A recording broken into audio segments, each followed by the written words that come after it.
Can you all hear me? I can. Okay.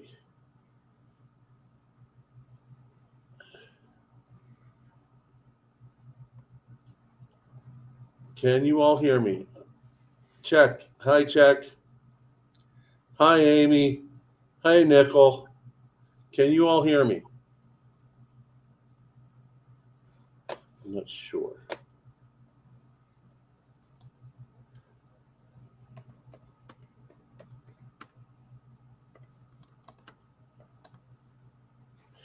For crying out loud, try typing correctly.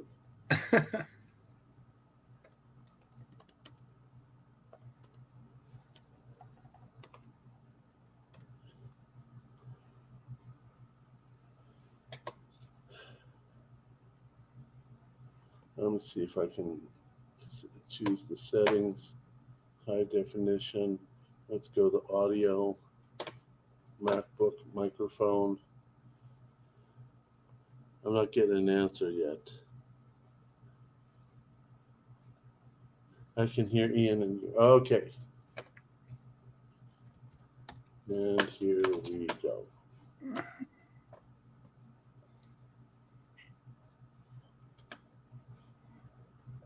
In the past, Paul Revere was under constructions to warn us, 1, if by land, 2, if by sea. But that is history. Now we need to know more and move on.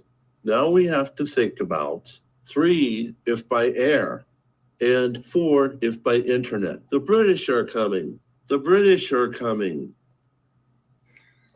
Hello, Ian. Hey there, Tiger. How you doing? I'm really good, thank you. Summer has finally arrived. Yes. How do you like the intro? That was awesome. Hey, Elite. Hey, Long Live Coins, Nickel, Amy. Welcome to the live stream. This is my second with Ian, and I want to welcome all of you to come and partake with us. So I hope that I don't have me up. Hold on. I hope that you can see. Been trying to work with the Zoom or not the Zoom, the focus. I hope it comes in pretty okay.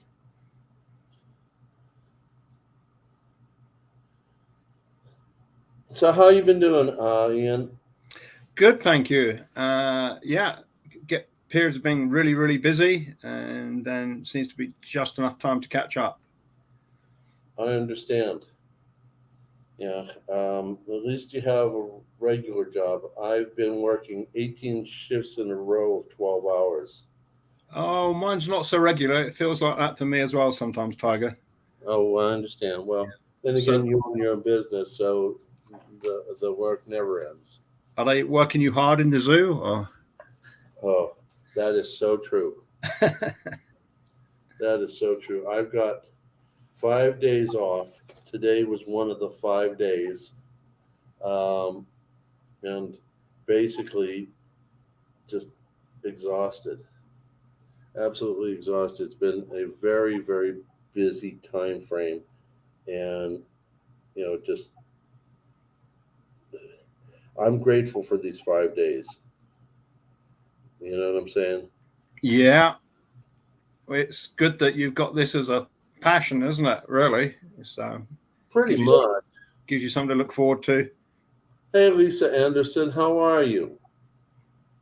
But no, I'm just completely zoned from all the work. And then I came on board and notified you about everything, and about the intro earlier today.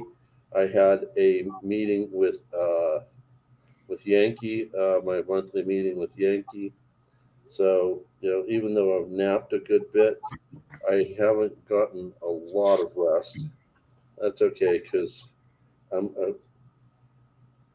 going to basically try to play catch up with everything. You know, I'm behind in my videos. I'm behind in everything else. Just overwhelmed, absolutely overwhelmed. So I'm grateful you came on for our second meeting, and I want to welcome everyone who's come. Hello, mentally corrupted. Let's see here. Did I miss anyone? So far, no. So welcome to the chat. We've got a lot of wonderful things to talk about today. We're going to talk about silver, gold, osmium. Of course, we're going to talk about osmium. Ian is the king of American osmium. Thank you. Even though he's British. By the way, I love you. You might need to show that intro again. You want to see it again? Yeah, please. Do you want the one I just did, or do you want the other one that we talked about? Oh yeah, no, play the Plan B one. Yeah. Plan B? Yeah. Okay.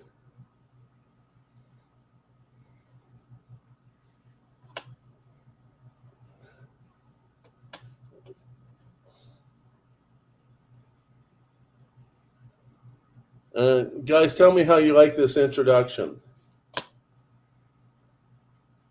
In the past, Paul Revere was under instructions to warn us, one, if by land, two, if by sea. But that is history. Now we need to know more and move on. Now we have to think about three, if by air, and four, if by internet. The British are coming. The British are coming. In the past.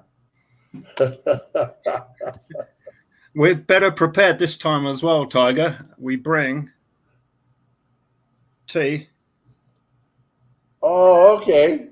And it's in metal waterproof tins. So try throwing that in the river. It will float and we'll fish it back out. Yeah.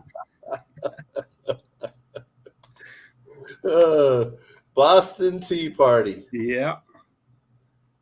And we bring beautiful silver. Oh, I love those. I love those. I love everything British and everything Royal Canadian. Just fantastic stuff. And we have a secret weapon from the Isle of Man. We still have Viking ships. Oh, awesome. I got to buy one of those from you. That's awesome. I don't have a Viking ship. Actually, you might want to buy two. I got my partner in crime. He loves anything with ships. Frostbite. Oh, okay. Might end up buying two from you. And if you ever get anything with snakes on it or dogs, I have to buy two because wifey will steal one. She always steals that stuff. She doesn't like sharing. No, she just likes what she likes and she takes from me and puts it in her own stack. I'm sure she gives generously as well to you. She does. I've got a fantastic wife. I can't complain at all. So, I mean, I can complain, but I'll be lying. So, tell me what's new in the world of business, gold, silver, and osmium. Yeah, sure. Yeah, so silver took a little bit of a knockback, didn't it, last Friday? It's recovered somewhat. It was pretty interesting at the close at 3 p.m. Mountain Time, so 5 p.m. Eastern. It was at 29.75, and then at 5 p.m. 5 minutes and 25 seconds, suddenly they dropped it to 29.60. And it's like, how did they do that? Why did they do that? How did they do that? That's interesting. So it would seem that $30 is a scary number for some people. Well, I don't think it's going to stay below 30 very long. I think we're going to see that just go up and up and up. No, I agree. I mean, mathematics and gravity play out eventually. I think our central bank and the Treasury and whoever else is messing around with the price of precious metals, they can play the game for so long. But when you're creating $1 trillion out of nowhere land or picking them from the magic money tree every 100 days, that's going to affect the cost of real things. It's going to affect greatly the cost of to mine. I'm sure most mining equipment is priced in dollars, let alone the cost of fuel and mining equipment. It's only going to cause upward pressures on the cost to produce the silver. And as most of us know, I think we can safely say that silver is fairly close to its actually genuine cost of production. If you count all of the costs of failed exploration, mines that don't come to pass, mines that don't get allowed. We've got the situation in Mexico. They may well not extend permits for open cast mining, and they may not issue any new permits. That alone will have a great effect on the supply of silver. That's true. I've also heard recently that the United States is actually investing in Canadian mines. I guess there's less restrictions with them. Yeah, much more mining friendly territory. For sure, that's interesting information. When you say, are you saying a governmental level or on a private investor level? It was a YouTuber who mentioned it. Okay. So obviously I couldn't question it. Yeah. It'd be interesting to find that out. It would make sense, wouldn't it? I mean, if someone in our country is playing the long game, you would want to deplete everybody else's resources before you really start working on your own. So that could be the plan. That I understand. But no, I was a little shocked by that. The other thing, hey, 365, welcome. 365, were you here for the beginning? Is that a British channel or? Yes, he's awesome. You got to play the intro again then. I showed you 365. He's the one that did. I remember. Yeah. Has he seen the intro? I'm going to show him both intros. Okay. Let me go back to the first one. Oh, come on, computer. Here's a treat for you, 365. Okay, let me see here. I think this one is, yeah, that's 28. That's 22. Okay. I'll set that up. Let me set this one up. That's a 28-second one. Okay. And let's put this back up. 365, tell me what you think when you see this.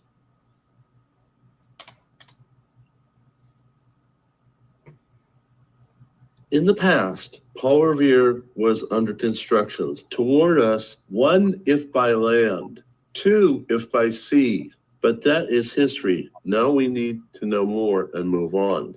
Now we have to think about 3, if by air, and 4, if by internet. The British are coming. The British are coming. Where's my cursor? I always lose my darn cursor. In the Paul Revere was under. Okay. That's the first one, 365. Here's the second. In the past, Paul Revere was under instructions to warn us, 1, if by land,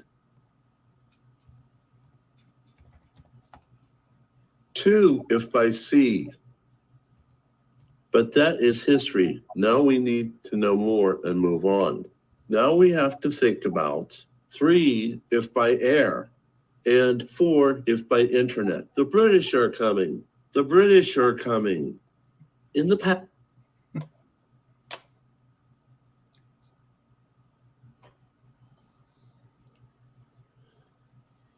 So what do you guys think?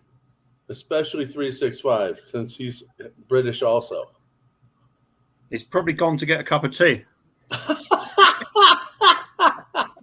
Knowing him, he's not so much of a teetotaler as so much he likes his whiskey. Thing is, he never brings enough for the rest of class. Whiskey works really well in tea, actually. Hey, Christopher. Definitely. And crumpets. I have very fond memories of toasting crumpets on my mum's open fire when my brother was terminally ill. That was a happy family memory. We were all in my mum's lounge.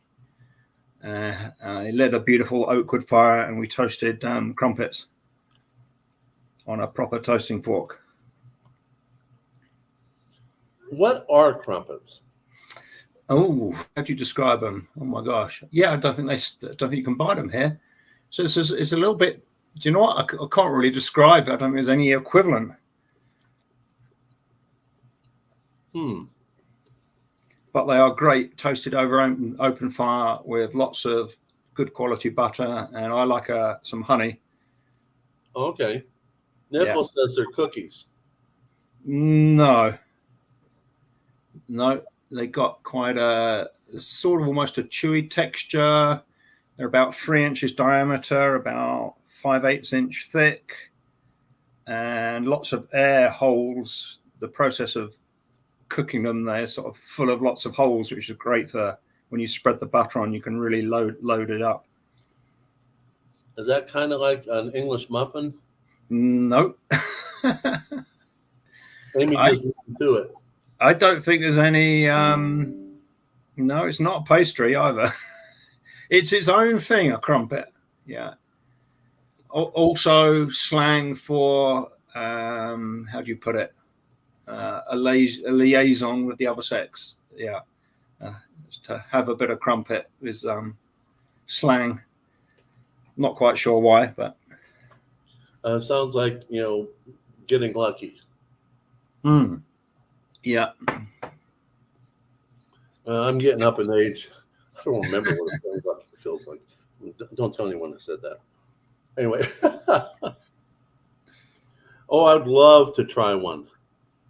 Like almost like pancake taste. It's closest thing I can think of compared to. Yeah. No, it has got a pancake taste to it, but it's got usually when you quite often let me use the American word, you broil them normally. So you broil it till it's dark brown or almost burnt on the base, and broil it on the top till it's a golden to dark brown, and it has a very satisfying crunch, but it's like sort of a little bit gooey, chewy inside. I gotta try one. Yeah, that's probably more than one. If it tastes that good, I'd probably eat the whole thing. Then eat with just butter. Yes, nickel stacking. American tea is different. That's why I'm so thankful we can buy Taylor's of Harrogate in our local whole grocer. And it is just beautiful tea. So one of these days, I got to find out if I can buy British whiskey here in America. I'm sure you can at a price. Yeah. I see 365. He's always enjoying some sort of whiskey. Nickel stacking. What is American tea? Do you know what? There's some are pretty good. There's a brand called I think it's called 365 actually, and they do an organic black tea in a tea bag, and that if you brew it for about 6-7 minutes, that's actually quite a nice, bright, fresh taste. So I think the curse is fading. I think we might let it go, give it another few decades. We might forgive you for wasting all of that tea.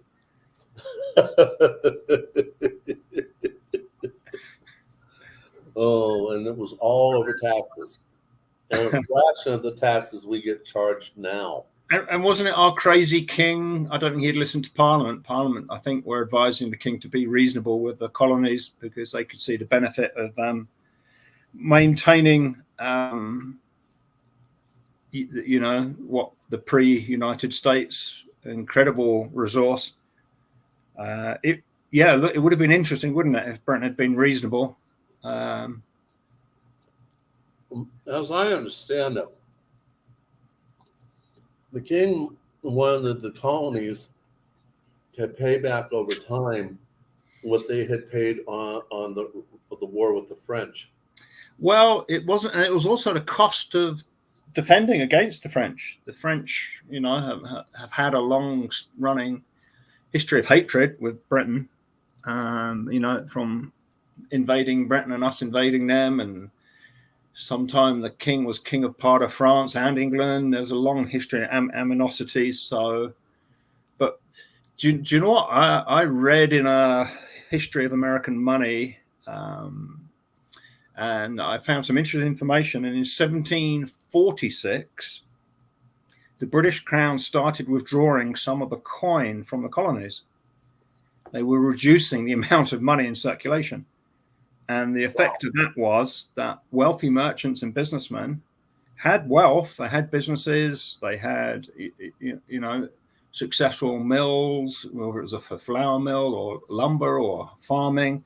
So sort of prominent businessmen had the wealth, but they didn't have the correct coin to pay their taxes in because they pulled a lot of the coin out of the colonies.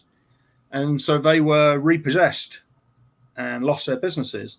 So if you think about that, that was 30 years before the War of Independence. Well, 30 years, that would give time, wouldn't it, for the children, young children of those families that had everything stolen from them unjustly to grow up and get even. So I wonder how much was provoked from an act that was 30 years before. That makes sense.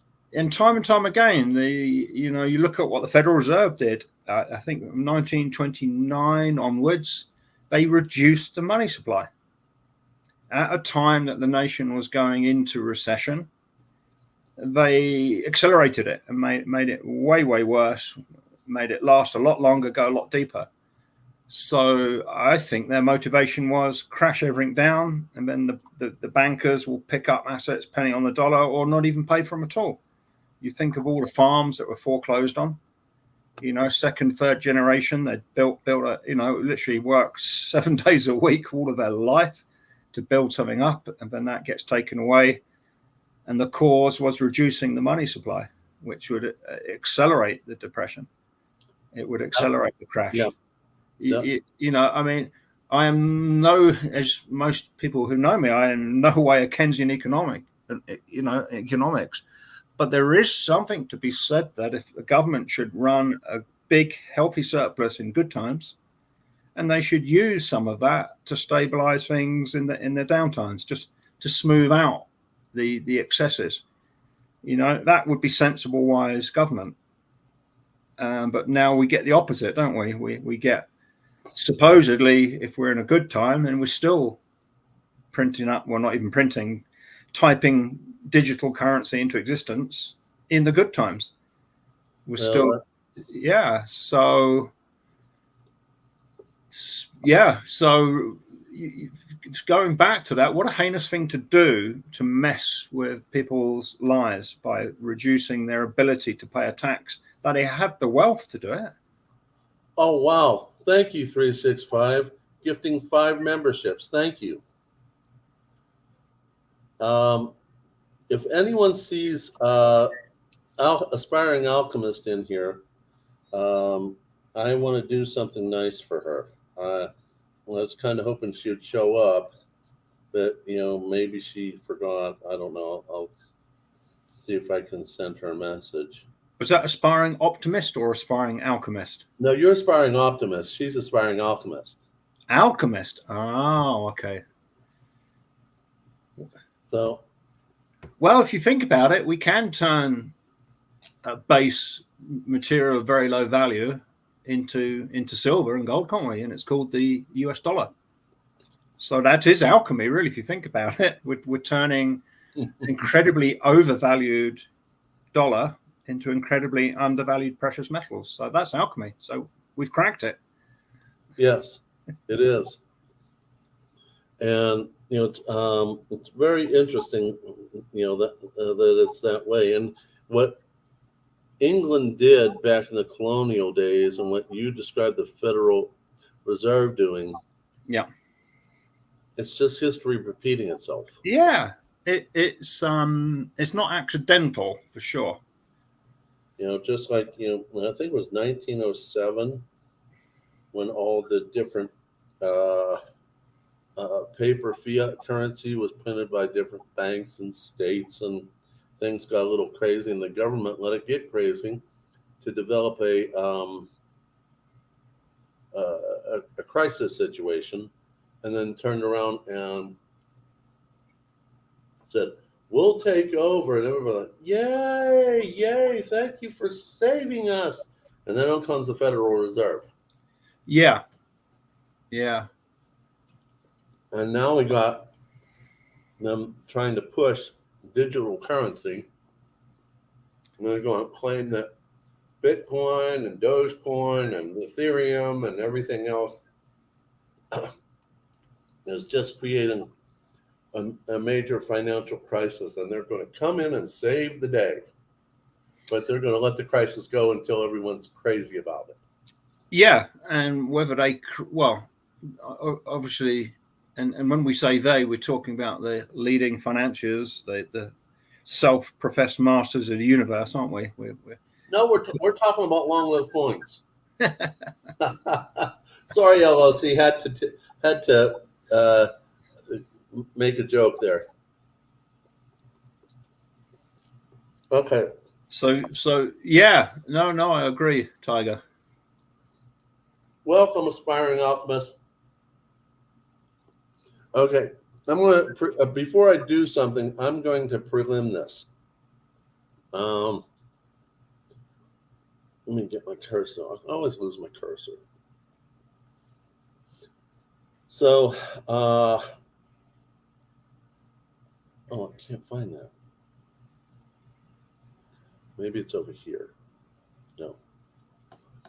So anyway, basically, long story made short, is that I'm behind in view hours.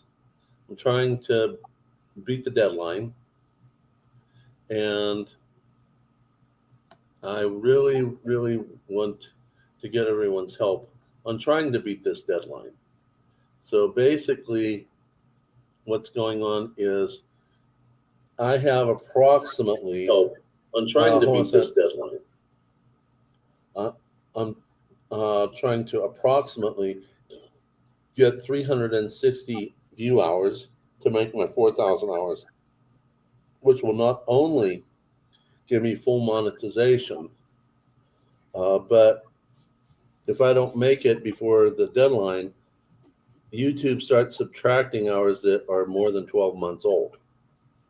So I'd like to ask everyone if they would be so kind as to go ahead and watch my my live streams, my videos, my playlists, and all that type of stuff. And I've put out a short just recently.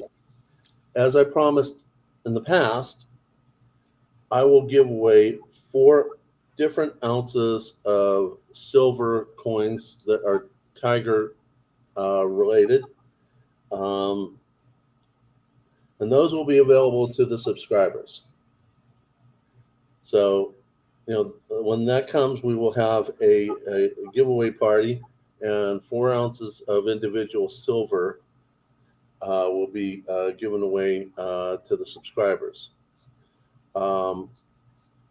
Frostbite on the last live stream said he would be giving away something to the members, which I didn't even think about that because I'm still new to YouTube. And I thought, it's my channel. I need to also step it up. So since I now have members, I put out a short not long ago that said I will give away 4 ounces to celebrate 4,000 view hours, I'll give away a 4-ounce poured silver product if I beat the deadline. If I don't beat the deadline, it won't be available. But if I beat the deadline, it'll be available, and it'll be only to members as a thank you for the members. And I'm also going to try to figure out what I want to do for the moderators who have been so supportive. You know, all my moderators have been really good. Michael Stacking, Long Live Coins, Amy Harrell, and on top of the list, the number one moderator, subscriber has been Aspiring Alchemist. So I recognize how much I'm lurking around sometimes watching something. I can't do anything because I'm too tired. I'm at work. I'm driving the car. But she's always there shouting out my channel all the time. So I'm going to do something, and I want my moderators to be on alert. Okay? I'm going to release some memberships. I want everyone to not sign up for the membership until Aspiring Alchemist signs up for membership. Then it's open to whoever. Okay? Anyone who signs up for membership before Aspiring Alchemist, time them out for whatever, 300 seconds, whatever. But I want Aspiring Alchemist to get her membership. She's a very good lady, and you know, she's had some rough times. So for her loyalty to the channel, I really want her to go ahead and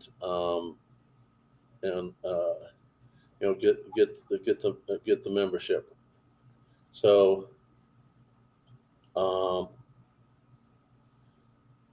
it's about ready to go. Please, I beg you, let AA, Aspiring Alchemist, get her membership first. Okay? Let me find my cursor again. Here we go.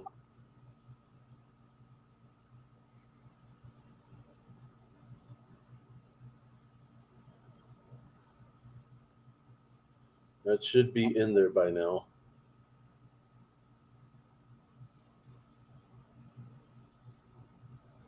Okay. I want AA to get the membership. Please, I asked you very nicely, let her get what she... Oh, is that right? 365? Really? YouTube picks them automatically? Okay, well, I can't hold that against them. Okay, she's driving at the moment. Got it. Okay, AA, let me know when you're not driving. And anyone there in the chat, all my moderators, don't time anyone out if YouTube is responsible. Can we time out YouTube? Sorry, that was meant to be a joke. Ian, can you hear me? I can, Tiger. Okay. You were so still, I thought my screen froze. AA, we'll find a way for you to get membership. Okay, and I know life has thrown you curveballs, and you know your loyalty needs to be rewarded. Mrs. Triple P, welcome. Ginger Stacker and Gloria Stacker, a pain in the ass. Silver Buff, West Texas, welcome. And thank you all for teaching me about YouTube doing that. I had no clue. That's how they did it. So, getting off to the next subject. You all now know that I'll be giving away all that silver, and we'll do that on a future live stream. And Nickel, I want to call you after this live stream and set something up with you, because I loved what you did about the Trump verdict.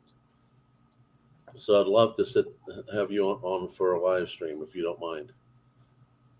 Oh, here we go, Nickel, about the pair of gloves. I don't know what you're talking about, dude. You're always on me about the gloves. I showed you my gloves before. So anyway, let's get back. You were telling us about what's going on with osmium. Yeah, what do you want to know, Tiger? Okay, is it going up? Is it coming down? How much It's you got available? Because I got to buy for wifey. it's selling as fast as the institute can cut and cut the pieces and photograph and scan them, enter them into the database. So it's selling well. There's a planned price increase it was supposed to happen after the annual symposium. It's been delayed, so that'll be coming as early as 2 weeks' time. So 2 to 4 weeks is my best estimate. I might get a little bit of notice. I'm expecting that to be around a 10% rise. So it will jump. I think today we're around $1,435 a gram. So there'll be over $100 rise coming pretty soon. It's it's proving very popular. We're helping Sorry, Long Live Coins threw in 5 more memberships, and then 365 threw in 5 more. Thank you, guys. I appreciate that. Thank you so much. I'm sorry for interrupting. No problem. So we're helping some individuals set up a state institute for Colorado, one for New Mexico, and hopefully one in Arkansas. So that's developing fairly fast to get some more state institutes set up. We got some great guys down in Southern California getting beautiful pieces of jewelry made by a local jeweler. Hopefully they'll be on display in a store in San Diego fairly soon. Our goldsmith is getting on making us some more pieces, so that's encouraging to be able to not only supply the osmium, but if people want something beautiful made, we can get that done as well. We just had an existing client make a fairly large precious metals purchase, and he bought some osmium as well. And part of that, he's getting made into jewelry for his wife. So that's awesome. That's one way. If the guy in the household is the stacker, you can reward your wife for putting up with it by creating something not only beautiful, but incredibly rare that will not be available in a few years' time. True. And we did get I don't know if I showed this to you, Tiger. Thanks to Long Live Coins, he inspired me to get them to make a hexagon. It just needs a little bee in the middle. Oh, that would look really cute. A gold bee flying above it, suspended above it. Oh, that would be very cool. Yeah, Long Live Coins gives a big thumbs up. He loves that. That's a good idea, Tiger. Oh, maybe a paw print. We could get you an osmium paw print cut. That'd be awesome. Yeah. Or even one for the wife with a dog paw print. Yeah, a tiger and a dog paw print. There you go. Yeah, she's really good at what she does. Very, very, very good at that. Do dogs like tigers? Do they get on okay? Depends on the dog. And the tiger. Yeah. Now I know of some dogs that are known to be lion killers, but I don't know. Oh yeah. Wow.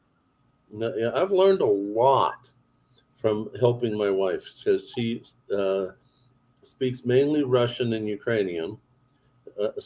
English is a second language for her.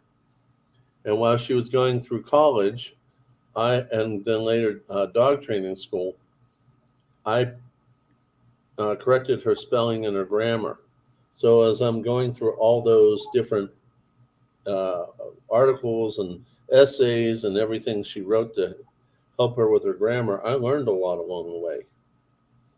So she's pretty awesome. So there are certain dogs that are known to be lion killers. And I don't know of any ones that are tiger killers, but I would assume if they can kill a lion, they have a chance against a tiger. Maybe not as much because tigers are more powerful. You got more muscle and dense muscle. But yeah. I just saw a comment by 365 about Space Miners round. I have one downstairs. Shall I go run down and get it, Tiger? Well, that'd be great. I don't even know what a space round is. Space Miner. He's got his own silver round. Oh, that's a YouTuber? Yeah, Space Miner. Yeah. Okay. I'll run down and get it. So you sing a song. You sing a song, keep everybody entertained. All right. Metal Matt, 2-month membership. I hope you guys like the badges that are there. Each level, there will be a tiger claw coming through the screen.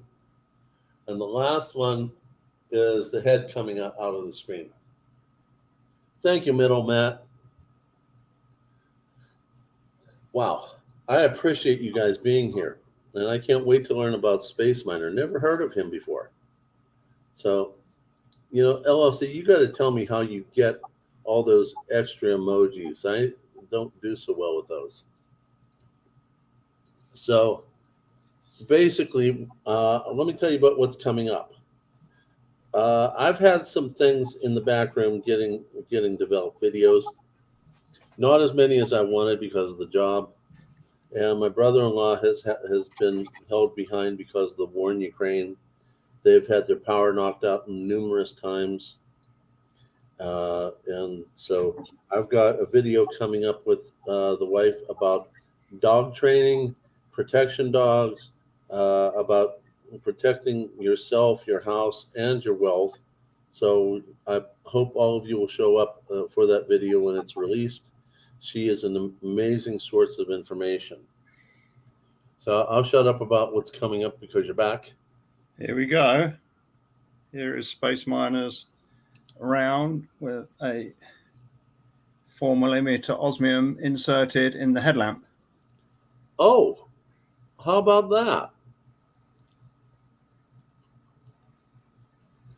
How much does he sell those for? I don't know if these are actually for sale, but I can ask him. Okay. So they're pretty cool, aren't they? So these are the world's second 1 ounce round, silver round with an osmium disc in it. That's amazing. Yeah, he did a really good job, I think. He was a bit concerned because of the mirror finish on the round. It's very hard to avoid marking the mirrored surface. I'm trying to get the right angle of light on it, which is a bit hard, but they're pretty cool. Yeah, they are. To be able to get a mirror finish is not so easy. No, it's pretty cool that he had a round and that the diameter of the lens on the Spaceman's headlamp will take the 4mm round piece of osmium. Yeah. I give you an idea, actually. I don't know if you saw the 1/4 ounce gold Panther bar that a European company produced. No, I don't think so. They made, I might better pull up a picture, actually. They made 500 of them. Wow. They sold them all for over $1,800 each. So that's a 1/4 ounce gold bar with a 3mm osmium piece in it. Here we go. I found it. That's the Panther bar with an osmium. Oh, that's amazing. I think I would have bought one of those just because it's so pretty. Yeah, they sold out. I managed to, I ordered 2 and then a client ordered 1 and I promised him he could have 1. And then in the end, I could only get 1. So I didn't get 1 in the end. Oh, is he willing to make any more? Well, yeah, they're going to do an eagle. They're going to do a 500 of an eagle. But we are hoping to get a design with a 20 gram platinum bar. Okay. Because obviously 20 grams of platinum is a lot more affordable than 1 ounce of gold. And so we're in early talks about getting that produced. So I'll keep you up to speed if that goes ahead. Okay. 365 is asking you to introduce yourself to those who have just joined. Yeah, sure. Yeah, hi there, 365. My name is Ian. I'm the owner of Arch Silver Gold Osmium. We started the business in August 2020, so we're coming up shortly to our 4th year. And I came across osmium in September 2022 at the New Orleans Investment Conference.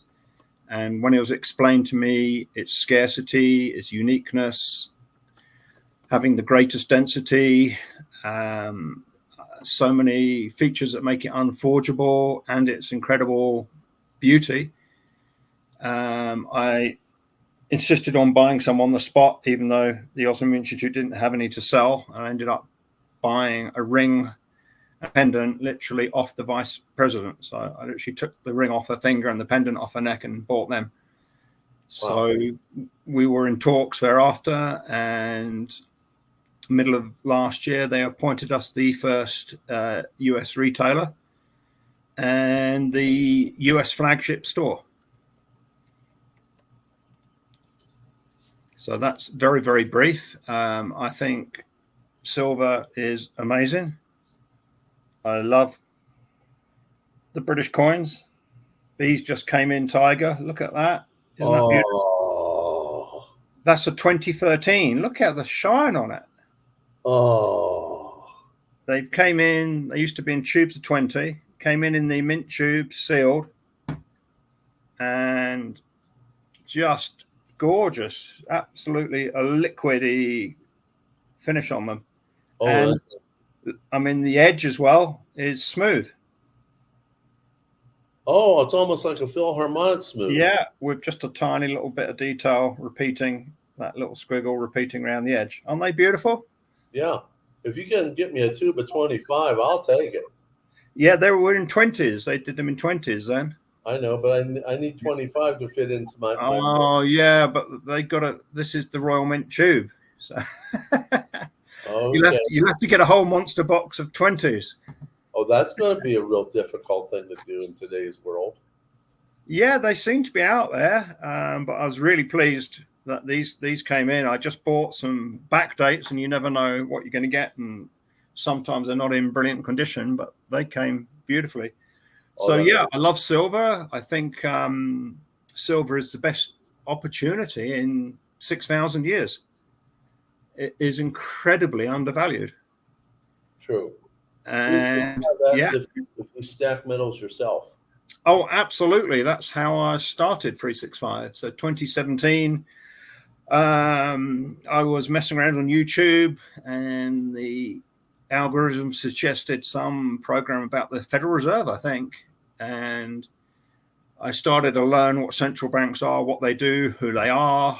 And I dug deeper and deeper and deeper, and it led to the Bank of International Settlements and the difference between fiat currency and money. And then I sort of just learned more. Went back into history. I started watching Gold Silver Pros, Monaco 64, Arcadia, programs like that. And I just got cramped. That's horrible. Did you get your salt today? Maybe not enough. So yeah, and so I'm from Monaco 64. I took a lot of his book examples, book suggestions. One of them was The Tower of Basel by Adam Liable. And when you learn about what the BIS, the Bank of International Settlements, are, who founded them, what they do, that's enough. That was enough for me to know I wanted to exit as far as I could the traditional financial system. So after a few discussions with my wife and many heated arguments, because there was always something else to buy, we started buying silver. And we bought, as soon as we had enough to buy a roll of Britannias, we'd buy a roll. And I would talk to people, friends and family and people I care about. And a lot of them started buying, some of them serious amounts of precious metals. Some did a complete 180 awakening, from thinking everything is fine, my pension's going to be fine. Of course, the government and the banks have our best interests at heart. They're always going to look after us. And so got to July 2020 and decided to do what we can to help people get more affordable silver and gold, particularly silver. So we started Arch Silver. That's a really good story. You took it further than what I did. I woke up, realized something was wrong. I had to stumble over stock market again, failed. Stumbled over cryptocurrency, failed. And then remembered my grandfather teaching me some things about the past. Thank you, Dog World and you, for the $10 super chat. Everyone, those of you who don't know, Dog World and you is wifey, aka Mrs. Tiger, aka Snaky. She goes by many names. There was someone in the chat, by the way, who wanted to know if you would do a piece on your channel about a certain type of dog.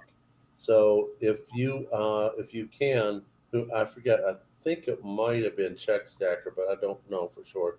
If you'll repeat the question, she'll know what you're looking for. Sorry. And I think I missed a key part of the story, actually, Tiger. Okay. I just saw 365's comment. So it was July 2020. It was a Saturday evening. We were 8 miles up the road from where we live, around some good friends, having an evening meal, just enjoying the early summer.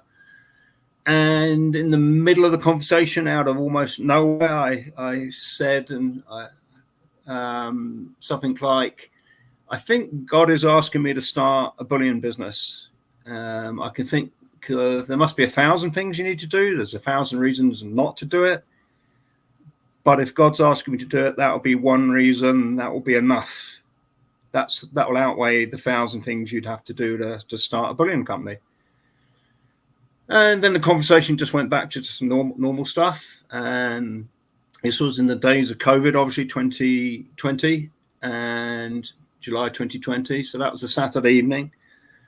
Sunday morning, we were watching our church service online because the COVID restrictions, and our pastor, Brian Hunter, was about 10 minutes into his sermon, maybe 15. And I think you can still see this on YouTube, actually.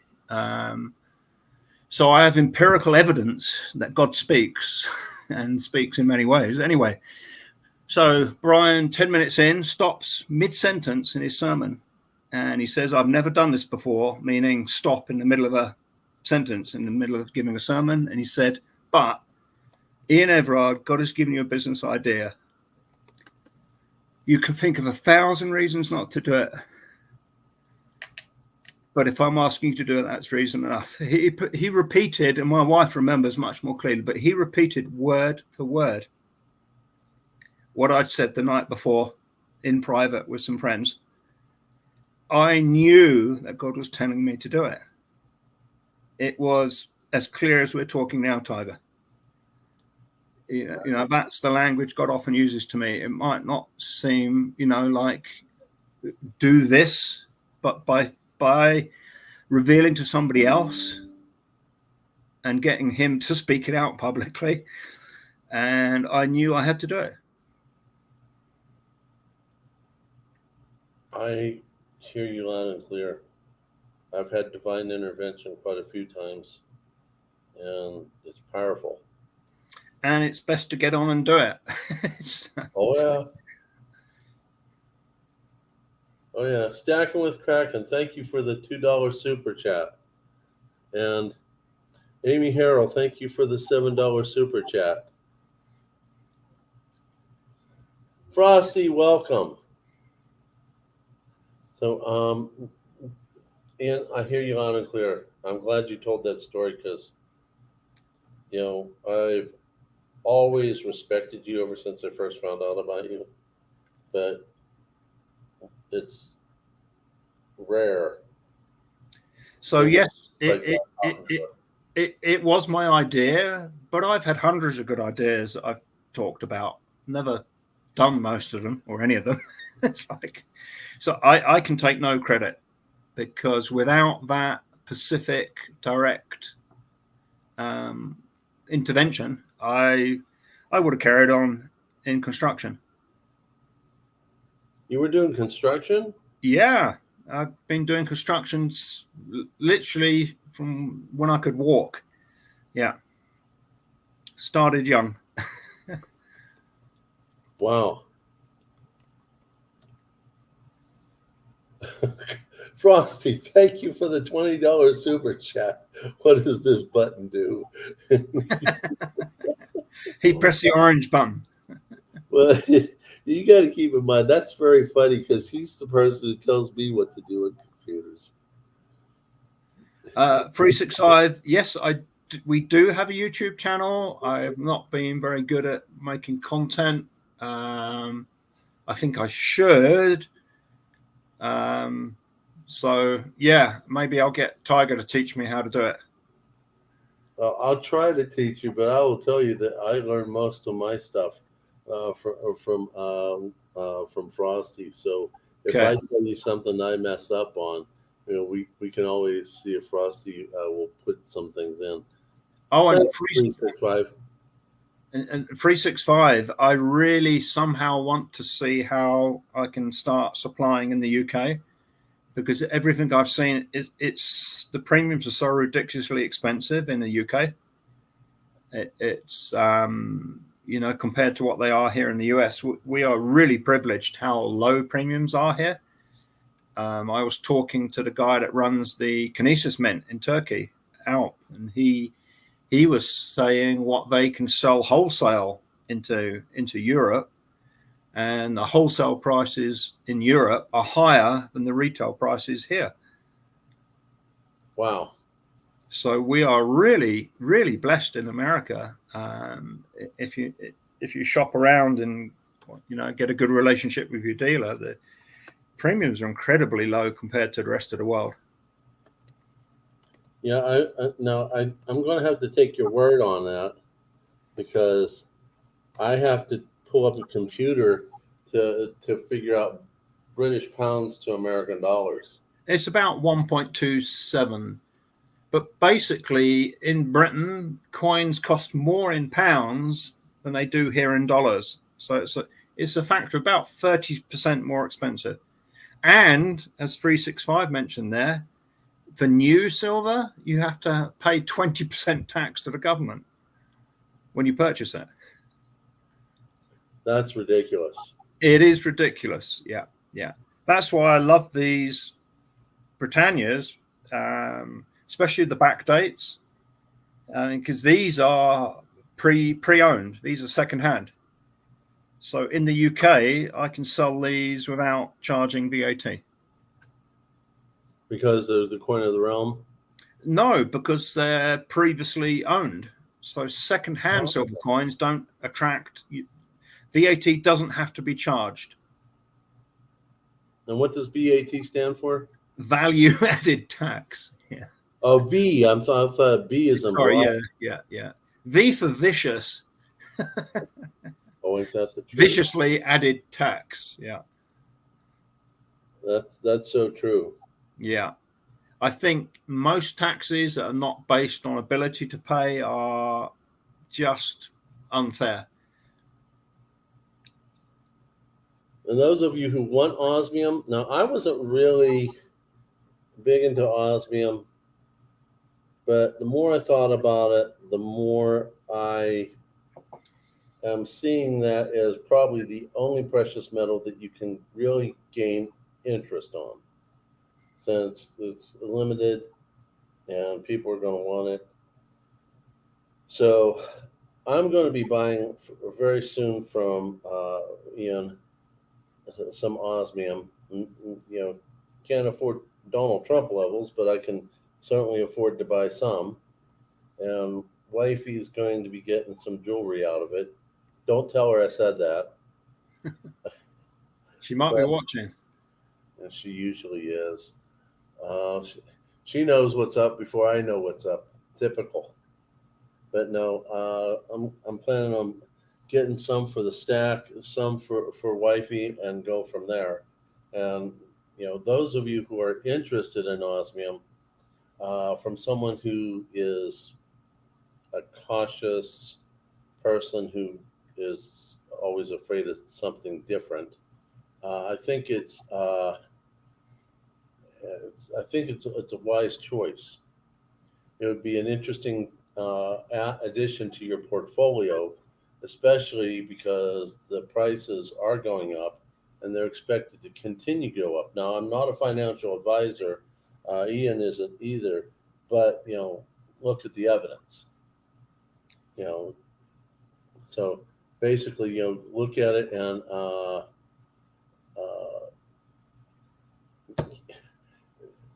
when it runs out, people are going to be trying to get it. And I have to admit that Long Live Coins is a smarter man than me, because he went ahead and got it way before I started believing in it. He came up from Colorado to visit us in Wyoming, and he came to talk silver and buy some silver. And I told him about osmium, and he got it straight away. Oh, we can come up and visit you, Wyoming? Yeah, we have a store in Jackson, Wyoming. Is that anywhere near the wild horses? I would have thought so. They can't be that far away. There's definitely wild bison and moose and elk and black bear, brown bear, and grizzly bear. So probably going to be some wild horses somewhere close by. Well, heck, let's rent a helicopter and just go explore after we do some business. I love animals. 365 asked a bit about osmium. Shall I give a little brief rundown of what it is? You're the only osmium dealer in America. Well, I'm not the only dealer. We're the only one with a store selling it at the moment. Okay. So osmium 365, it's the 8th and final precious metal. It's the rarest non-radioactive element. The prevalence in the Earth crust was thought to be somewhere around 7 to 14 cubic meters, but most of that is inaccessible and never going to be mined. So what is extracted is a byproduct mainly from platinum mining, and a tiny amount though. 10,000 tons of platinum mining wouldn't even make this rectangle. So in its raw metallic form, it's called osmium sponge. It's a black powder. It's highly reactive oxygen. In fact, it reacts with oxygen in any form apart from the crystalline form. The crystalline form came around by a Swiss scientist called Rolf. He spent 4 decades working out how to crystallize it. It's a similar process to making diamond, but a lot harder. A lot harder to successfully do. Therefore, there is only one company in Switzerland that can make crystallized osmium. In this crystalline form, one, it's incredibly dense. It's its densest form. It has a density of 22.69, I think. So that's over 22 times denser than water. But in this crystalline form, it's completely inert. Not only is it completely inert, it's the most inert substance. There's no acid or alkali or mix will touch it. This light doesn't really do it justice. In sunlight, it just dances, and you see lots of blue and purple as well as the silver. The crystalline structure is, let's see if I can pull up a picture of the crystalline structure. The crystalline structure is lots of perfect hexagonal mirrors, basically. So I'm going to pull up here's this piece here. So I've just scanned the code for this 3/4 inch disc. There's a high resolution photograph of it. I'm going to expand that out so you can start to see the crystal structure. So the crystalline structure is near perfect hexagons layered up to form the point. And it has so many perfect mirrored surfaces that when parallel light hits it, so when parallel light and sunlight is about as parallel as we're going to get, when the parallel light hits it, it doesn't diffuse the light, it sends that parallel light straight back. 365 wants to see you see the product again with you full screen. Yeah, sure.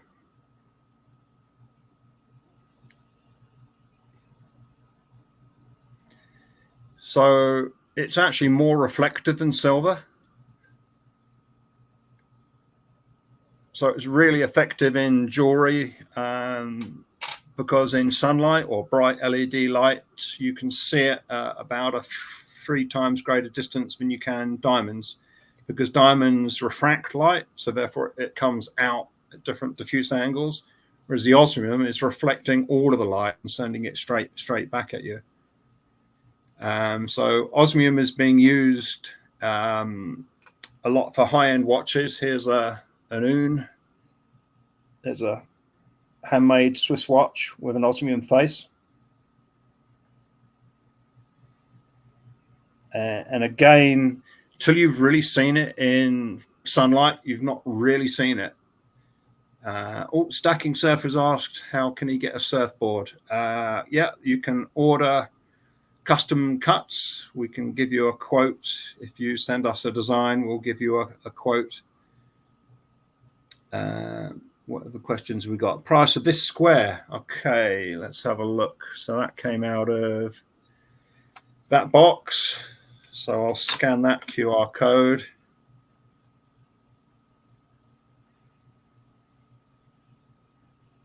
So this is where it's a little bit of a leap of faith in a way, because it's priced around 17 times more expensive than gold by weight.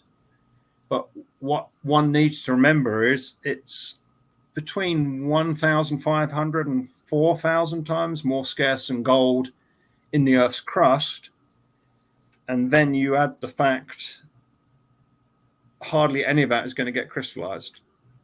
So that piece there is... And you said if it gets exposed to oxygen, it can be detrimental to the human body. It is. It forms, in the non-crystalline form, it forms osmium tetraoxide. Now I've got the wrong currency here. So trying to see how I change the currency. Oh, here we go, right at the top. Excuse me, I'm not used to using the app on the phone. I want to find the United Kingdom. I want to find the USA. Maybe they put it at the bottom. Here we go, USA. So that piece is, are you ready for it? $11,334.42 retail. Oh, I got it in my back pocket. So that is, now I've got big fingers, so that's about 3/4 of an inch by an inch. But this is quite a thick piece. So as they run the crystallization process, the longer they run it, the bigger the crystals grow and the thicker the piece gets. And because it's sold by weight, the bigger crystalline surfaces cost considerably more for the same surface area. So here's a example of a finer crystallization. Yeah, I was wondering if you're going to bring that one out. See how the difference in the crystal structure. So, and that's about half the thickness. So that'll be half the price for the same surface area. So although these big bits do have a big price tag, the smallest pieces start from around $27, $28 for the smallest squares they make. So 365, 1 gram. So a 1 gram square or rectangle is $1,435 at today's spot. So you can go to osmiumprice.com, and there you can see the day price fix, and you can see the price action since 2017. 2017, it was trading at $567 a gram. So it's gone up 15% year on year. But now we're going to see at least a doubling before the end of 2026. We'll probably see 1.5 to 2 times the price. And the reason the Institute is increasing the price, they're trying to match the supply with the demand. That makes sense. 365 asked if there was any industrial uses on osmium. There will be many, many industrial uses for osmium, especially in the crystalline form. This is the densest form. This would make the most effective radiation shield. It would make incredible submarines because it's got the highest compressibility factor. I don't think there's anything that comes close to it. It's actually more abrasive than diamond in this crystalline form. If you rub that across a diamond, it would wear the diamond away. It's not quite as hard as a diamond, but it's a lot tougher. I mean, this is, it's metal. How good is the back scratching? Sorry? For back scratching? How good for the back scratcher is it? That would be a luxurious, it would make the ultimate nail file, wouldn't it, for the millionaire? Oh. That would make the ultimate flashy nail file, just to be filing your nails. I won't do that. This bit's from on loan from the Institute. So yeah, it is fascinating. I think I saw at LLC about the code. So every square millimeter. So how does that translate into inches? Square millimeter, 1/25th of an inch square with just an ordinary high resolution photograph has 10,000 more recognition points than a human fingerprint. The crystalline structure never repeats, so you can never forge that surface. So in fact, when we look at this picture, so that is it's just loading it up. Can you see that is the scan of that bar. So if we start to, so if we look at that corner of that bar, you can recognize if you magnify this bar, that's the picture of it, you will start to see this constellation of crystal mirror angles that never repeat. So it's a physical code as well as being the densest element. So you can't forge it by substitution. You can't sneak something of a lower value into the base of it, which would be very hard to do because the maximum thickness this is about as thick as they make it, is about under, 1/16th of an inch thick. Here's the back of that piece. Actually, that one's quite reflective. Sometimes they're a bit matte or a bit crystallized, but that is 595 pure, so it's 99.9995 pure. In fact, because of the purity, some scientists are actually using the crystalline osmium to calibrate equipment when they're measuring purity. But so no, there isn't. It's not actually used industrially because there's just not enough of it. So yeah, just seeing a question up the top there. What type of metal? It is all pure osmium. I think Amy Harrell and Stacking Surfer want me to be the guinea pig for back scratcher, and then give a review. For me to reach back there, I'll need white. That would be such a shame to fill that up with dead skin and human grease. I guess you could, but dead skin and human grease. What about fur and stripes? Well, sorry, you're a tiger, aren't you? So it would be fur, yeah, tiger fur. That might not quite so messy. But do tigers get itchy backs? I don't think they do they? talk to Mrs. Tiger. Okay. I'm starting to fall in love with osmium. I'm a little slow on the uptake, but you and I have an upcoming purchase coming that is going to be very soon.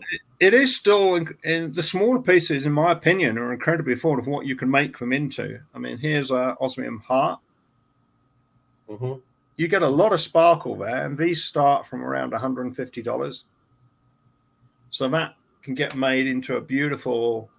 I really need to get a proper catalog. People are sending me pictures of things they're getting made all the time. Let me see what else we got. I can show some pictures of some of the applications. Oh, and I'm biased. Here's one of my favorite. So we do make silver dice with the 21 osmium diamonds inserted. Yeah, that's probably the only dice I would never use. Yeah, you'd want to roll them carefully for sure. Well, I have from JM Bullion a set of dice that has tiger's faces on one side of it. And then I got from Backyard Bullion a silver dice that he poured that I also use. I use them still sometimes. In the beginning, I used them every live stream. I still use them sometimes on giveaway video live streams. But I wouldn't dare do that with the osmium. I'm crazy, but I'm not that crazy. So here's one of those hearts made into a delicate, beautiful ring. Oh, that's awesome. Yeah, it's you just can't do that. If you try to do that with diamond, you might have to set 200 or 300 tiny diamonds. It wouldn't be as reflective, and the diamonds would be worth zero, and you'd pay hours and hours of labor for a skilled goldsmith to set each diamond. And then if you wear it, you've got the risk of knocking a diamond loose. Whereas this is robust. A lot of people, when they first hold it, they say, "Oh, is it going to crumble?" This is not glitter. Like this is solid. Those are crystals of pure osmium. So yeah, it was really great going to the annual symposium in Murnau last month. Got to see loads and loads of jewelry designs. I'm just seeing if I can find just a few more. And some of them, it's inspiring, some really great designs. They had a competition for the local craft school, trainee jewelers. I'm trying to find, here we go. This one, second prize. And I would have given this first prize. So this is a little 3mm set in silver in a ring. Wow. And so you can make something in silver. So the base of the piece of jewelry is very, very inexpensive. And you're using the lowest price precious metal with the highest price precious metal. And I think that's a great combination. It is. It works beautifully with platinum. Let me see if I can find that platinum ring. This was one of my favorites. So that's an osmium disc set in platinum. Oh, wow. And they spot welded that on. So you can laser weld osmium to other metals, and it doesn't create too much heat that's the only thing that will damage osmium if you heat it over 400 centigrade. 500 is the threshold. And some other, let me have a look. I did buy a piece for my wife, actually, should be in here somewhere. So here we go. Here's a pendant I bought my wife with a 7mm osmium disc, and that is set. This is horn.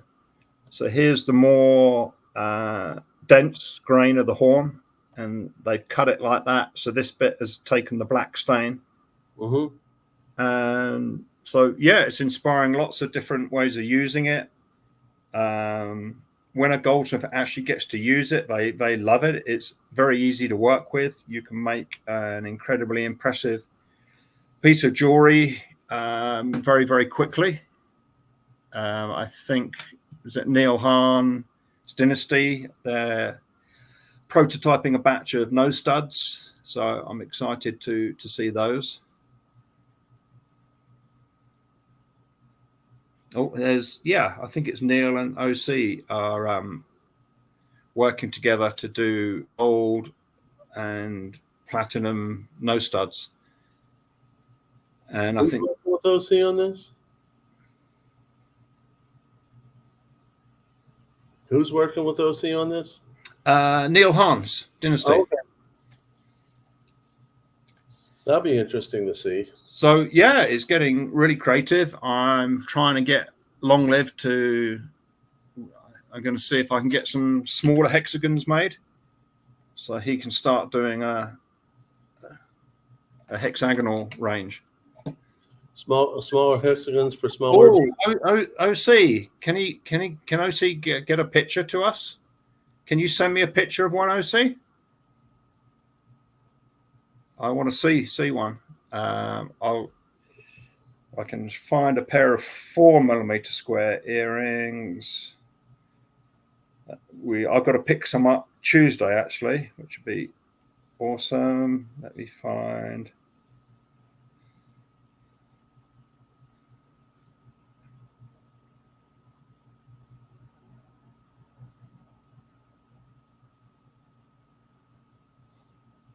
Find some 4mm. OC Stacker, do you have pictures of that? Maybe in your computer?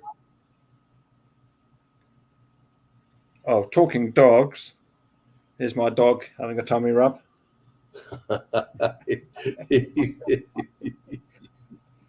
He is Mr. Happy. He does everything with enthusiasm. Oh, those are the best. Those are the best. I personally like girl dogs better. Do they make as good guard dogs, or? I think they do a little bit better. Maybe they don't have the power of a male. Yeah. But their loyalty, I think, is way more. So here's an earring with a 4mm square. That's just amazing. Yeah, and that sparkle, that picture does not do it justice. Literally, the surface dances like evening sun low on the water when it ripples. It's really hard to describe. I'm trying to think the best example I got in my phone is probably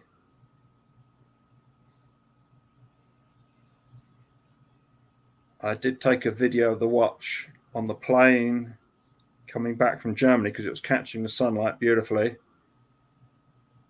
Let me see if I can find that. That sort of comes a bit closer. Here we go. Oh, that makes it nicer than a Rolex. Ooh. Oh, definitely. I mean,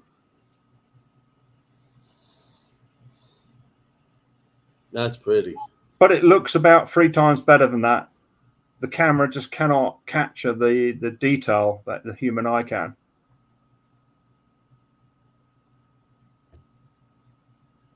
I totally agree. So yeah, it's exciting. Pretty well every day someone's sending me a picture of something new they've made with it. And we're looking forward to having a good osmium items from around the world on display in the store as soon as we can. That I understand. So those of you who are interested, please contact Ian. His contact information is in the description. He not only does osmium, but he does silver and gold. He's been really good to LLC and me. And I'm hearing we're not getting special treatment. We're getting what everybody else is getting. But, he's beating a lot of people's prices. Plus, very knowledgeable, and he's still supporting his family way up in Wyoming. And So- 2 dogs. Yeah. And 2 dogs. If I come to Wyoming, we got to find ourselves a helicopter enough to take both family members, and we're going to go visit the wildlife. I'll pay for the helicopter, so don't worry about that.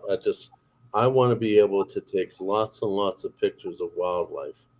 I've never seen a wild horse. I've never seen a wild buffalo. It would be really awesome to see the way the American Indian lived way back then. Oh, so it looks like we have a picture. Here we go. Whoa! Oh, awesome! I wonder if I can blow this up. Here we go. Here is. I'm trying to. Let me save that to photos. Done. Go back to photos.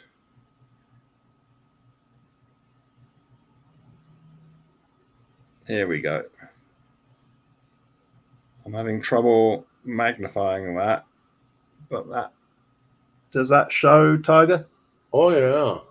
So isn't that gorgeous what OC and Neil Hahn have done? Is that an earring? Nose stud. Nose stud? Yeah. Oh, okay.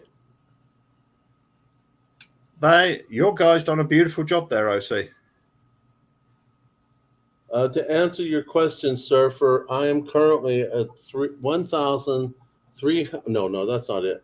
I'm currently at 3,631 hours. And if I got to make 4,000, amazing how So you're 359 short. Is that 4,000? Hold on, 4,000 minus 3,631. 369. So we can do that for you. Oh, that'd be so awesome. And like I said, as I said earlier, I'm going to keep my promise.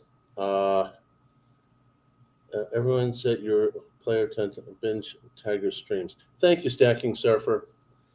As I said, I've always promised 4 ounces of 1 ounce coins, Tiger variety, at the 4,000 mark. And Frosty was kind enough to offer something to the members, which he doesn't really have to do. And if he reneges, hey, that's good. But he's been good to me in so many other ways. But it did prompt me to think about my members, and I decided to release a short today that said, if I beat the deadline, I will offer a poured 4 ounce item, and the winner gets to choose what I have available to make a poured product from. So that's going to be up for grabs. So I do appreciate everyone giving me the support to beat this deadline, and all my members, all my subscribers, all my friends, Ian, Frosty. Oh yeah, that's right, Frosty. You said 5 ounces. I'm offering 4 ounces to commemorate the 4,000 view hours. So, and we will put up a piece of osmium. There we go. Are you sure? Yeah, it'll be a 2mm square, so I'm not going crazy. Okay. Well, thank you. But it'll still be the rarest element in the known universe. So. And as you can see, you can send it to OC and Neil, and they can make you an incredible nose ring or earring from it. Oh, I can just see me showing up at work with a nose ring. They're going to think something's wrong with me. A few people have actually asked me what frequency is it. So I don't know if the Osmium Institute have researched that, because every element has a frequency. I do know when I hold it, I feel good. So it could be a feel good sparkly frequency. Wow, that's impressive. That's impressive. So, as I said before, if you're interested in osmium, Ian's the man. He knows his stuff. I'm going to be learning about it, but he's the man. And if you're looking for gold and silver, I can tell you from firsthand knowledge, he has been very, very good with me stacking in my at my home. I prefer him over a lot of the big boys. So we were also planning on talking about something else, the world type of events. There's a lot of craziness going on, isn't there? Seems like the big Russian banks have frozen transfers. So it looks like there's a squeeze going on in the Russian banking system, a mass exodus. Even one of the banks that's very closely tied to the Kremlin has frozen digital transfers. So that's could be an effective way of bringing the Russian special military operation to an end, I guess, if their whole banking system freezes up. Well, they'll need the money. Won't take long for soldiers to stop soldiering if they're not getting paid, will it? And then there was a big Swiss bank announced bankruptcy, and they were connected to, I think it was Real USD, a stable coin that was connected to Binance, and it looks like I just caught a bit off Nobody Special Finance this morning. I had it on in the background, and it looks like the Binance guy, I can't remember his name, the little strange billionaire guy, looks like he has squealed to the authorities to get away just with a fine for breaking all of the banking rules. The SEC and the FBI were coming down heavy on him. So he's paid a $4-something billion fine. But it looks like he's probably ratted off everybody who's doing illegal stuff through his various platforms. So really? Yeah, so there could be a lot more crypto news coming. Oh, wow. Yeah, it depends how much information he has handed over to secure his personal freedom. Wouldn't be surprised if a lot of people end up going to prison from the information he's leaked. So I think I'll steer clear of wallets and crypto and all of that stuff. I think it's I'll stick to good old-fashioned 1 ounce prospector rounds. Here we go. Isn't that one beautiful? Look at it. Is. That is. Is that a bird or an E? Yeah, I never really appreciated rounds too much, and I've been watching other people talk about them. And one of my wholesalers came up with these at a reasonable premium, and I can see why these are so desirable now. And having the date on is interesting, isn't it? That's 1986. That one. I have a monster box of assorted rounds, some cheap, some not so cheap. I got 2, maybe 3 tubes of prospectors. Really awesome. Yeah. And I really like them, but I like a little bit of a variety. It's a lot of fun. But that monster box is filled and has put in its permanent hiding place. So, once I fill them, they go into their permanent hiding place and rarely get touched ever again. Oh, hi there, Neil. I always want to keep thanking Neil. This is why I bought this Noble. Neil reawakened my interest in platinum. I'd not been paying it much attention because it's not an everyday item. We normally get it into order when people, but since chatting with Neil about it, it's like, do you know what? I don't think you're going to go wrong by buying platinum under $1,000 a gram. Sorry, an ounce. It's harder to mine than gold. It's harder to refine, and it's 30 to 40 times more scarce than gold. And I think it actually has a lot more uses than gold. So, you really think it's going to be all that? I bought 1 gram of platinum, 1 gram of palladium, which does one thing only for me. It forces me to watch the spot price. If I didn't have it, I wouldn't watch it. But do you really think that it's worth it? Yep. It's got so many uses. I mean, in fuel cells, it's the premier catalyst. It's not just used in mufflers for combustion engines. It's a key metal in fractional distillation. So when you're turning oil, you're cracking it and splitting it into different products. Platinum is essential. And you look how Ukraine is blowing up the Russian refineries. Eventually, that's going to need a lot of platinum to rebuild those. Oh, wow. Yeah, that's true. And it is beautiful. It is, it's denser than gold.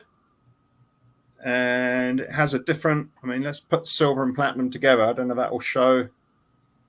Yeah, we can get the Queen on the Britannia and the Queen on the. Oh, yeah.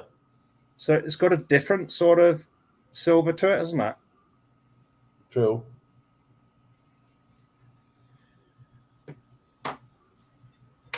But I think everybody's core should be silver, of course. I think that should be your fundamental core. I think it's going to do the best. I thought about that when I first started stacking. I stacked both. And I really wanted to stack gold. Yeah.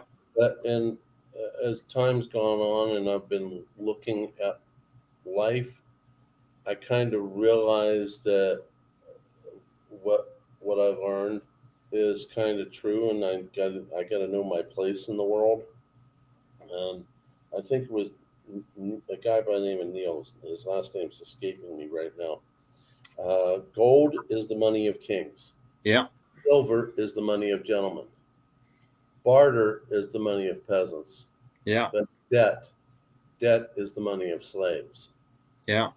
And I'm not a king. I'm not a government. And I'm going to have to be able to buy goods and services to feed family and whatever small things I need. So I thought of just only getting enough silver to do things with, but life is life. You know, you need more silver to barter with than you need gold. I just seen that comment. I don't think I'm as old as Woody Harrelson. I think he's older than me. So maybe this is the young Woody here. But getting back to osmium, I think osmium is going to do as well as silver. But one advantage it will have, if you get it made into a piece of jewelry, you're going to double at least the value from the cost of having it made and the cost of the piece of osmium. You're going to double up again. So say silver goes 10 times and osmium goes 10 times. It's a lot easier then to upscale that osmium another factor of 2. So your osmium can go 20 times. So I think it definitely has that potential. And there's some major players that are just about to adopt osmium. I can't go into too much detail, but a major sports personality, a major music personality, and a major worldwide jewelry brand are about to start promoting and using it. So when that all occurs, the awareness is going to be out there. Anybody who's making beautiful pieces with it is just going to have all of that promotion backing them. We've got a question there. Is osmium safe to handle? In the crystalline form, this is the most inert substance. There is nothing more inert. There's no acid or alkali that will dissolve it. Here we go. I haven't done this before, but yeah. It's absolutely inert. If I remember correctly, you said don't ever do that with regular osmium. No, don't. It's like osmium tetroxide is a pretty nasty compound. I remember telling Sal on Salivate, I told him not to lick his bar of osmium. Yeah, I saw that. There's companies selling it in bars, in cubes, sintered beads. Any of those will react with oxygen. They will have nano holes in, they will have flaws in them. The oxygen will get in, it will react. Scarlett Klaus, the vice director, and Ingo, the director of the Osmium Institute, bought one of these osmium cubes, and they left it on a sheet of white paper over the weekend in the office. And when they came back on Monday, there was a dark brown stain on the paper, showing that it was forming osmium tetraoxide. Wow. So yes, this is completely, and this would be an incredible use for it if there was enough to make medical research vessels, not medical, but chemistry, because the big problem of chemistry is getting things pure and keeping them pure, because everything dissolves. Water is a universal solvent. It dissolves everything, but the only thing it won't dissolve is this. This will not dissolve. And people say, oh, you're crazy. Diamonds and gold don't dissolve in water. They do. So it's impossible to get pure water because it will absorb, it will dissolve whatever it is held in. So in chemistry, they use tin, and in higher end chemistry, they use platinum. But this would be the ultimate material for doing chemical research, but there's just not enough of it. I understand. And as far as being a catalyst, at least for combustion engines. Platinum, yeah. Platinum is better than palladium, not by much, but it's still better. Yeah. There is a substance that comes off of using palladium as a catalyst, but it's considered in such small amounts that it's considered inert. Yeah. I did a video on that quite a number of months ago. For those of you who might be interested, I'll tell you what the video is as soon as I find it. It was I was driving through West Virginia. I had just found someone who had some old muscle cars, beautiful red old muscle cars. And then another part of West Virginia, I'm driving through another little town, and I saw, basically, for lack of a better way of saying it, kind of like a mini museum of an old Esso gas station with red gas pumps. Here it is. Let me bring this up.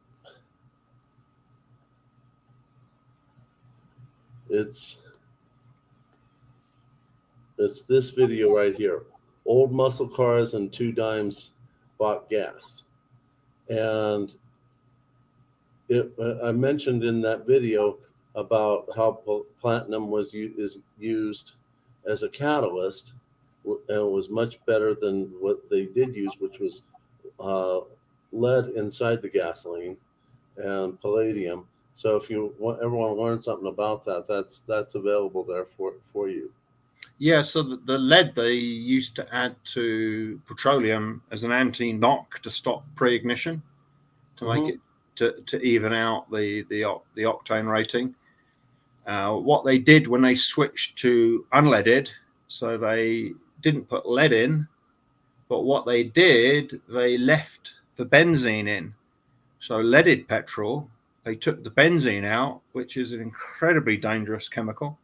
It's absorbed by human fat cells through your skin, and it's incredibly carcinogenic.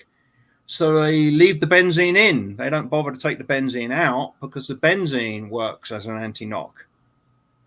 So they've taken something out that's toxic and poisonous, but left in something they used to take out that could be even more toxic and poisonous. So, it's not just amazing. Yeah, and the antidote to lead, and I'm sure you'll know this as a doctor, Tiger, if you take reasonable doses of vitamin C, it's an incredibly effective. It mops up heavy metals in the blood. It cleans the blood. You don't see a whole lot of lead poisoning in today's world. No, but it's one of the first things they do in hospital. If you go in with suspected heavy metal poisoning, any sort of heavy metal, they'll put you on a high dose of vitamin C, because it just acts as a sponge and sucks up. It actually removes it from your blood. So yeah, benzene is highly carcinogenic. Wow. So we're told. I remember the carcinogenic from college. I was a chemistry major, and Yeah. they were more careful about the benzene than they were about the hydrochloric and sulfuric acids. Yeah. I remember in chemistry, we were told we were going to do a certain experiment. So I told my dad, and my dad was a chemistry lecturer, and he said, don't go near it. So I refused to do the experiment. The teacher was not happy. And it was messing around with benzene. Did they punish you on your grade because you didn't do it?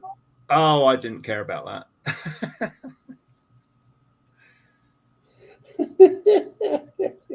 It's just, it's so easily absorbed through your skin, and once it gets into into your fat cells, I don't think you can get it out again, and it just accumulates and builds up and up and up. Wow. Yeah, you don't see a lot of benzene poisonings either nowadays. They keep that stuff under wraps. That's interesting, Neil. Yeah, I used to love taking Epsom salt baths, so maybe I've had all the heavy metal removed from me. I didn't know that about Epsom salts. Yeah, it's magnesium sulfate, isn't it? It draws toxins out. It's great for muscular issues. It draws the toxins out that can cause inflammation. Yeah, I use it a lot in infections, skin infections, abscesses. Yeah, it works great. Some silver, I guess some silver as well would work well. Yeah, but that'd be way more expensive. I went ahead and my wife, because I'll occasionally get a leg infection, and she'll put my leg in a big bucket full of Epsom salts. She usually uses the ones that have flavor-like smells to them, and they relax me. But the one that puts me to sleep the strongest is lavender. So when I tell my patients that have skin infections to sit in a hot bathtub of Epsom salts, I tell them to stay away from the lavender because I don't want them to drown. Oh, so Neil, is LLC still here? We'll have to ask the bee about honey. He's got to be the honey expert. Neil saying honey is good for infections. Yeah, there he is. He was off pollinating. LLC's off pollinating. When he goes off pollinating, there's this guy with this big hat that comes in and plays his records.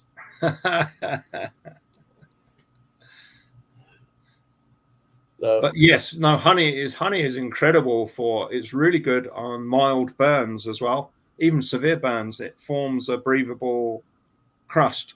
So it stops reinfection, and it's got antibacterial, antibiotic effect as well. So yeah, I've used that many times on grazes or burns. I didn't know that. Is that just on the natural made stuff, or is that on the store-bought stuff too? A good quality honey, yeah. Okay, I didn't know that. It's really good for, if you get a burn, it can just take a long time to heal. If you put honey over it, it will excrete it. It will start to heal within a few hours. The healing starts. It's incredible. They do use it. I don't know if they use it in America. I know in Britain they use it in burn units quite frequently. Let me ask you this, because this might be more of a question for LLC. In the wintertime, the weather is drier and my lips chap.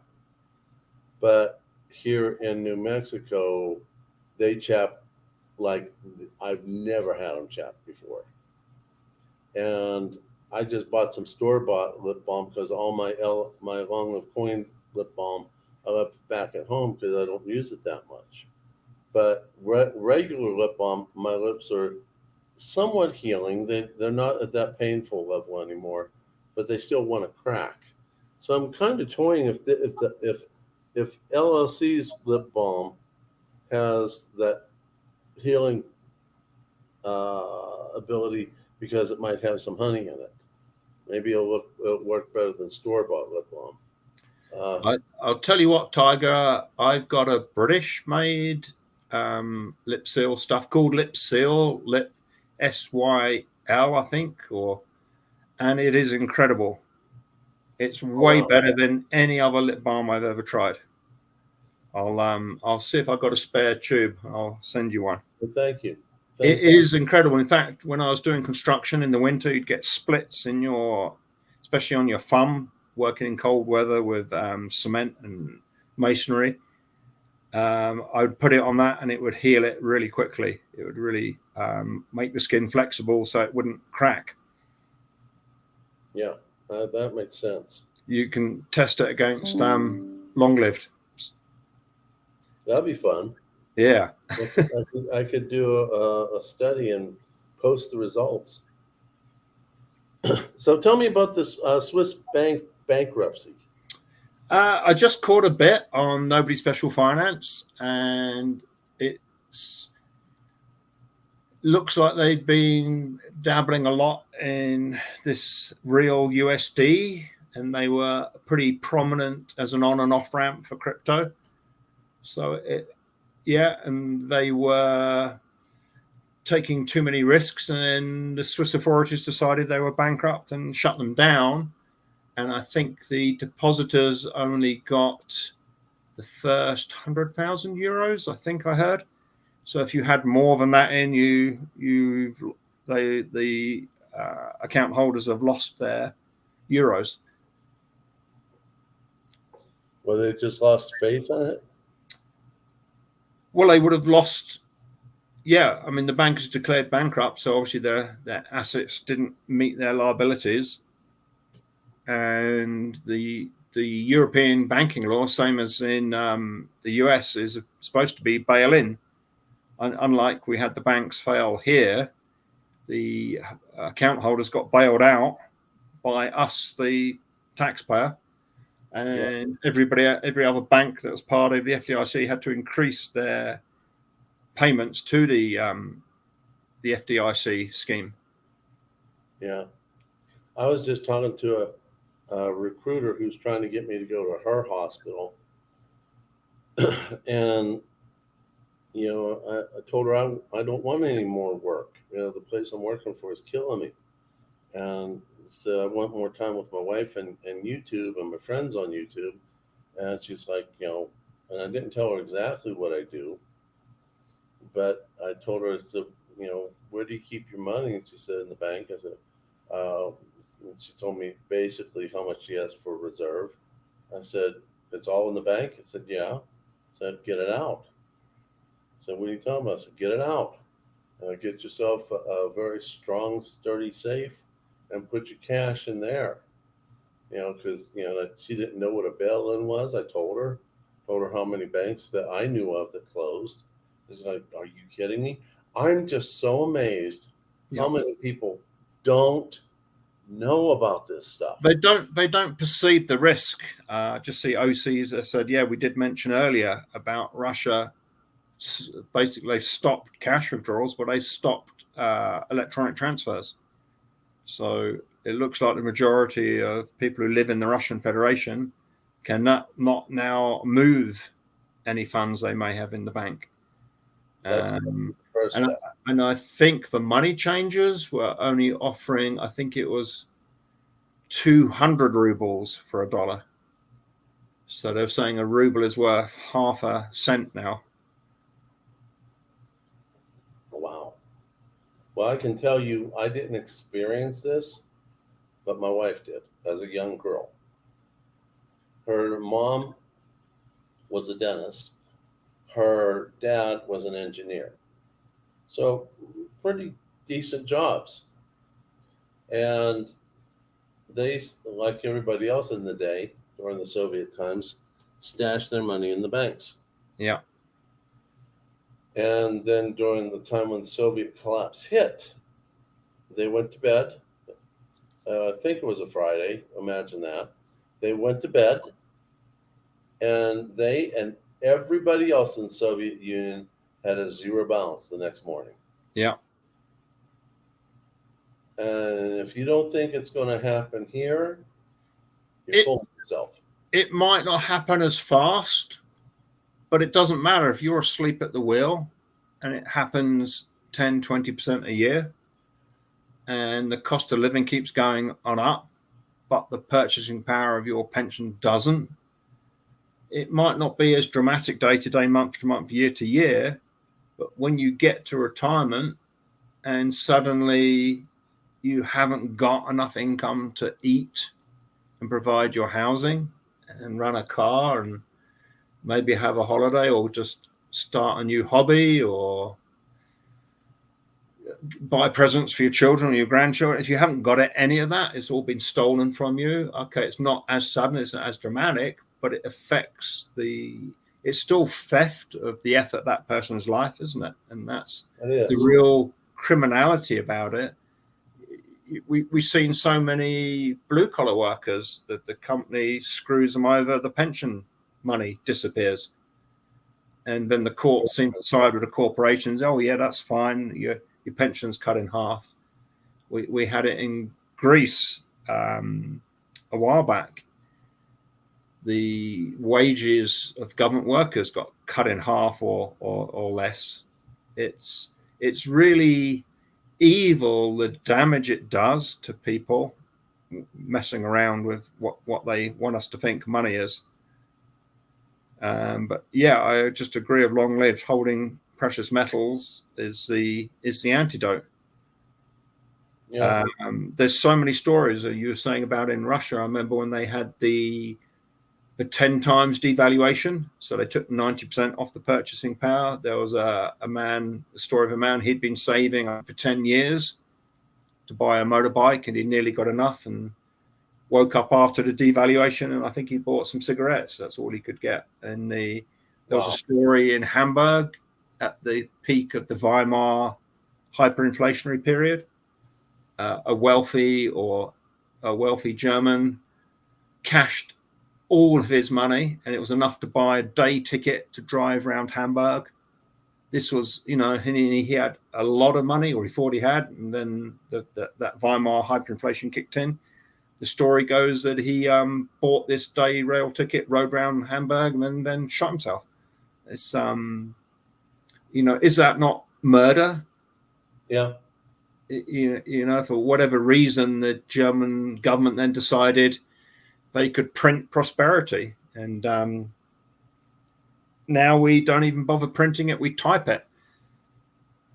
Yeah, we're running at $1 trillion every 100 days. It's $1 trillion. If you count in seconds to get to $1 trillion, it will take you nearly 32,000 years. And they're creating that many dollars out of nowhere.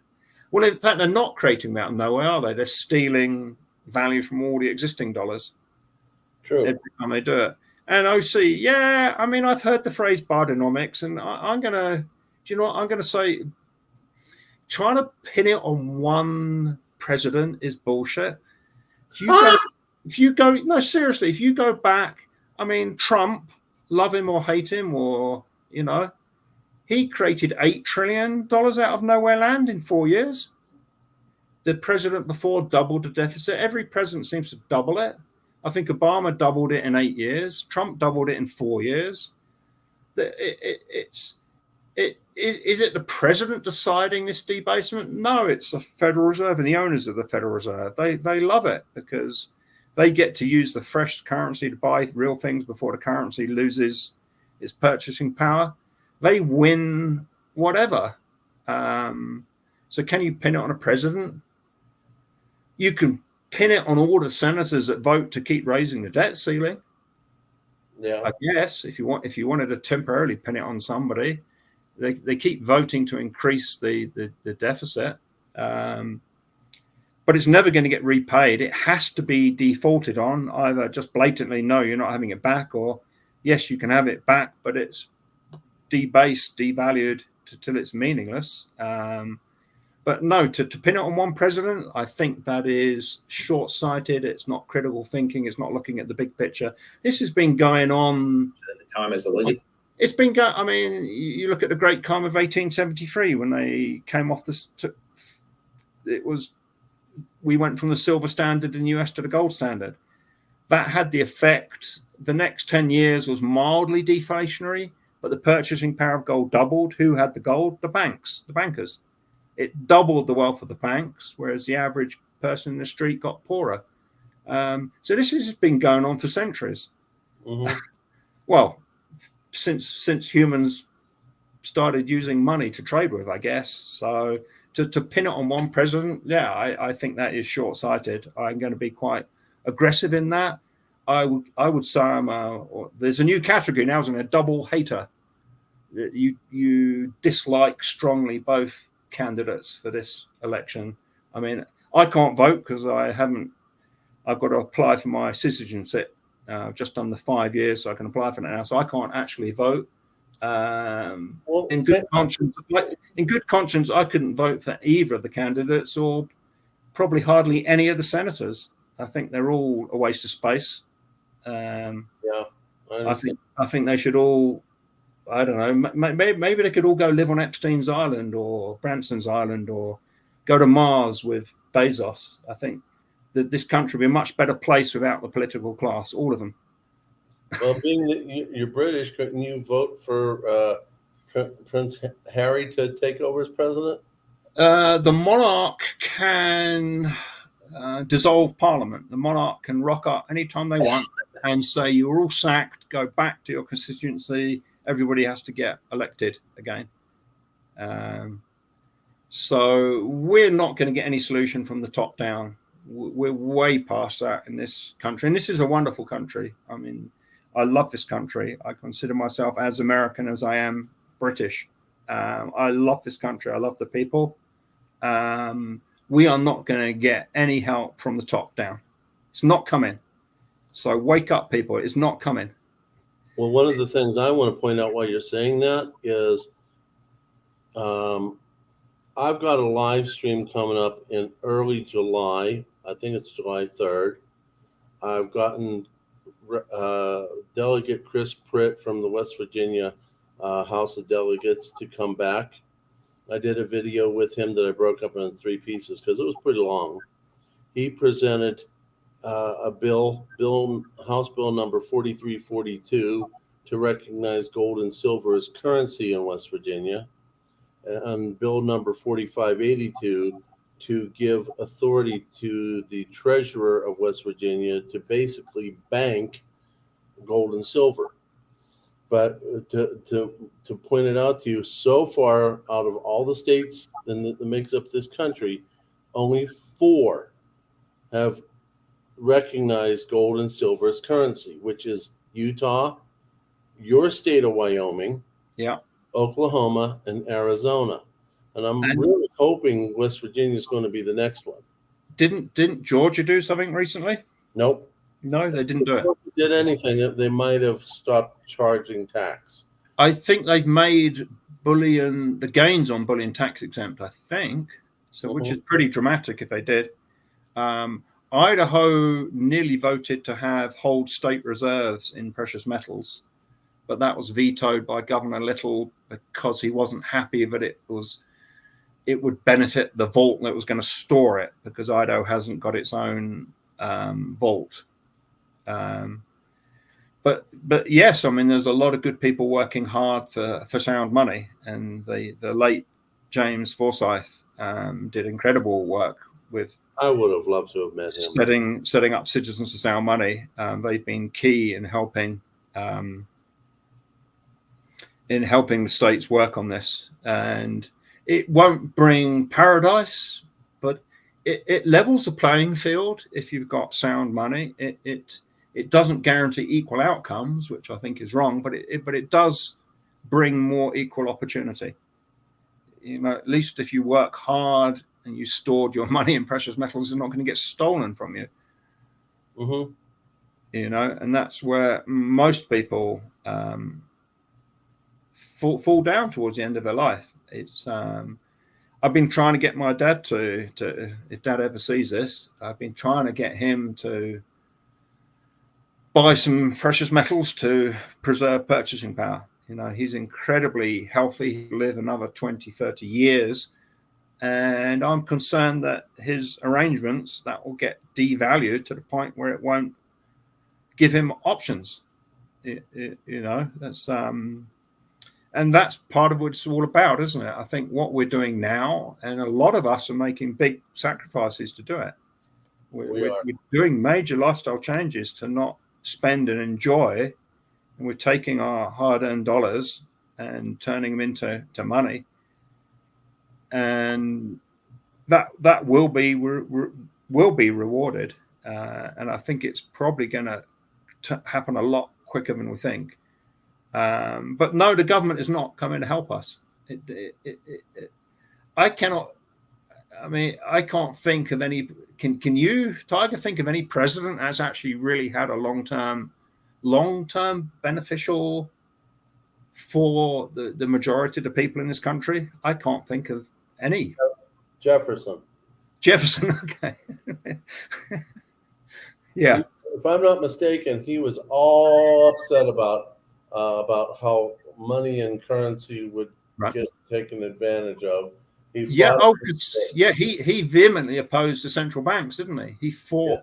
He fought to stop the second one being formed. And you asked me which president. That's the one I can think of. Probably the one that is guaranteed that he was trying to do something that would benefit most people. Yeah. I hate saying this, but humans, we're flawed. We are flawed. We are sinful. We are self-centered. We don't really look after each other as we should. Some of us try, and some of us try and fail, and some fail less than others. But there's only one that I know of that has been 100% foolproof. Right. And that's our Lord Jesus Christ. Yeah. But everyone else is failed, myself included. Yeah. And to be honest with you, if I had to tell you the God's honest truth of how many times I've tried and failed, some of you guys might not like me. But I think Jefferson was way ahead of his time. Neil, are you running for president? Be the best POTUS ever. What's a POTUS? President of the United States. Oh, okay. I didn't know that. Hey, you can teach an old tiger new tricks. But what we can do, ground up, we can make a huge difference. I mean, Tiger, you're making a huge difference. You're promoting sound money. Everybody who's got a channel promoting, is promoting sound money. And the more people we talk to, sometimes it might take a newbie to start stacking to have heard it from 3 or 4 or 5 different places, and suddenly it clicks. So the more we tell people what currency is and what money is, at least they've been warned, haven't they? And we've done our part if we've warned people. Oh, you wouldn't believe it. When I'm working here in New Mexico, I have some of the nicest nurses I've ever worked with. They're on the spot, especially the night nurses. They're very good at what they do. They've been very helpful with Low Tech Tiger. But I talked to them a few times. I mentioned Libertad. I'm very close to Mexico. And they have no idea what I'm talking about. Just totally clueless. Now they all know the word peso, but you put a gold peso picture in front of them, they don't know what that is. No. They have been totally indoctrinated into the fiat life. Yeah, so somebody made a comment just not long ago about if precious metals don't get confiscated, and I heard this from another channel. I can't remember who to credit, but they said, the confiscation's already happened because so few people are aware of the situation. They're not prepared to protect themselves from the ongoing debasement. So the confiscation has happened. And as for any actual attempt at confiscation, governments, not only are they pretty stupid, they're lazy. they will just type dollars into existence and offer over the market price. And some people will sell into that. And also legislation will get passed, and it will probably tie in with the digital dollar, that it will be easy to sell your precious metals, but it'll get harder and harder to buy them. And that way it'll be a one-way filter, and slowly the precious metals will get extracted from the population. So that's how the confiscation will happen. Yeah. And I think the biggest risk for when we get the first breakout, when we hit $50, $60, $70, a lot of people out of exhaustion or out of exuberation will sell into that, presuming it will pull back and they can buy back in again, and it will never pull back. And that will be a confiscation as it keeps rising to give account for the currency debasement. People will keep selling into it, thinking it's going to peak, and they'll sell out of fear. But I fundamentally think that this time you won't have to sell your precious metals to secure the gain. The gain will be permanent. It will just keep resetting.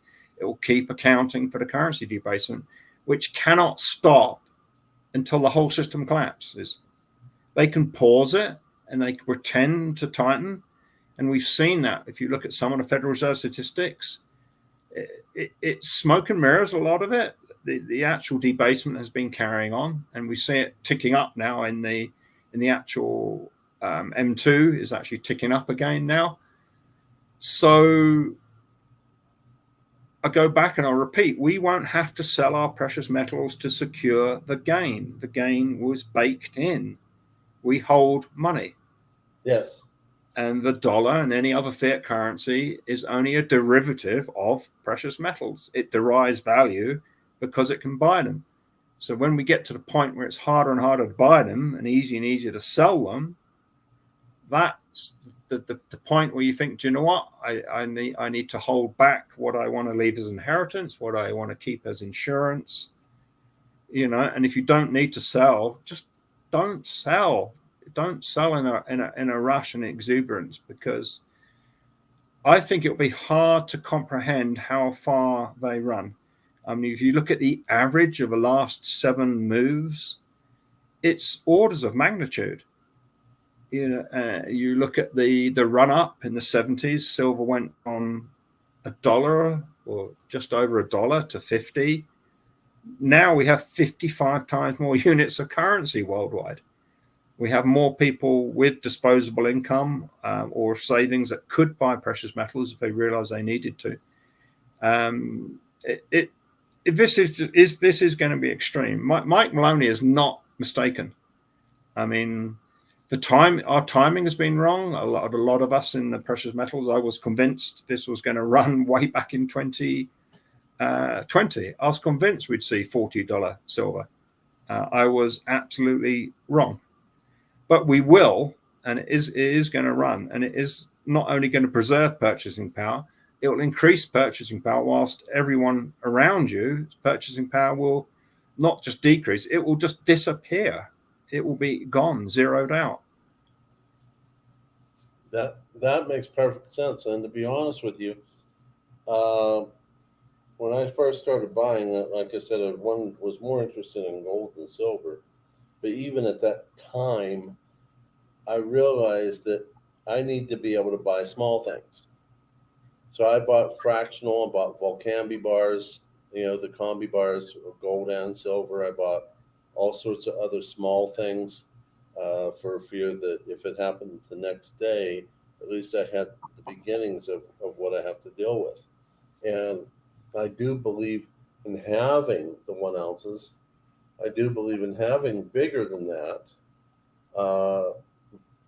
But when you got mouths to feed, and you're not talking about having to have the expense of a government and having to pay an army, all you have to worry about is taking care of your family. Yeah. Those are smaller ticket items. So, a lot of people, they talk about the fractional this and the fractional that and their opinions. And I'm a firm believer in diversity all the way around. And so I'm a big proponent of constitutional silver. Yeah. But in my opinion, is my opinion. You know, I look at all things that have gold and silver as constitutional. Even the 35% war nickels. Yeah. Under an SHTF has 35% silver, Yeah. which can be used to buy smaller things than a 90% dime. Yeah. I also realize that you're going to run into someone who'll say, I don't want that coin. It looks like every other coin. You're trying to take advantage of me. So I have fractional that is clearly says that it's silver. Yeah. I have rounds and bars and all that, and I even have gold backs as my first line of defense, because running into someone that will say, I don't want silver. If you want what I got, I want your gold. Well, I'm not giving you a big piece of gold for a little piece of something. You know, that's where my gold backs will come out. So protect the bigger items. Yeah, the war nickels, I think they're great because 20 of them have 1 1/8 of an ounce of silver. Yeah. So it's way more fractional than the dime, and it's a bit bigger, so less likely to get lost. And if you don't end up using them for trading or bartering, you're getting manganese. Yeah. Because they put manganese in to give them the right magnetic characteristics, the coin vending machines. Well, it wasn't so much the magnetics. From what I read, it was the size. It wouldn't fit into the vending machines of the day. No, because that's the size they would have just adjusted with copper. Okay. Because it's silver, manganese, and copper. So copper is cheaper than manganese. So they would have just put more copper in it. I think they needed a certain amount of magnetic quality, because that's how the vending machines at the time would recognize if it was a nickel made out of nickel and copper, or a fake. Okay. That's what I understand. Nice. It was to get the correct magnetic properties. Okay, that's news to me. That's definitely news to me. Hey, Ron Pierce, welcome. But I do think I don't think we're going to end up in societal breakdown in the US. I feel that's a fair few years away. I think they will manage to patch up the dollar system when we go fully digital. I think they will lock up old dollars, so not all dollars will transfer across. So that way, some quantitative tightening will be hung on wealthy individuals and corporations. They'll have their funds locked up as old dollars, and they won't be able to spend them or transfer them to the new digital dollar. So, and I think with the amount of currency that is fleeing here worldwide, it's trillions from China, trillions from Europe.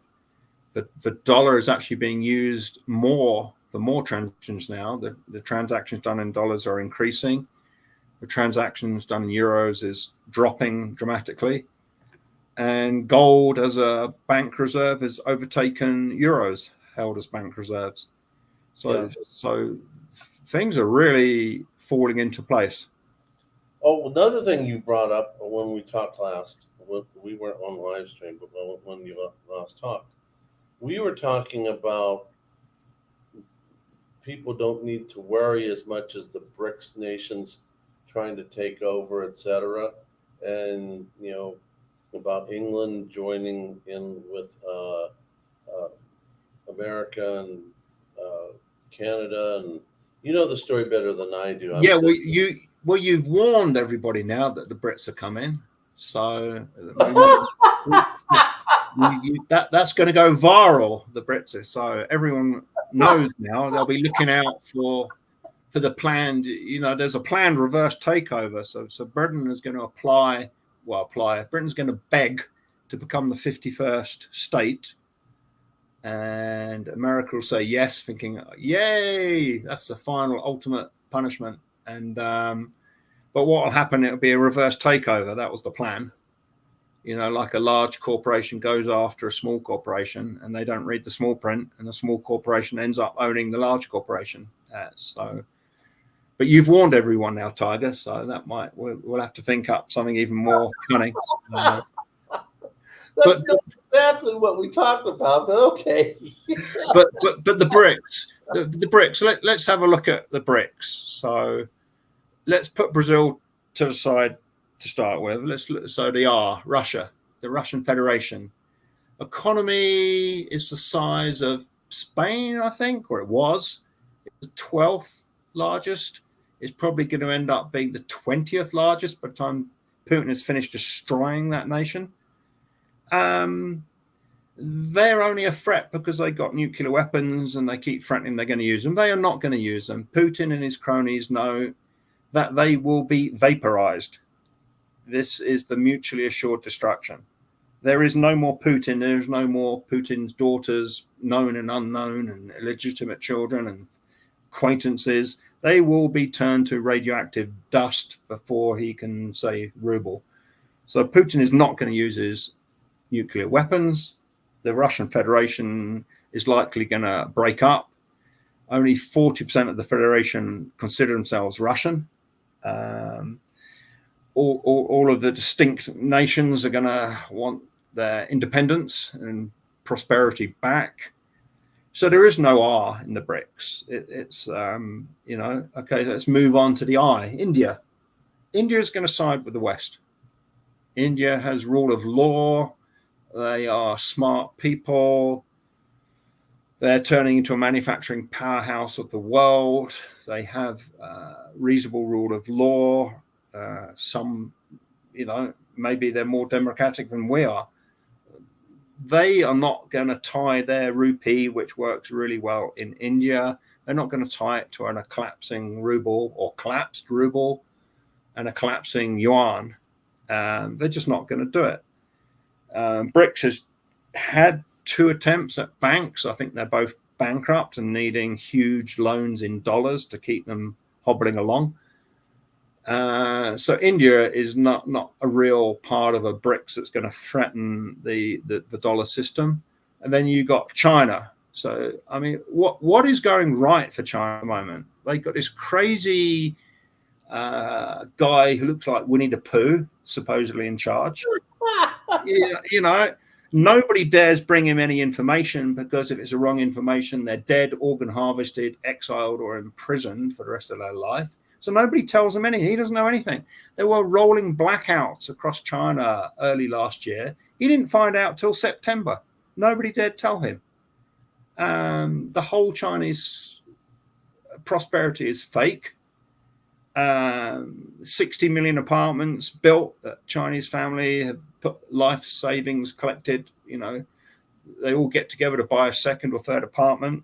They take out the mortgage sometimes before it's even built. That's fake wealth. It's all collapsing. It's all imploding. So there is no China in BRICS. So that they are going to collapse. Fundamentally, they have to. On the geographical side, they have very poor land.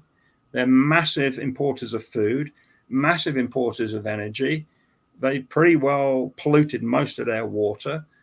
The country is usually either part of it's in a state of drought or flood. That's just increasing. And you add the catastrophic waste of resources, misallocation of labor, of materials, of water, of land. The whole thing is just obscene. The Chinese Communist Party has destroyed the wealth of China. And they've stolen it as well. I mean, there's more millionaires in the Chinese Communist Party, i.e. the leaders, than there is in America. They've stolen it. So there is no China in BRICS, no really effective. It's not going to be functioning nation fairly soon. And people go on, oh, but their navy's bigger than America. It's a pile of crap, the Chinese Navy. Their super aircraft carrier can't even launch. They can't even use their magnetic launch system. They don't know how to make it work. There's cracks in the superstructure because they don't know how to make a superstructure that's structurally sound. So their whole military is just an absolute disaster. You look, there's 13 nations that surround China. They're in active disputes with 12 of them. It's so there is no real sea in BRICS. And South Africa, I mean, that is just a whole disaster zone in itself. You've got gang warfare going on. You've got Western companies fleeing. I think a year or so ago, a Western mining executive was murdered outside his house. So that company shut down all mining in South Africa. I do know where a lot of this comes from. Beijing and Moscow pay out through intermediaries a lot of money to YouTube channels to say de-dollarization, BRICS, petro-yuan, and you hear, I mean, last year, how many times did you hear so-called experts on YouTube spew out the phrases de-dollarization, BRICS, petro-yuan, gold-backed? You know, it's like, it's not going to happen. If they did a gold-backed currency, it would only actually be effective if it was redeemable. If it was redeemable, everybody that held their crappy bunch of currency would take all of the gold and leave the country if they could. It's just not happening. And I completely disagree with Better 0224. The USA is not screwed. The USA is actually going to prosper through this. But the tragedy is the bulk of the people in the USA won't. The corporations are going to prosper. The politicians are going to prosper. There is trillions of dollars fleeing to the US because capital always flees to where it's least worst treated. And it is fleeing China, and it was fleeing China till they shut all the banks down. The US is probably the best place and the best chance for anybody who's awake to live in these times. And then let's briefly talk about NAFTA 2. I can't. There's a successor name to it, but let's just call it NAFTA 2. So NAFTA 2 is a very cohesive alliance between the United States, these United States. Actually, I refuse to call it the United States. It's an alliance between these United States, Mexico, Canada, South Korea, Japan, Australia, and hopefully Britain will wake up and join as well. These nations join together. We don't need anybody else. Anyway, that was a bit of a ramble. Conversation went. Is our debt too high? No, the debt is actually the easy thing to solve. The problem the US has is its unfunded liabilities, which could be $200 trillion. The 35 trillion, we could actually solve that. That could be solved. But the 200 trillion unfunded liabilities, they have to be reneged on. Alan Greenspan was asked, and he was asked, can the US government always honor its unfunded obligations? And Alan Greenspan said, of course the US government can, because they create the currency.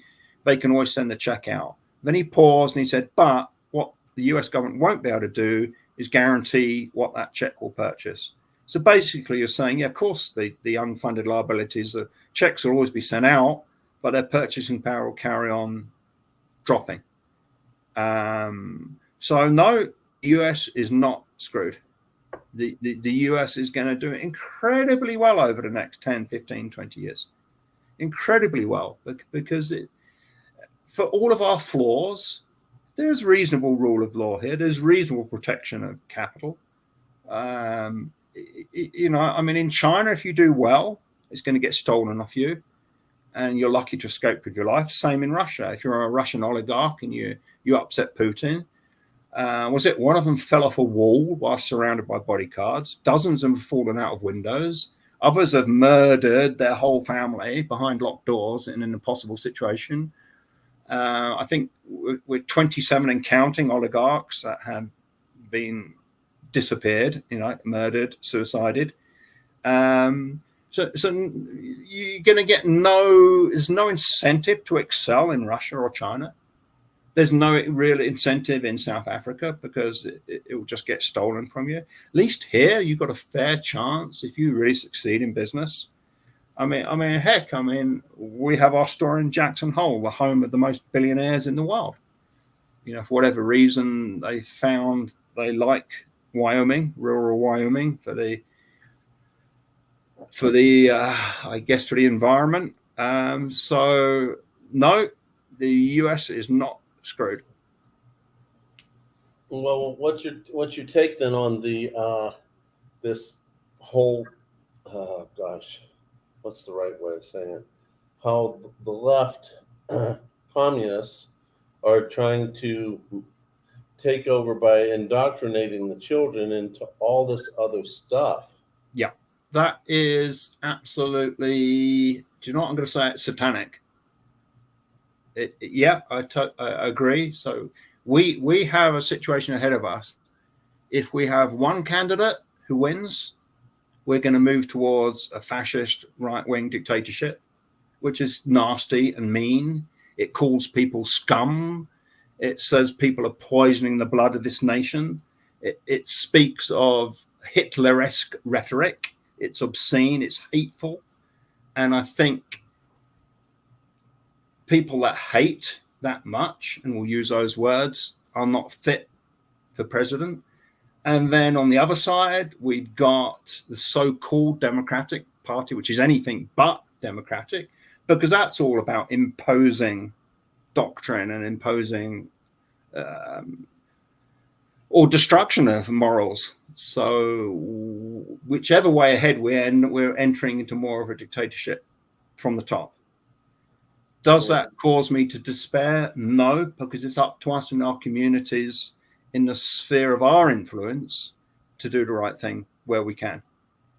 And everything we can do to help a neighbor or a friend or a relative, or do something to help our town or city or our local school or whatever it is you're involved in, whatever we can do, if 100 million of us start actually doing more to the best of our ability, that will transform this nation.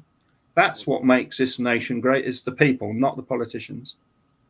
It's the majority of people want to get on, help their neighbors, live their life, build a family, get a home, retire in modest comfort. That's what the majority of people want. It's where it goes wrong is we get people at the top telling you how to do that. But we can. I mean, in the words of Václav Havel, he became the president of Czechoslovakia after the breakup of the Soviet Union. His whole philosophy was forming a parallel system, so that you create friendships, you create hobbies, you do stuff that becomes so meaningful and enjoyable that for the dictatorship that surrounds you becomes less and less oppressive, because it has less and less meaning, and what you do becomes more and more real. Mm-hmm. And whether it's a book club or I don't know, a whiskey club or a beer club, and that's one of the things I love about the precious metals community. We really want to help people.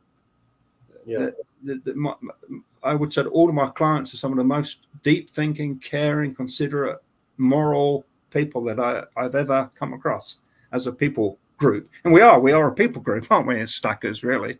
Yeah, pretty much. Yeah. So I'm really hopeful for the US. I am really, I am the oh my gosh, the what would I say?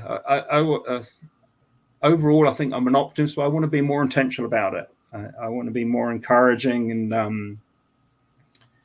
and when we're succeeding in something, let's in the word of that country song, I can't remember the singer, but he goes about when your dreams start to come to pass, turn around and look for the person behind you and give them a helping hand.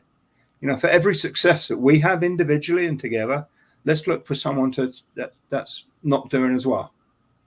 And then that way, this country becomes great again. It doesn't become great because some orange person says, make America great again. It really doesn't. Yeah, I can see where you're coming from. And to be honest with you, this country was built on people that were oppressed, fighting back and looking after each other. Yeah. And Yeah. federal government was made up of people who were still connected to their people. Yeah. And then over time, it got bigger and bigger and became, more about, the people in charge and less about the people. I share some, but not all of your viewpoints on the presidential race. I always say that I'm not a Trump hater, but I'm not a Trump lover. I think that, in my personal opinion, and it is my opinion, he's our best candidate, but I'm not sure that everything he does is always so wonderful, such as on his first time in office, he wanted to hand over the ATC and the FAA over to private industry. Yeah. Every country that has ever handed over their airline system to private industry, rates went through the roof. Yeah. The quality went down, and they claimed that it was, the system was broken, and it would be better if it was run by industry, which in other countries, Australia is one of them, New Zealand's one of them. It got horrible. Canada's one of them. I mean, hell, I once had to fly through just a smidgen of Canadian airspace, and just for talking to me, they wanted to charge me just to, get ATC to say, go this direction. And they wanted to charge me. Yeah. I don't know why they didn't, but I don't remember paying it. But the thing is that there are a few things that are best left to being controlled by the government. Yeah. The ATC and the FAA is one of them, because handing over the skies is handing over the keys to the kingdom. Yeah. But we had a grassroots movement. There was millions and millions of dollars being pushed by all the big names in aviation to get this done, because that's what they wanted. But we had a grassroots movement. We had all the general aviation pilots, myself being one of them. We had Morgan Freeman, who's an aviator, against it. We had Scully, who landed in the Hudson River, against it. Yeah. All the if I'm not mistaken, all the astronauts were against it. The Han Solo, I'm having trouble with his real name. He's a huge aviator. He's fixed wing and rotary wing, and he's flown into lots of dangerous situations, such as forest fires, to help knock out the forest fires, and also find people that were stuck there. He's really a true hero, not just plays one in movies. We stopped that. So if you have enough of a movement, you can still win. Yeah. Good night, OC Stacker. But you can win. So my thing is that I can't see anyone else beating Trump. But if he crosses the line, there's going to be enough of a grassroots movement against him to stop him from doing something that's crossing the line. My number one concern, and I've said this many times, is that what's his plan with Russia? Yeah. What's his plan? He says he can end the war in 24 hours. Okay, that sounds wonderful. What's the plan? If his plan is to give Putin everything he wants, that's not going to end the war. Putin will be emboldened. He will take and annihilate the Ukrainians, because he wants genocide there and here. And I know that because my wife has shown me the stuff that is on their news. And I see in your eyes how you love God and how you love this country and the people. And I'm telling you that to love this country, to love its people, You have to be as passionate as you are, which I thank you for that. But you also have to keep in mind, no one's perfect. No. Even Donald Trump, I think he's going to win, and I think he's going to do a much better job, but not in everything. No one's good in everything. You have to have checks and balances. Ergo, why our forefathers put this, uh, you know, hold on, so Putin is not Hitler. Nickel, I understand, but you don't have the insight into the European persona that I do. I've got years as an Eastern European offspring, plus years of being there. Okay, I'm totally okay with that, Nickel. We can talk about it when we do a live stream, and yeah, I'll respect you as a human being, and I will respect your opinion. Just as long as we do things with love and respect for each other. But the thing is, I really don't want Putin to be given the keys to Ukraine. He has shown he wants to annihilate. Yeah. If anyone doesn't believe me, look it up on the internet. Yeah. A tank in the early stages of the invasion turns seriously left and runs over an old man. I remember that. No military. Yeah, it was no threat. Yeah, at all, just to kill him. Yeah, they were running over cars, weren't they, with people in as well. Tiger. If you look at I remember a time when I was in an airplane going into Ukraine because I preferred dating there because I wanted someone who was my same religion. I was going with my friend Michael. Now I was trying to learn Russian. And Michael was much better at language than I was. Okay, he learns it much faster than I do. We were on an airplane. We got delayed and rerouted. Just how airlines are. We were having big layovers. We were tired. We were irritated, etc. Well, him being Italian, he was taught how to speak fluent Italian. So he already knew that. And he learned very quickly to get close to fluency in Russian. So we're in this airplane, and he hears the Italian mafia planning their business. And he hears the Russian mafia planning devastation. And the Italian guys asked my friend Michael, do you speak Italian? He says, no, not a word. I always wanted to learn, but my grandfather never taught me. And I'm thinking, whoa, that's a lie. Something's up. So, just keep your mouth shut.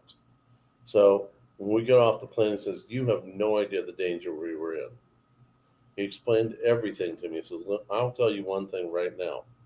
The Italian mafia is nothing to mess with. But they're afraid of the Russian mafia. Italian mafia will knock you off. The Russian mafia will knock off your entire family and extended family. Yeah. That's the mentality. I've seen boys, you've seen them too here in America too, boys fighting over the same girl. And they'll stop when they feel that they have kicked the other one's butt. In Ukraine and in Russia, no. They won't stop until someone's dead. Yeah. That's the mentality. So, I mean, what's not appropriate, Amy? Did I miss something? I must have missed something. Did I say something inappropriate, Amy? All right. Well, I'll wait until I get an answer on that. So I said my piece, but I think I have a pretty good idea, being of Serbian background and being involved with Eastern European, what I've lived through here in the States, foreign, and, not everyone plays fair. I can tell you that we play more fair in this country than the rest of the world. Yeah, and we by no means are perfect. I did see a comment there about how US troops are treated dead terrorists, and I don't know the full picture of the Afghan war and the Iraq war and all the other escapades we've been involved in. I do think that a lot of that is provoked, promoted, and prolonged by the military-industrial complex because they profit greatly. One, from the weapons used, two, for rearming and arming other nations out of fear, and also the reconstruction costs that usually goes to big corporations. So no, we are nowhere near perfect as a nation, for sure. But the US has played world policeman, to start with, very reluctantly.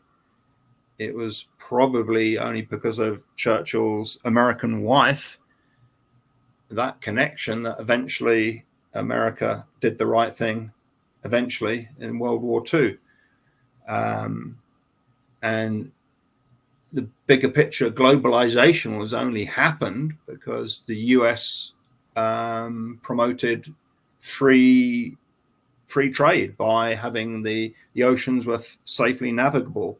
The US Navy patrolled, and you didn't have pirates running wild and countries attacking each other's cargoes, and so the US had enabled free trade around the world by being the world's policeman. And yeah, that has been abused. But I totally agree with you, Tiger. Russia would not even stop at conquering Ukraine. They will slaughter and destroy any remnants of culture or Ukraineness. They will just want to annihilate it. That's what their methodology is, whether that's by forcible deportation. I think, is it 30,000, at least 30,000 Ukrainian children have had their papers destroyed, and they've been sent all across the far north and east of the Russian Federation. So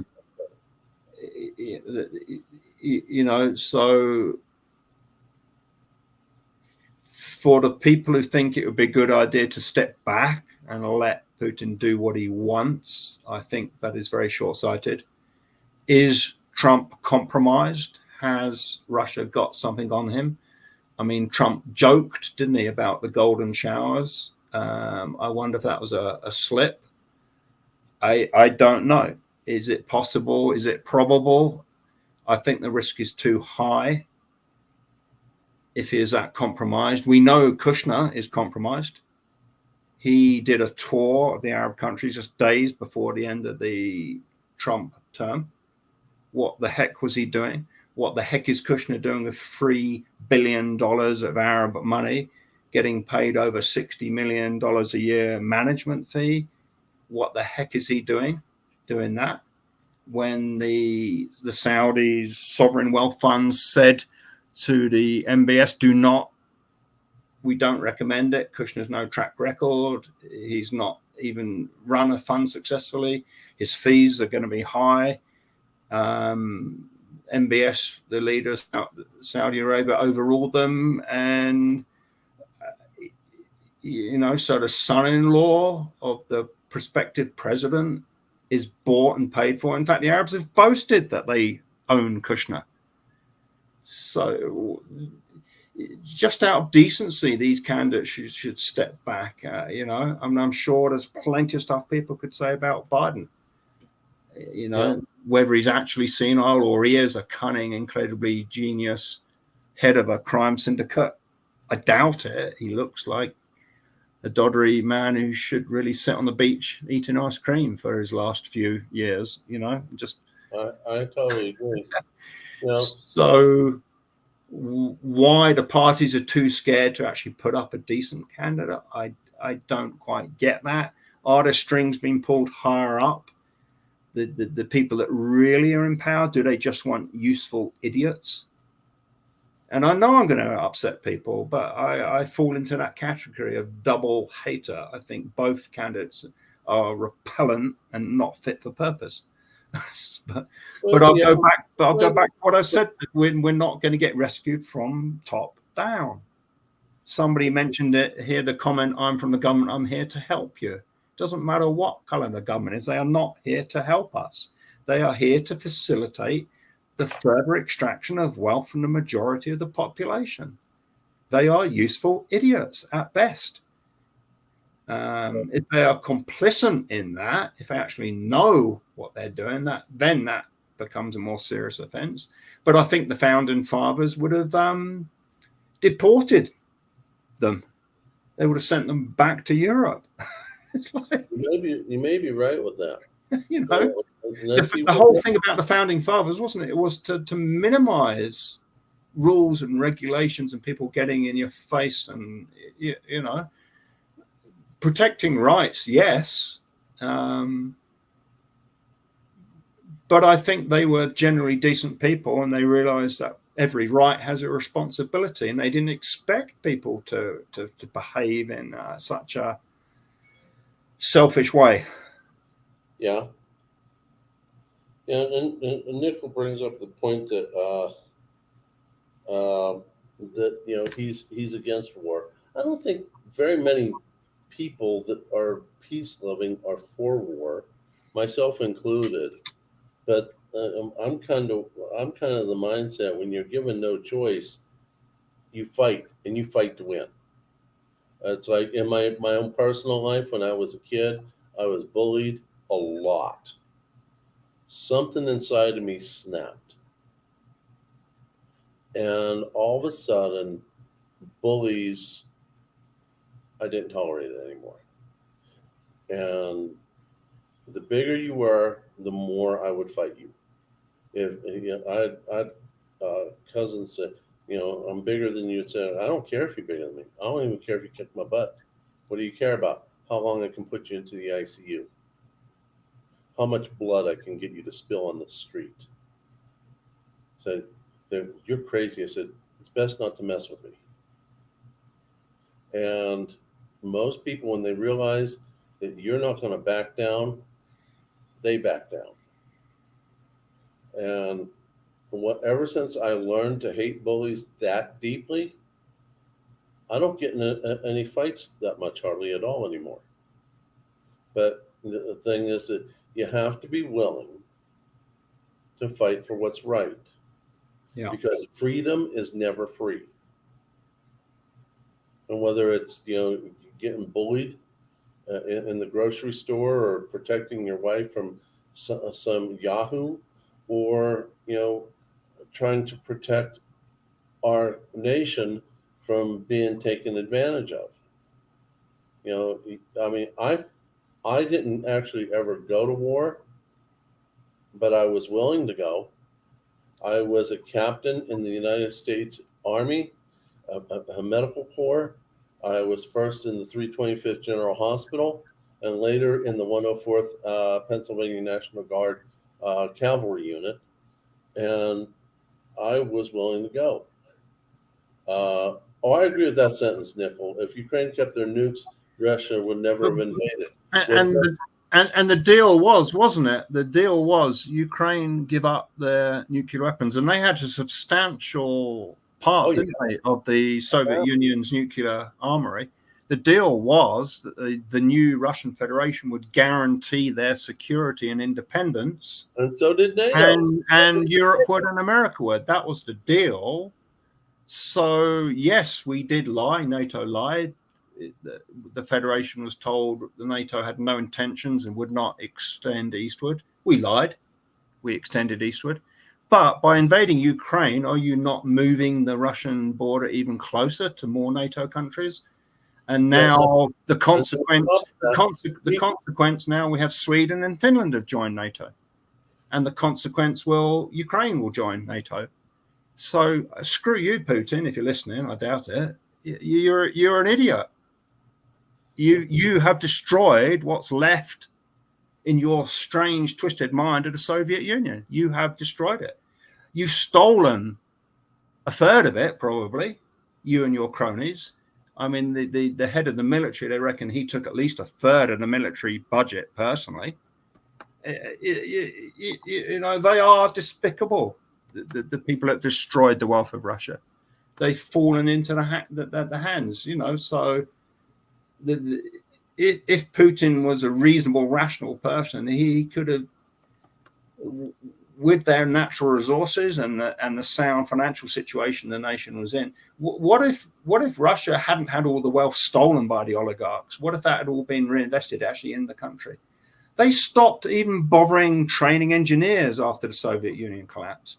They just relied on Western expertise to come in and do all of the complicated engineering and the refineries and all of that stuff. They stopped bothering to teach people. Oh, yeah. So not only is Putin despicable, he's greedy and lazy.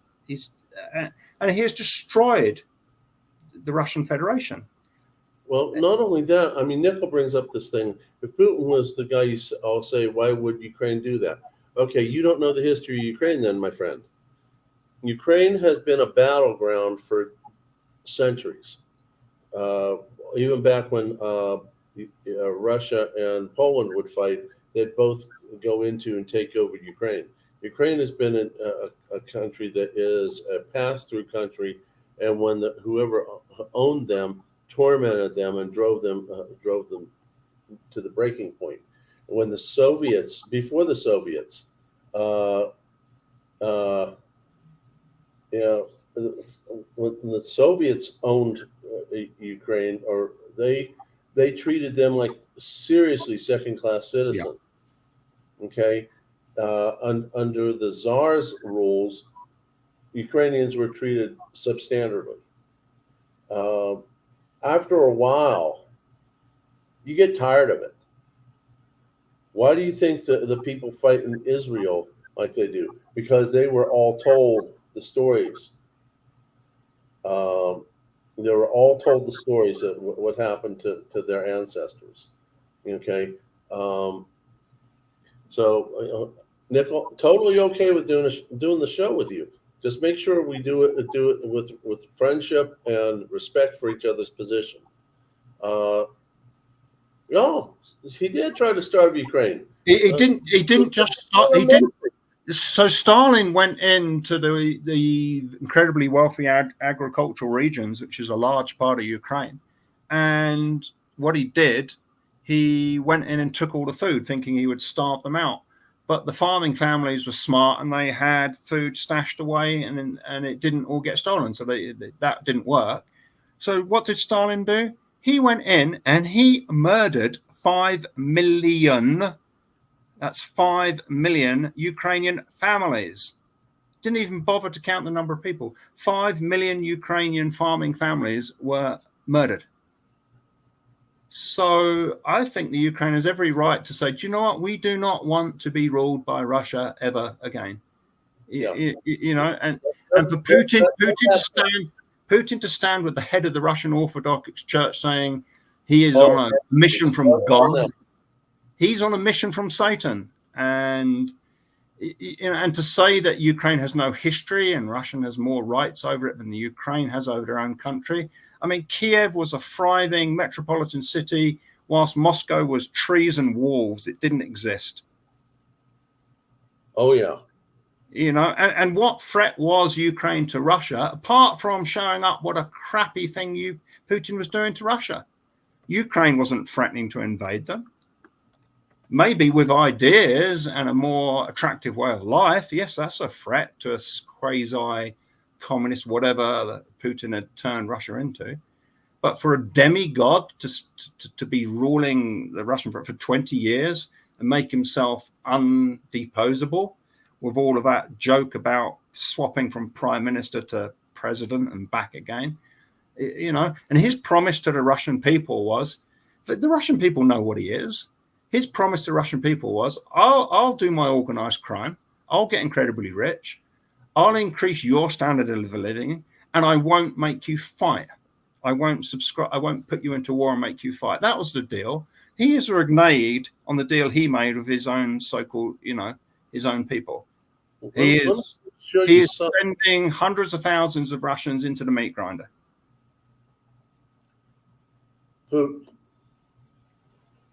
Let me get over here. This is just some of the ones I can find. That's nothing compared to what my wife can find. You know, they. Can I just interrupt there? Because I totally agree with you, Nicole. NATO lied. NATO clearly said it wasn't going to move eastwards because that could provoke the sleeping bear. And NATO moved eastward and it provoked the sleeping bear.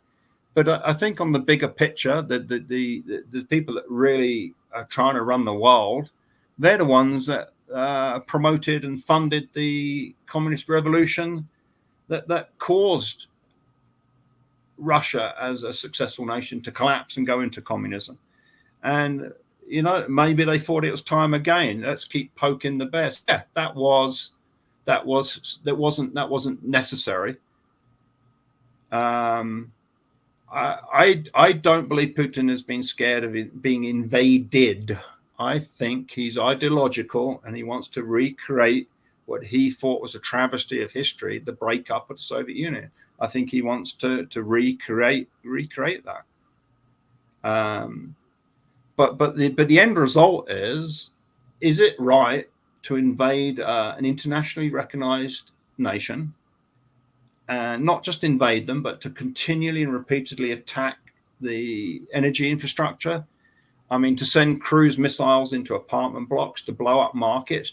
I mean, heck, to blow up a library. There's nothing defensive about blowing up libraries, Nickel. There's nothing honorable about killing people after you've tied their hands with zip ties and put them into a mass grave. There's nothing honorable about that. Those are war crimes. And you look what happened in Bucha. I would get your channel banned permanently from YouTube if I describe what happened in Bucha.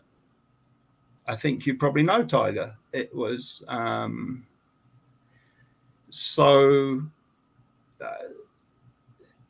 Putin has to lose this war that he started.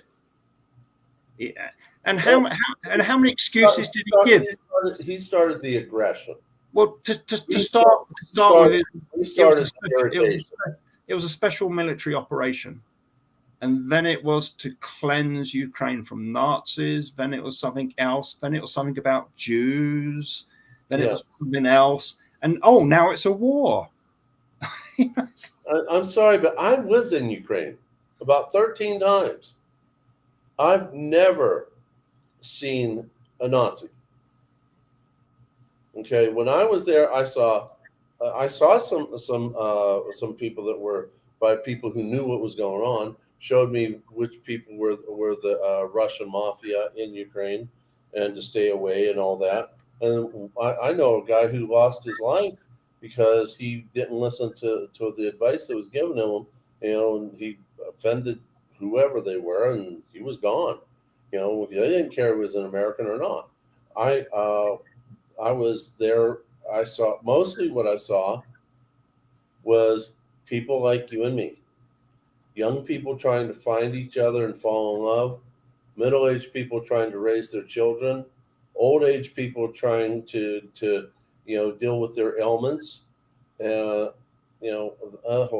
Be careful of what you believe in, from the Russian war machine. You got to understand what is taught in their military school. When they lost big time to Napoleon, they learned that lesson and they teach it to this very day. Napoleon gave false information that crossed to the Russian army, saying that his army was not that big, and the Russians swallowed it hook, line, and sinker. And Napoleon sent a small portion of his army over there to confirm that his army was not that big. They retreated while the Russian army attacked, and then all of a sudden they met the full force of Napoleon's army. False information is taught in their military school. And I'm not only because my wife taught me that, I already knew it, and my son's godfather, who's Ukrainian, who was in the Russian mafia, taught the same things because he was in the Soviet version of the military.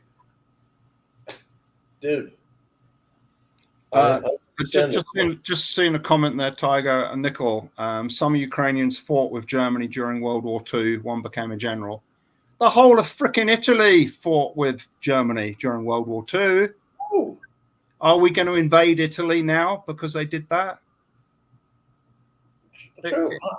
I'm going to state here, Putin has lost this war because even if he won the war, Russia cannot occupy. They haven't got enough men to occupy the Ukraine. And I'm predicting that within a few weeks, the Kerch Bridge will be a distant memory. They've been training Ukrainian fighter pilots with F-16s for 6 months.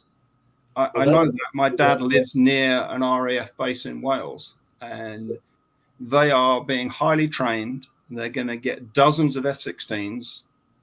They're already successfully blowing up the SU jets all over the place. They've taken out 2 of their AWAC type radar surveillance planes. The Ukrainians, I think, are getting a lot of intel, and they are taking out key infrastructure behind the lines. They've now got permission to use Western armaments into Russia. This is going to end pretty rapidly now. Well, not only all the tech stuff you're talking about, the Russians are fighting the Ukrainians in their own land, in their backyard. Yeah. And, they're not stupid people, and they're fed up. Yeah. They're fed up with centuries of being treated like garbage. Yeah. When Germany invaded the city of Odessa, let me tell you the story about Odessa. Odessa was created by Catherine the Great. And she wanted to build a city there because it was about the Black Sea, and there she could build her fleet. So, and then the city above it, in Nikolaev, where they also build the fleet, that's the city where my wife comes from. They have a huge delta that feeds into the Black Sea. So, to build anything in Odessa, there was nothing there. There was no foliage. So, to come to Ukraine, to come to Odessa, the price was you had to bring 1 tree, so they could have trees. But the buildings are made out of stone, and they got the stone from the quarry, and they kept building the city into the point where the buildings were taken out of the quarry. Now they have this labyrinth inside there.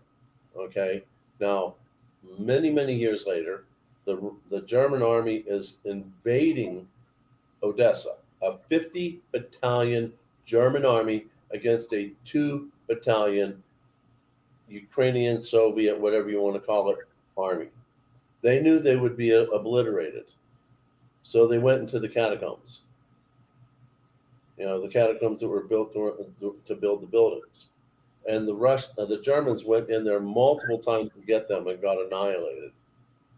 And, this 2 battalion outlasted a 50 battalion because they knew all the ins and outs of the catacombs. They lived down there. They had their own spy network.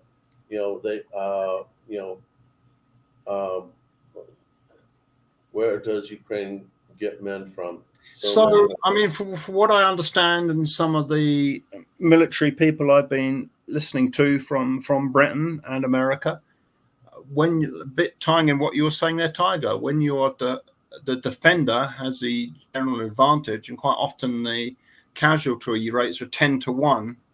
The attacker takes 10 times the casualties. Yeah. So I have not seen anything saying that the Ukrainian are running short of men. But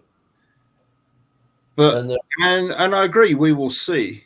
But there is no way. There's no the biggest problem, for all the provocation and whatever all the myriad of causes from this are, there's no way Putin can win or lose now. Win or lose, he loses.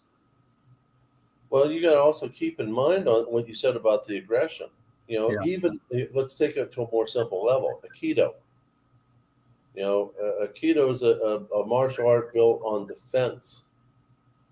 If I remember, maybe I'm misremembering which one it is, but it's a circular technique where you use your opponent's force against them. Yeah.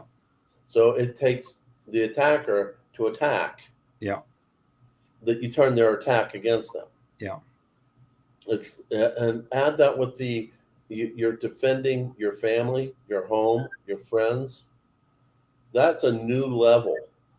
I mean, my wife had the news piped into her ears for every day, all day, and one day I come home and she's mad as a hornet, threatened divorce. It was a bad day. Oh my goodness! I kept thinking, what did I do wrong?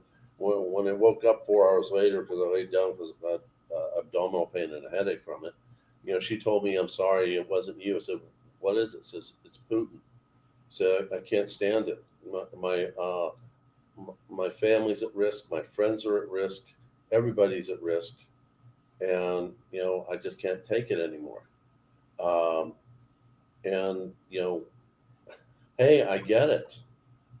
On a global scale, they're tired of being bullied. Yeah. So I just seen that comment there, Nickel. Well, Putin actually has control of less than he had before he started this. I think after the 2014, he had 14%, I think, of Ukraine territory. I think he has 11% now. I cannot see that Ukraine will settle that. And I can't see actually that the rest of Europe. I think Europe has learned when they tried to pacify Hitler, all of the times they didn't make a line in the sand. Hitler just marched on and became, and we ended up with the tragedy that was World War II. So I just don't see that a vastly depleted Russian army. From what I understand, Russia is the one that's running out of troops. If they've had to get every prisoner they can out of prison, and they're sending 60-year-olds in to fight, and they haven't been rotating their troops. They don't even bother collecting the bodies, and quite often they're denying that a soldier has died, so they don't have to pay the family anything. if I'm not mistaken, he's instituted the draft over there.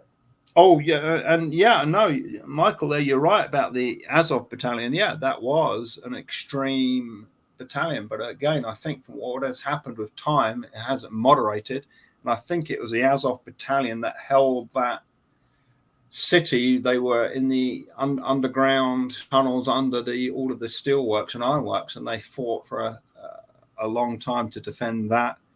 So yeah, I mean, I'm sure there is plenty of right-wing extremists heck, there's plenty in this country, isn't there? Oh yeah. There's plenty in France. There's plenty everywhere you go. Is Putin not Hitler? No, he might not be Hitler, but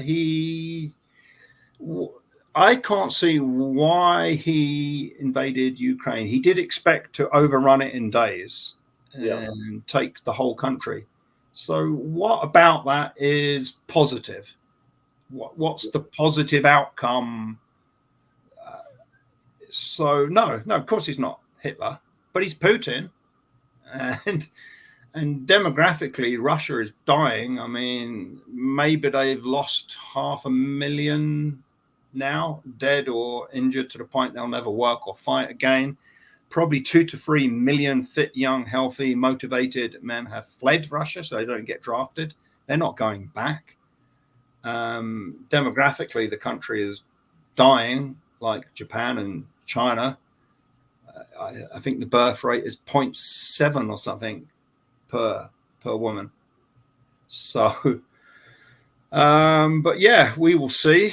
And well, Putin cannot have distance between NATO and Russia now because Sweden and Finland have joined. So what was he going to do? Invade Sweden and Finland? Well, good luck there. Is he going to try and invade Poland? I mean, Poland has ordered 1,000 tanks from South Korea. Poland will soon have more tanks than Russia. To be honest with you, I think that was what he wanted to say initially, but that was what he told everyone. It's a reason. It was reckless for NATO to extend it eastwards. I don't understand the reasoning behind that. I can't see why it was necessary. It wasn't. I don't think it was necessary. So I we NATO and the United States turned Ukraine into their version of the Cuban Missile Crisis. Right. We did that. Yeah. And he wants to distance NATO and Russia. If that was the case, why did he take over Crimea? Why did he take over a couple other things? It was a move because he wanted to. Not only the distance he wanted was to well, it was logistics for all year round port, wasn't it, for the Russian Navy? That was a key factor. Yeah, we kind of addressed that already, Nicole. Yeah. In fact, on the last live stream I had with Frostbite, he made mention. He made mention that this has been going on a long time. So Frostbite, who was a naval man, and still has connections with the Department of Defense. Yeah. Submarines off our coast. I mean, I was freaked out about it, and he's like, "This has been going on for decades and decades. This is nothing new." He said, the Pentagon would get pictures from a submarine taking pictures of soldiers smoking this, or the sailors smoking the cigarettes, and then send it to Pentagon saying, "Ha ha, we got you." These war games have been going on for decades. Yeah. So, and there's been too many near misses, hasn't there? There's been too many. It's not good, is it? Having this mutually assured destruction set up. But so yeah, there's no easy solution. There's no easy end, definitely for Putin now. He's got to the point. It's disaster now, and the Russian economy is collapsing. I mean, they're spending 40% of GDP on the war now. They've drained what reserves haven't been frozen. I can't see that the remaining oligarchs are going to chip in and give up their wealth. I can't see that Putin is. Putin is reported to be the wealthiest person in the world. I mean, he's the beneficial owner of Gazprom, and Gazprom handles 85%, or did handle 85% of all Russian energy exports. Yeah, and I think some journalists traced it back. The ultimate beneficial owner was Putin of Gazprom. Well, I don't know all that, but I'll have to go with what you say, because I don't have anything to rebuttal with. I don't know. No, I disagree, Neil. Russia hasn't made a lot of money. Russia is destroying its economy.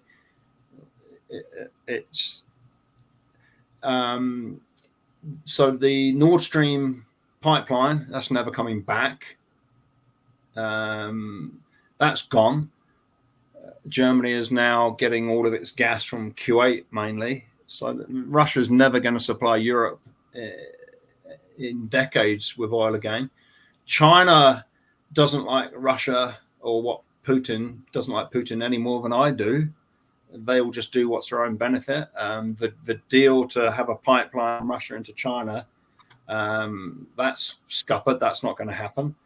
There's a shadow, the shadow fleet of ships that Russia is using to exploit oil. That's getting nibbled at one by one. The UK is having a good go at making that harder and harder and harder. Without any Western aid in maintaining their aircraft, the refineries, bit by bit, that's all going to keep falling apart. I mean, heck, most of the Russian oil infrastructure was built under Khrushchev in the 60s, and it was being held together by BP engineers with WD-40, crescent wrenches, and duct tape. It was taking skilled Western engineers, and Russia hasn't got any of its own. And the Western countries have pulled out of Russia, and they're not going back. So bit by bit, that infrastructure will just keep falling apart. So I don't think Russia has hasn't made a lot of money out of this. As for the gold, they're probably going to have to give it to rebuild Ukraine. It's like, Neil, I see your message that you did a video on it. Now, I don't know enough about that to comment one way or the other, but if you could email me a link to your video, I'm going to be very, very, very happy to watch that. Maybe I'll learn something out of it.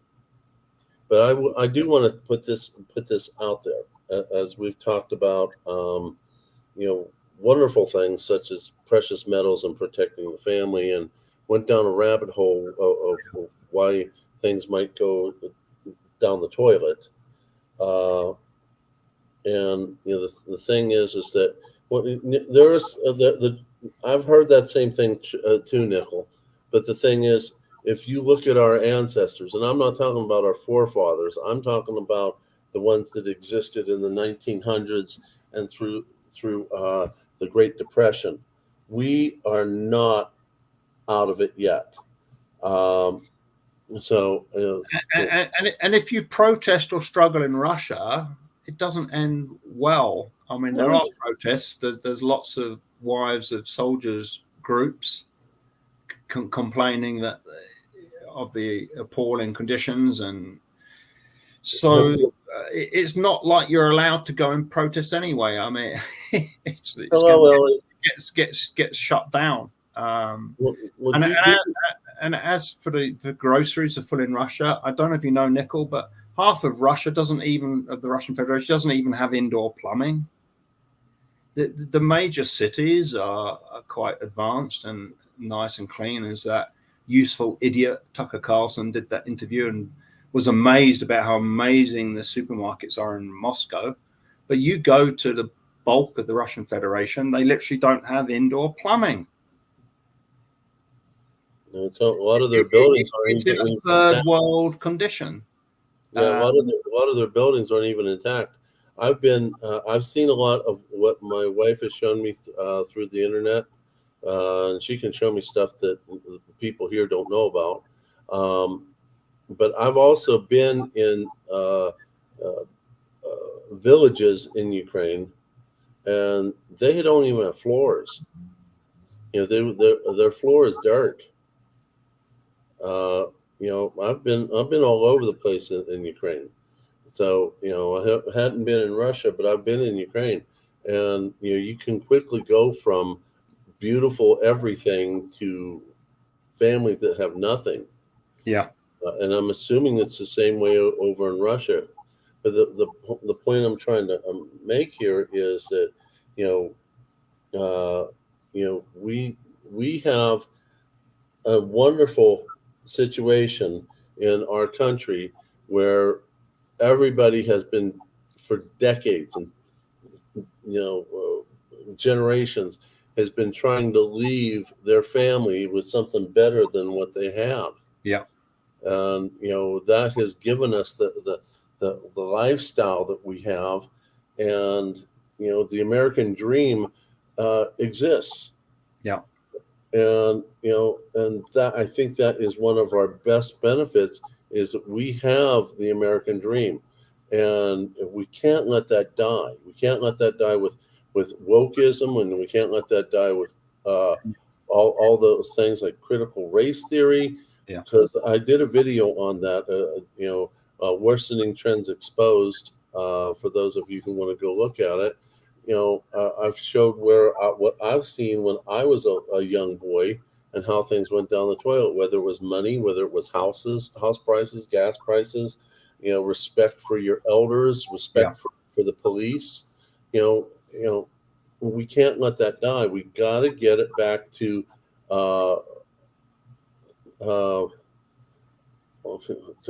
well, I understand, Nick. Well, some people just want to talk about gold and silver, and I'm good with that too.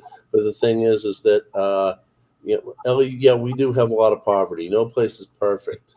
But to be honest with you, the frequency and that is a crime. That is a crime in the supposedly richest nation in the world. Oh yeah, that really is. Yeah.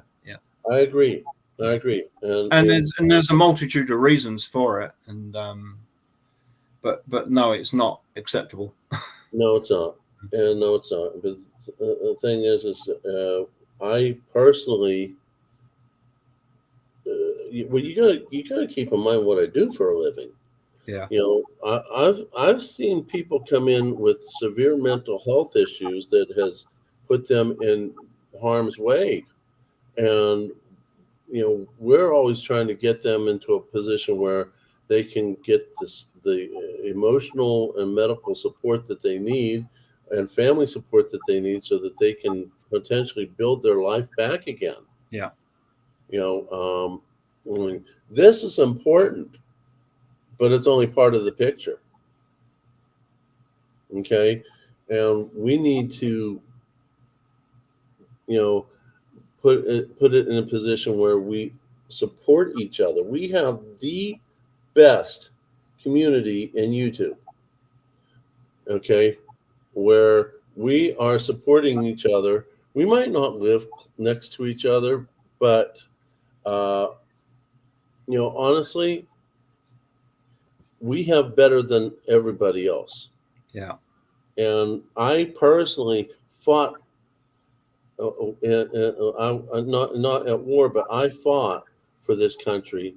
I served this country for over 8 years. I love this country with all my heart, like I know you do, because I've seen your tears. But the thing is that I don't want war. No.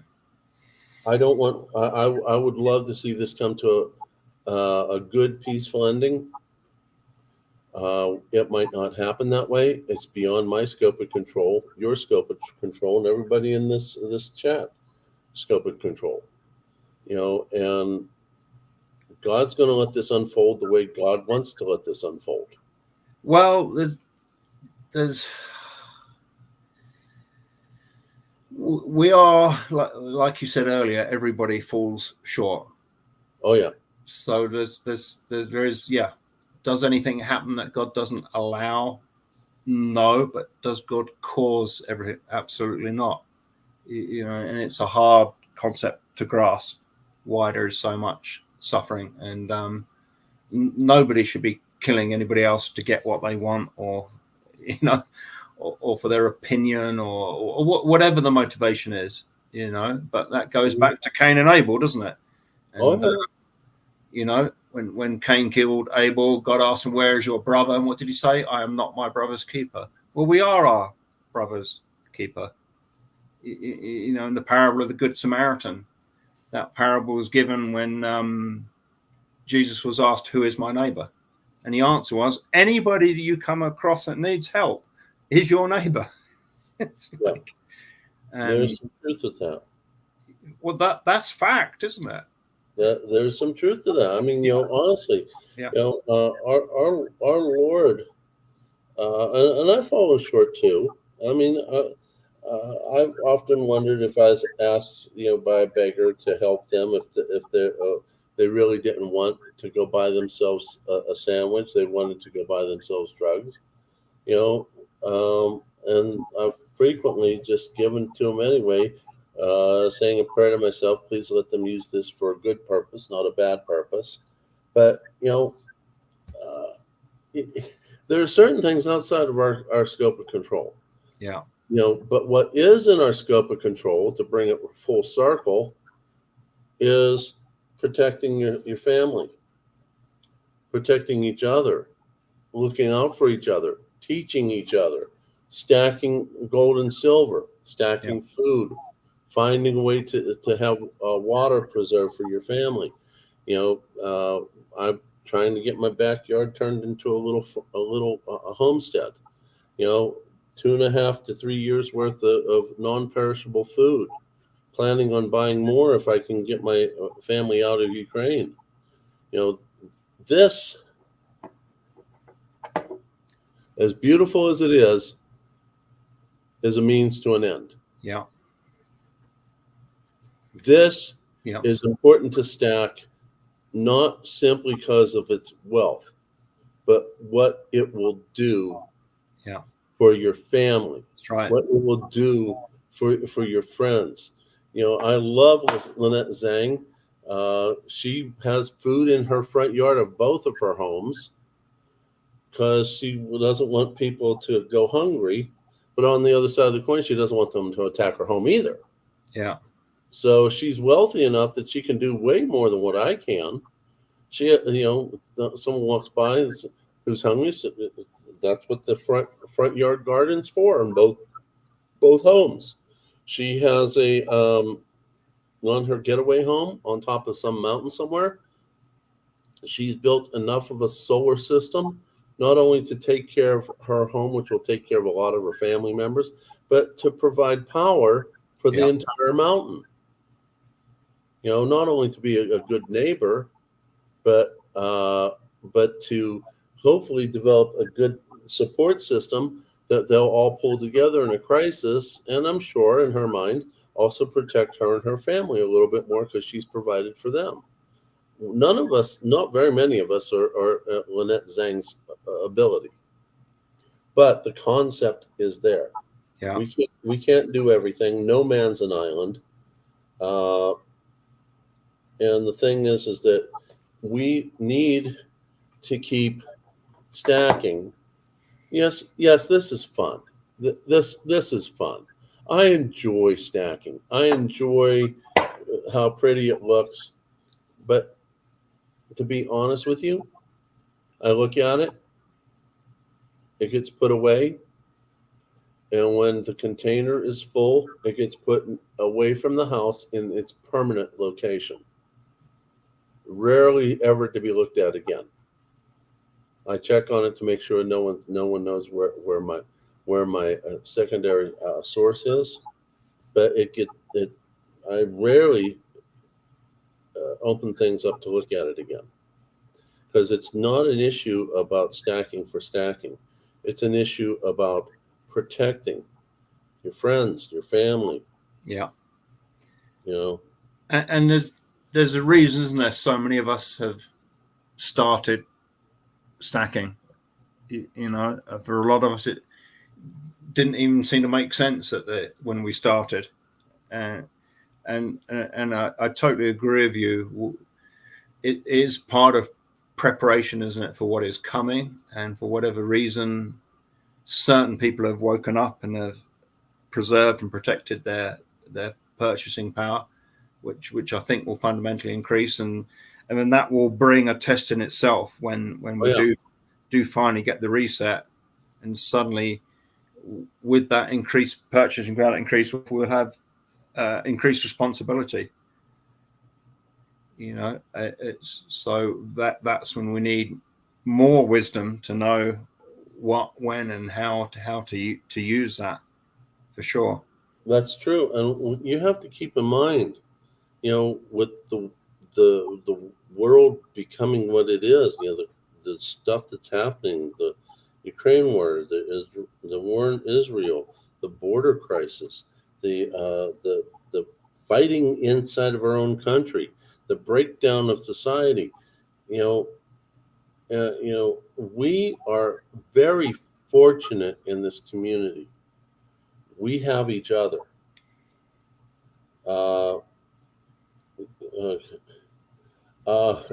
Ellie, you should always have a list of what you have so that you don't forget. Okay. Make your own spreadsheet. Keep up with it. If you're behind, start putting it together. And maybe have a dummy spreadsheet with a whole lot less on it. That's easier to find. Just in case you wouldn't want somebody to find your list, because then they're not going to stop till they find it all, are they? So. No. I've got decoys in different places, and I'm going to be developing more and more and more decoys as I'm able to do so. My gosh, Nicole, should we talk about the Israel conflict? Oh my gosh, yeah. It's a tragedy when people kill people, and more people then kill more people because somebody killed somebody. you end up with everybody would be dead, wouldn't they? Well, If we did the eye for the eye, a tooth for a tooth, a life for a life, that's it. We're all dead, aren't we? We're extinct. well, if you look at it in a couple of different ways, I want to bring up someone. Gerald Ford. He took over after Nixon. Yeah. He pardoned Nixon. And he was not reelected because people were angry with him. Right. Yet he sacrificed his career for this country. This country was ripping itself apart over that subject. And he wanted this country unified back again. As far as I'm concerned, Gerald Ford ranks up there with George Washington and Abraham Lincoln, and the ones that have sacrificed personally to make this country great. We could have completely. Okay, I get it, Nickel. He was a crook, but that whole thing was ripping our country apart, and Gerald Ford crashed his own career to pardon him so that the country could heal. So you need to keep in mind, you can when is enough enough? Yeah. When is it time to put away the weapons of war and bring out the instruments of healing? Okay. Yeah, I don't like bullies. Yeah, I'll fight a bully any day of the week. But if they back off, I'm done. Okay? I'm done. You got to put the country first. Where was I at? I was taking care of some lady, African-American lady, taking care of her child. She was in their teenage years. Very smart little girl. Lovely, pretty girl, too. And, I said, I guess you're going to make something of yourself. And she said, well, yeah, she's going to be the first black female president. I said, well, that's great and kind and all that, but as long as she puts the country first, I don't care what gender or color she is. You put the country first, everyone wins. So, honestly, we got to put our country first. We got to put our family first. We got to put the ability to provide first. And if war breaks out, we got to rely on each other. And we got the best community on the internet to be able to do that, as long as we can still communicate with each other. You see what I'm saying? Yeah. So, and then on top of that, you got osmium. Yeah, that is the pinnacle of the precious metals, in my opinion. And as I mentioned earlier, I think it's going to do as well as silver, but it'll be easy to then multiply that increased value yet again by building it into even a simple piece of jewelry, because at that point the awareness will be huge, the demand will be huge, and the availability is finite. We know there's only going to be 350 kilos. So that would make, I think Neil and OC could make 11 million nose rings. That would use up pretty well all of the osmium ever produced. And they're not going to get it all, because there's pieces. I mean, European family offices have got boxes and boxes of these discs. They started buying them way back when it was only a few $100s a gram. And a lot of that will actually stay as permanent wealth storage, because it's so compact. You can have an incredibly high security system, but because you're only storing such a small amount, it's actually very affordable to store. And another use, even as it increases in value, that actually adds a value because its wealth density increases. Mm-hmm. And I think that I don't think I've heard anybody really talk about it. I think I heard one person mention it on silver. When silver's say $300 an ounce, well, now that wealth density actually increases. It gives it a greater utility. Mm-hmm. for transactions, because now this lovely Britannia will buy a week's shopping for a family. Well, that's convenient, isn't it? Mm-hmm. Just, you know, that's no bigger than a credit card if you flatten that out into a card, and that will buy a week's food for a family of 4, maybe. So the utility increases as money, as a transactional, as a, you know, and along as being a store of wealth. So yeah, that was a bit heavy, wasn't it? All of that. So it's all Nickel's fault. No, it's not. Sorry, Nickel. I had to pick on you. It's easy for us to sit and talk about it, but Tiger, you got skin in the game, haven't you? You got your dear wife's family, you know, and tragedy has already happened, isn't it? Yeah. And in fact, we lost a family member. Yeah. Her aunt. I don't know if I told you this. Her aunt, who I met once when I got married to her in Ukraine. Very beautiful lady, very, very fit, workoutaholic, big into fashion, makeup, being pretty. She was way younger looking than what her age was. And the war got to her. On her 3rd attempt, she successfully jumped off a building. Yeah. And now I'm thinking about trying to get my wife's now I'm trying to think about getting my wife's uncle over here, because if the rest of them leave, he's by himself. Yeah. And yes, that's more stress on me. Yeah, and more financial stress on me. But to be honest with you, stacking this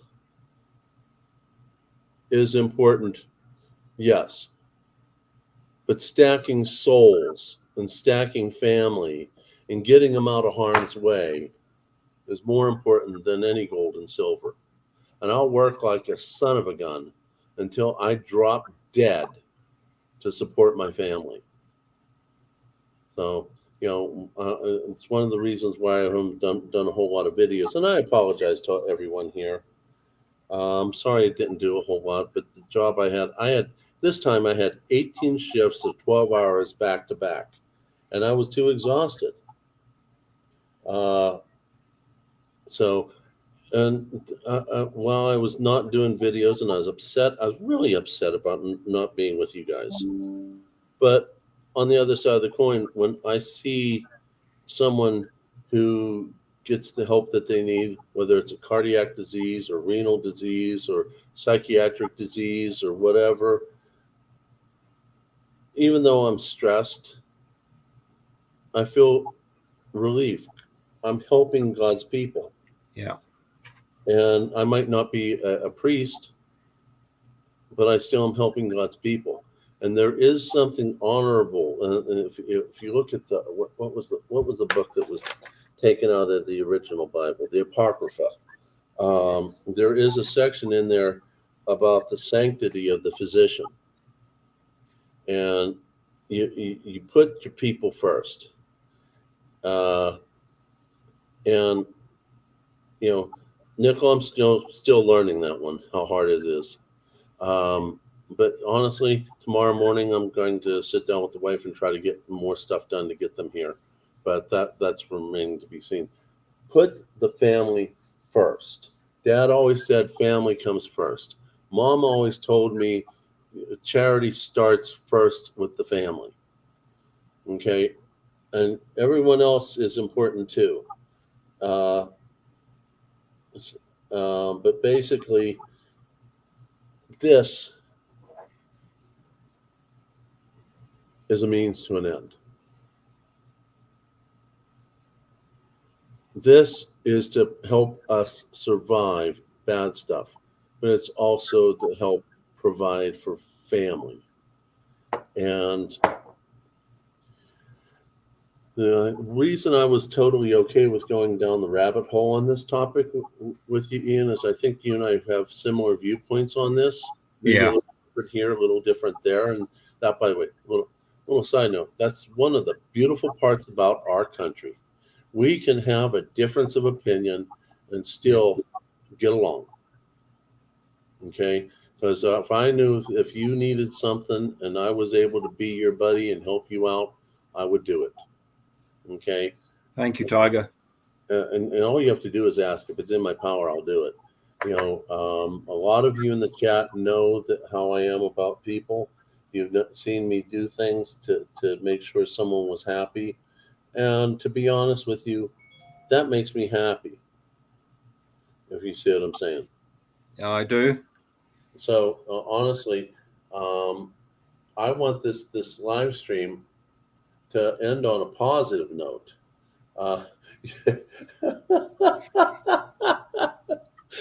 Got it, Nickel. Got it. Isn't aspirin the second safest drug ever after ivermectin? I don't know what's ivermectin. I've got to look that up. I probably know it by another name. Ivermectin is the stuff that they were trying to scare us not to use because it's used on horses. It's used to prevent malaria. It's used to treat parasites. Oh, it's an anti-parasitic. There's over 4 billion doses being given. One near death from a massive overdose. Somebody took like 100 tablets of it, but it didn't kill them. Okay. Okay, I've used it for head lice and scabies. Yeah, I've used it. Ivermectin is all that because it's incredibly effective against the COVID viruses. Yeah, well, aspirin originally was, if I remember correctly, it was found because people who were chewing on some sort of leaf, I think was willow bark holds high. It's salicylic acid. I think I'm correct. Acetylsalicylic acid. Yeah. So if you chew willow bark, you get quite a good dose of aspirin. Yeah, I forgot what it was, but I knew it was something like that. I knew the history, but I forgot it. But yeah, it's wonderful stuff. You know, it stops the clotting effect in a severe heart attack. Yeah. I used to take it prevention when I used to visit the States a lot when I was engaged and before my wife and I moved here, because living at sea level and going to the 14,000 foot mountains in Colorado. So I would take a small dose of aspirin about a week before, and I never had altitude issues. Now, I've heard some doctors say that works and some doctors say it's rubbish, but it worked for me. Well, you can't argue with success. Yeah. Cannot argue with success. So yeah, ivermectin I think is really effective. Also, so is quinine. I was going to think about that. Quinine, I've used it, believe it or not, for in the earlier days before they came out with other things. I used it for restless leg syndrome. Okay. It works like a charm. It's brilliant for cramp. I should have had some when I had that little attack of cramp. I used to get quite bad cramps, and I would drink a glass of proper tonic water with high natural quinine in it, and the cramp would disappear in minutes. Is that with or without the British tea? Without the gin.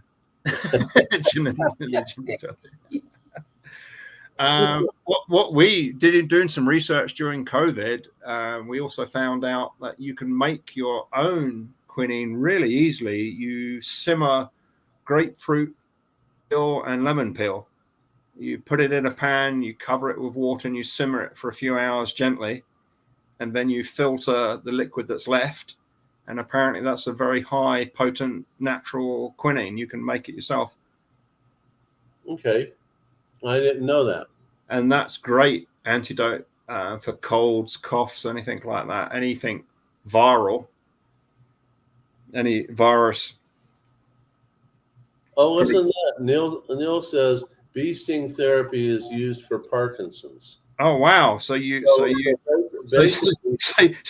take somebody who's got the shakes and you throw them into a beehive. Either that or just have them live with long-lived coins.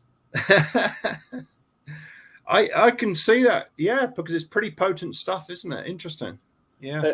Hey, long live. Can I send a couple of my patients to live with you? You're hilarious, Tiger. Believe it or not, I think I'm funnier on YouTube than I am in the real world. Neil knows so much, doesn't he? He's got a lot of knowledge about a lot of things.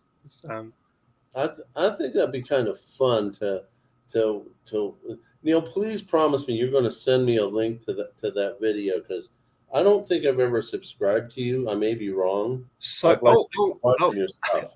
I've got a button here. So Neil says Michael J. Fox does bee sting therapy. Okay, wow. Long Live Coins never told me he had a celebrity living in his house. Yeah, he has to get him stung every day. Yeah, that's not fair. And then he runs away, and that guy's always playing his music. Yeah, he could write. So, yeah, Neil, did you see that comment? Write some sci-fi. We wouldn't know if you're telling the truth or not, because you know so much. Neil, I'm going to send you. I'll put in the chat my email. Would you please send it to that email? That way I'll find it.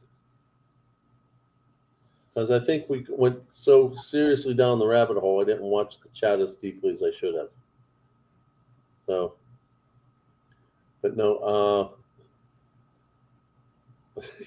So it'll be interesting when the markets open Sunday evening, won't it? To see if we get a rapid move up, or if they manage to contain silver. Interestingly, I think gold went up 2% this week, and silver was down a little bit. So that gold-silver ratio is still bouncing around. Yeah, you're probably right. Let me see if I can look at. Okay, I'm seeing silver right now at $29.75. I thought it closed at $29.60. Well, you got to keep in mind, I have trouble getting on Kitco. Oh, okay. I don't think they're charging. I know that what I see on AppMax is a little elevated. Yeah, $29.60 is the close, and gold is at $23.44. $23.33. Okay, like I said, I realize that AppMax puts a little bit extra on the top of it. They're greedy that way, aren't they? Yeah, well, what do you expect? Yeah, but let spot be spot, and then just say what the premium is. Well, let me tell you how I deal with this. AppMax is not my place to. I really want to go buy stuff. Yeah, but I do use them as a price comparison, and unless that, I will tell you that they have something that no one else has. I don't think you even have it. Tesla. What did I have? Tesla coins. Don't get me going on Elon Musk. I mean, I'm not talking about Elon Musk. Nickel got. Did you know? Oh, so Elon, he knows more about manufacturing than anyone alive on planet Earth. Yet the Cybertruck is covered with lumps of hard plastic that break. And it's got sharp edges that will cut your fingers off, maim and mutilate anybody that hits it. It's so yeah, I think he's a user. He's cunning and clever and devious. He's worked the system on the subsidies. He's taken $2 billion from Stellantis. Stellantis owned Jeep, Dodge, Ram, Chrysler Group. They have paid him $2 billion so they can keep on making the Hemi V8s and keep polluting with those. So I think he is a fairly high-functioning druggie. It will all come. Do you know what? He's just given himself it's just been passed a $45 billion paycheck. That equals nearly... That nearly equals $10,000 for every vehicle Tesla has ever made. That's mine. What did you do with my paycheck? $45 billion. Now, no. Well, the good news is now he can actually afford to get to Mars, so maybe he can just buddy up with Bezos and pee off this planet Earth and go and know the most about manufacturing on planet Mars. I just find him really annoying.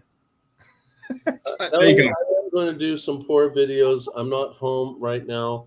I have ideas what I want to do. Oh my God, I got more ideas than I got time.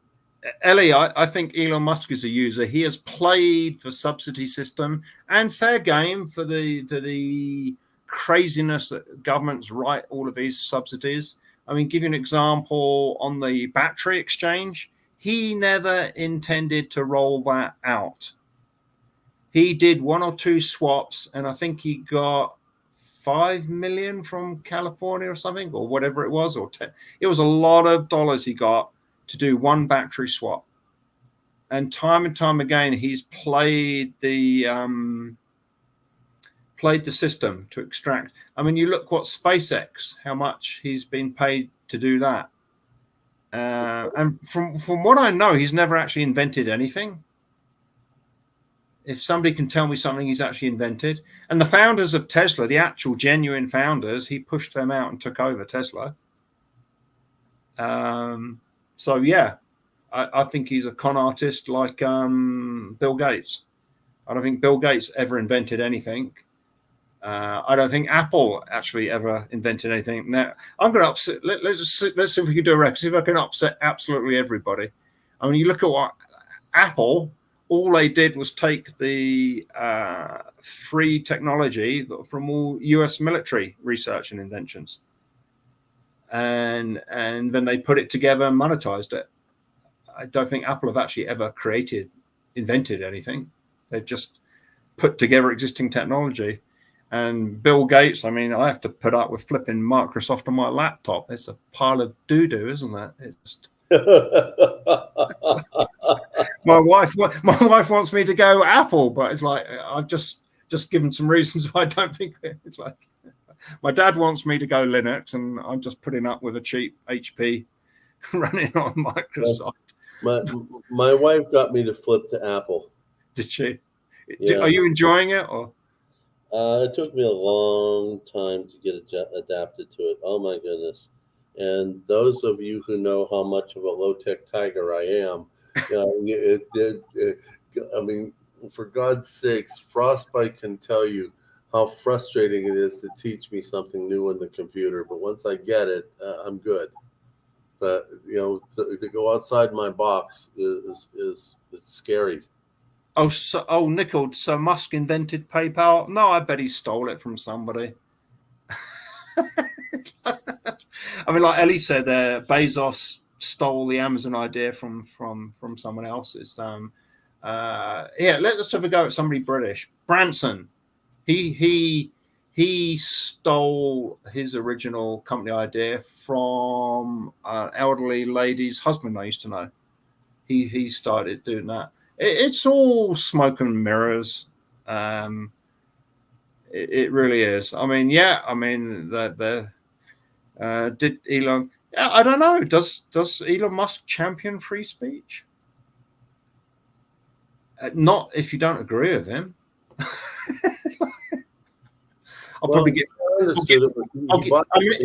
If I went on and said a whole lot of truthful stuff about Elon Musk on X, I'll probably get struck off, won't I? I guess I could try it and find out, I suppose. Virgin Airlines, yeah, but nobody invents an airline. I mean, yes, he'd do it better than British Airways, but he underpaid his staff. He was mean to his staff. Anyway, it'll all come out in the wash, isn't it? I mean, it's Amazon provides palm scanners for palm scanners. Don't get me going on those. Those are freaky, aren't they? I've tried to put my debit card in to pay for shopping in Whole Grocer, and I accidentally tried to push it into the palm scanner. It's like, who would sign up for that? It's like, it'll be the implant soon, won't it? It'll be the Come on, help me out here, Tiger. Bring us back round. Help you with what? Bring us back round. Bring us back around. Back round to the shiny. Shiny's always good. Yeah. Here we go. We could have a vote. Who prefers the newer Britannia or the older Britannia? I think I like the plain old one with just the mirror. What do you think? Oh. How many of those old ones do you have? Quite a lot, actually. Okay, so 20. They look liquid, don't they? They do. The older 20s. I can't hold these coins the right way up. It's like trying to scratch my head. There we go. Up. That's it. I think I like the 2013 ones better. Okay. Well, let me put it this way: 20 in a tube. Yeah. Okay, 20 in a tube. I'll need 5 tubes to make 100. Then I can put them in a 25 tube and get 4 tubes. You can have this one cheap, and I'll just drop it. It's fine. It landed on its edge. It's fine. Thank you, Ellie. Neil, look at the Gmail that. Wait a second. No, my Gmail is the Tiger Stacker. Oh, Nickel says, Elon, no gold or silver cryptos. Over 2 years ago, Tesla changed its articles or its company policy so it could hold reserves in precious metals. So I think Tesla actually has got lots of silver stashed. Well, Tesla, as I understand it, bought his own silver mine. Did he really? Well, it makes perfectly good sense. It does, yeah. Cut out the middleman. Yeah. Gosh, if you had your own silver mine, Tiger, would you ever come up for air, or would you just be mining away? I'd have to come up for air because my wife will want to steal some of it. Oh, that's pretty. Is that for me? Yes, dear. Yeah, nickel. I think we should add nickel really to the precious metals, really, because it sits, doesn't it? It sits between silver and copper, really. As I understand it, they're frequently in the same mines together. Okay, and it's I'm wrong about that, but I think that's what I heard. A multitude of uses as well, isn't it? Nickel, lots of uses.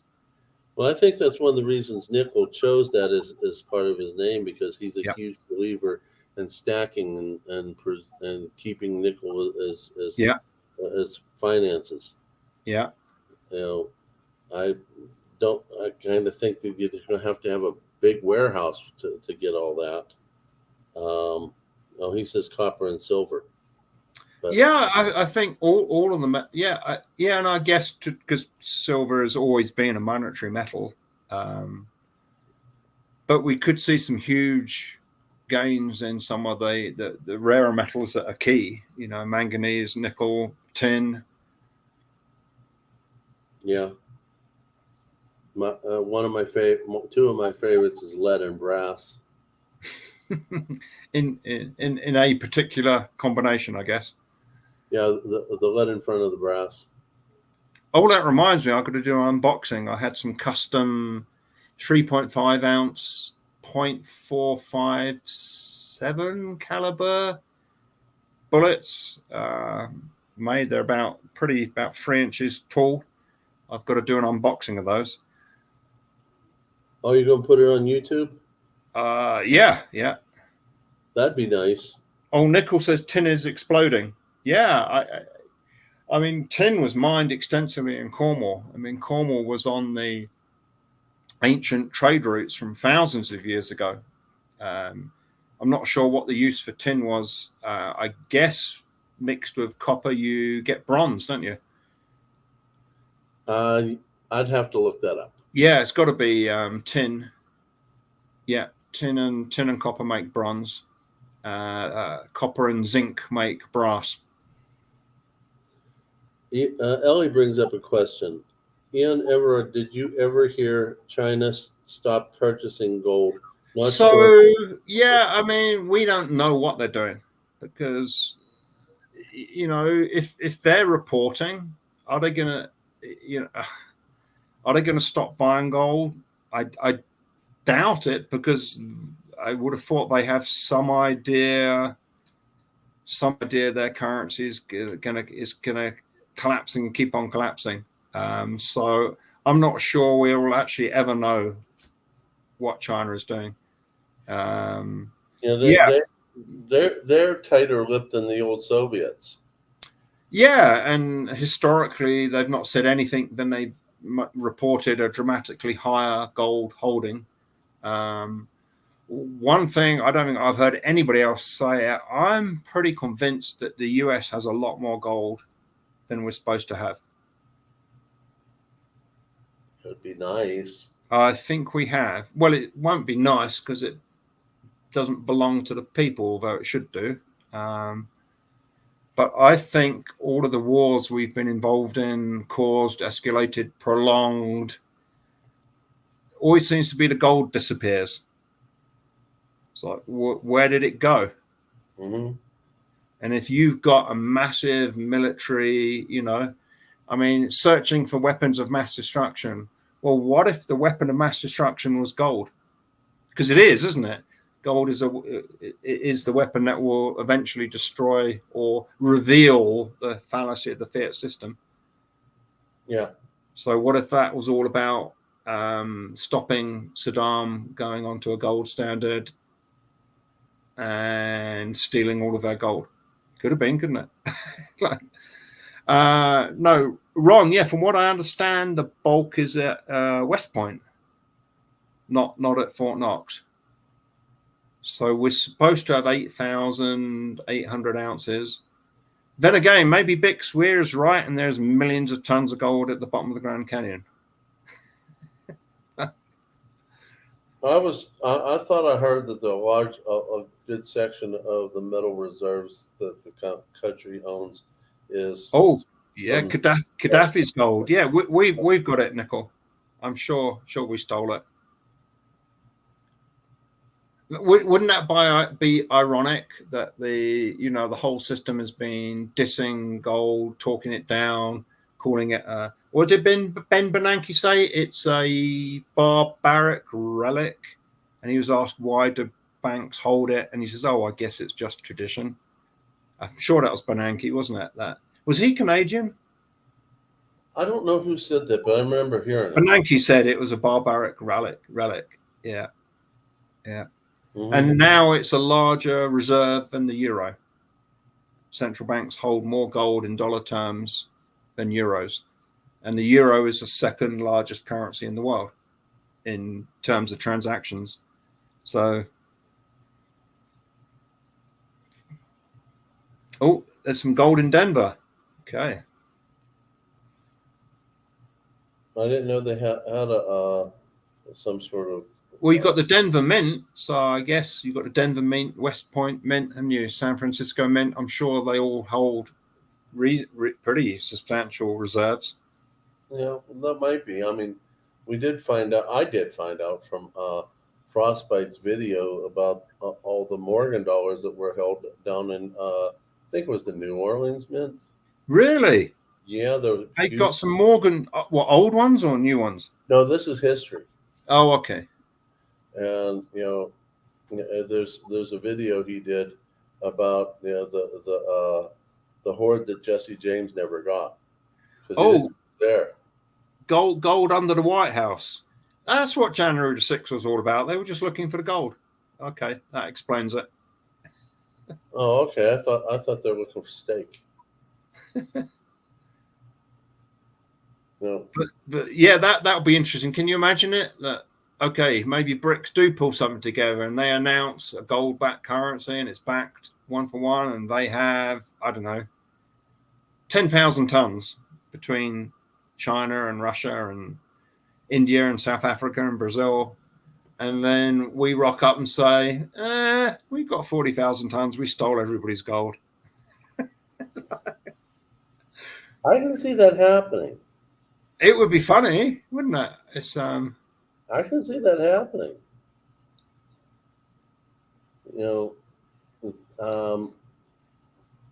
To listen to some of the stories that Silver Dave tells when he was part of the Green Berets and special. Okay.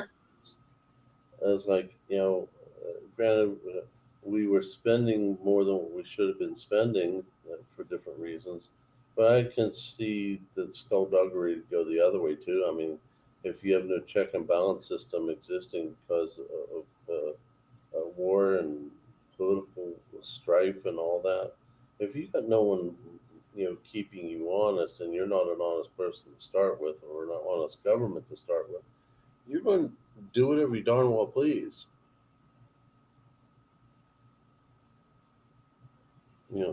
By the way, I think a lot of people wonder how much we have. I don't think they're willing to ever let us know.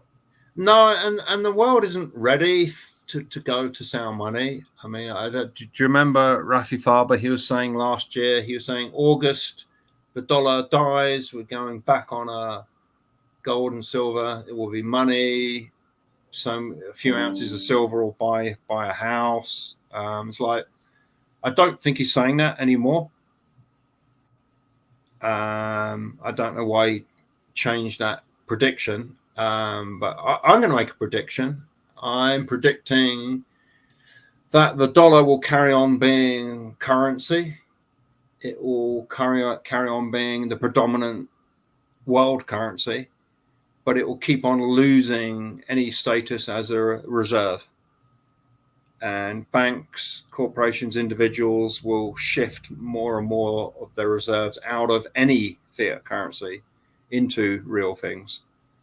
And from my limited understanding of world finance, why do you need a world reserve currency? Don't you just need currency and then choose your own reserves? I've been hearing a lot of that. I don't know. I'm not worldly enough to know that answer. Although, if you listen to Lynette Zhang, she thinks it's going to be the IMF. Right. But they're SDR, they're special drawing rights. So they got a bunch of crappy currencies. They put them all mix them all up in a pot, and suddenly they're worth something. And the big chunk of that is the euro now, a big chunk. And I can only see the euro tanking going forwards. Well, it started as a tank. A whole bunch of countries that were in debt created a new currency, and all their debt became part of the interesting. The responsibility. Yeah. No, I can see that.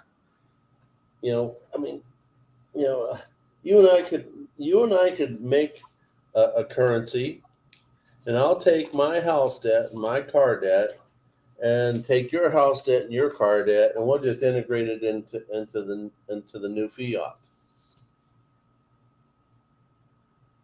Yeah, we're still here, Czech. We've been waiting for you. It's all for you, Czech. So Neil is saying there'll be 4 or 5 or 6. No, I really think the dollar will carry on being the world currency, because it ticks all of the boxes of money very, very well, apart from a store of value.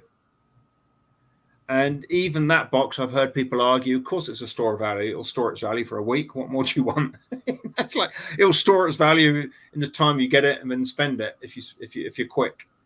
But I really think the meaningful definition of a store of value is you can work for a day, you get paid for that day, you can put that away as precious metals, and you can choose to spend it 1 year, 10 years, 20 years, or give it to a descendant to spend in 100 years' time, and it will have as much or more purchasing power for that day's work that you did to purchase that precious metal. That's what store of value is to me. I mean, India, I don't think India can be a reserve currency, Neil, because the rupee just is not used outside of India. I mean, Russia's got stuck with a whole load of rupees and they can't use them. India's bought a shed load. I was going to say the other way. India has bought a shed load of oil from Russia and paid for it in rupees, and Russia doesn't want to buy anything from India, so they can't use their rupees. So I'm pretty convinced dollar is going to carry on being the currency of the world, and it will be used less and less as a reserve. Yeah. So what's your take on the whole, losing our connection with Saudi Arabia? Well, Saudi's toast, isn't it? I mean, they're burning through their sovereign wealth fund. They've, I better be careful as the bone surgeon might come and pay me a visit. I mean, do you know what the journalist Jamal, what's his name? The one they cut up in the embassy? He criticized their linear 192-mile long city. He said it would bankrupt the country if they did it. And that was probably the reason why they cut him up, to shut him up. But no, the Saudis are toast. They're burning through their wealth fund. They're living well beyond their means. None of their citizens actually work, do they? From what I understand. I don't know. Some of them have government positions, but they don't do anything. All of the work is done by guest workers who they treat incredibly badly. So their plan was to build this 200-mile long linear city, half a mile high, quarter of a mile wide, and it's worked out it will never get built. They might build 1% of it, and their whole idea was that they will change their economy. This dramatic program will revolutionize their economy, because slowly the use of oil will dissipate. And a big part of that will be solar, because where solar works, it works really, really, really well. It provides very, very cheap energy. It doesn't work everywhere, but where it does work, it's going to replace oil. I mean, Chevron is the second largest owner of solar infrastructure in the world. That's an oil company, isn't it, Chevron? Yes. Don't they do oil? Yes. So they are huge in solar. India is stockpiling silver so they can become a major, if not the major, solar panel manufacturer. So we will move away slowly as it becomes cost effective. So if the Saudis don't catch on, they will get left with oil stranded in the ground that nobody really wants, because energy is now cheaper. And if some of this nuclear stuff comes to pass, the small modular reactors, the gas-cooled reactors, if that actually gets functioning, that's a game changer as well. So the Saudis seem to be a one-trick pony, oil. So I don't think it really matters, really, what they do. And you think OPEC has been doing huge cuts, and yet the price of oil is still falling at the moment, isn't it? So consumption is falling faster than the cuts. It looks like we might be able to fill up our strategic reserves at below 70. How much of our strategic reserves are gone? No, but we're supposed to fill them up, and I think the government said they won't do it until oil is under $70, so we might actually get there pretty soon. And of course, that's always going to be a weapon against populations fluctuating the oil price, because that really messes with people's lives and your income, doesn't it? If gasoline goes from $2 to $4 to $2 to $5 to $3, you never know where it is. That's really hard to plan. Hey, Count Darpula, welcome. I usually see him over in Uncle Sal's chat. Okay. But no, so anyway, the solar demand is great news for silver, because there's not enough silver above ground, or probably even in ground, for the amount of solar we could potentially build out. Yeah, that's going to make things a little tough, because then you'll have to have and have. They'll have to come and buy our silver at $300-400 an ounce, won't they? And that will still probably be cost effective for the amount of electricity that solar panel can generate over its lifetime. Oh yeah. And I know there's a lot of haters out for renewables, but done properly in the right place and done efficiently, they're incredible. But the problem is a lot of them, the government subsidies and government interference has sort of messed up and distorted things. You know, you look at Germany. They decided to go off nuclear and into wind, and now they're tearing up wind farms to extend open pit coal mines to mine coal. It's like there's nothing like a government to really mess things up, is there? So. Oh yeah. Let me bring this up here onto the screen here. This is from my playlist. This I did an interview with Ben from Portable Power Solar, also Minuteman Prep on YouTube. It's about, I did a hour plus of long interview with him. I broke it up into 3 pieces, and we talked about a whole bunch of different things. And sometimes I think the thumbnail's a little bit over busy, but sometimes my brother-in-law, he's like, you know, dude, less is more, less is more. But anyway, if you watch these 3 videos off my playlist, you'll see a man who runs his own business, and he is pretty much a self-made businessman because when he was a kid, they experienced a power outage that they just barely got their power back before their gas generator went out. And he always remembered that, and he started his business. He produces he doesn't produce.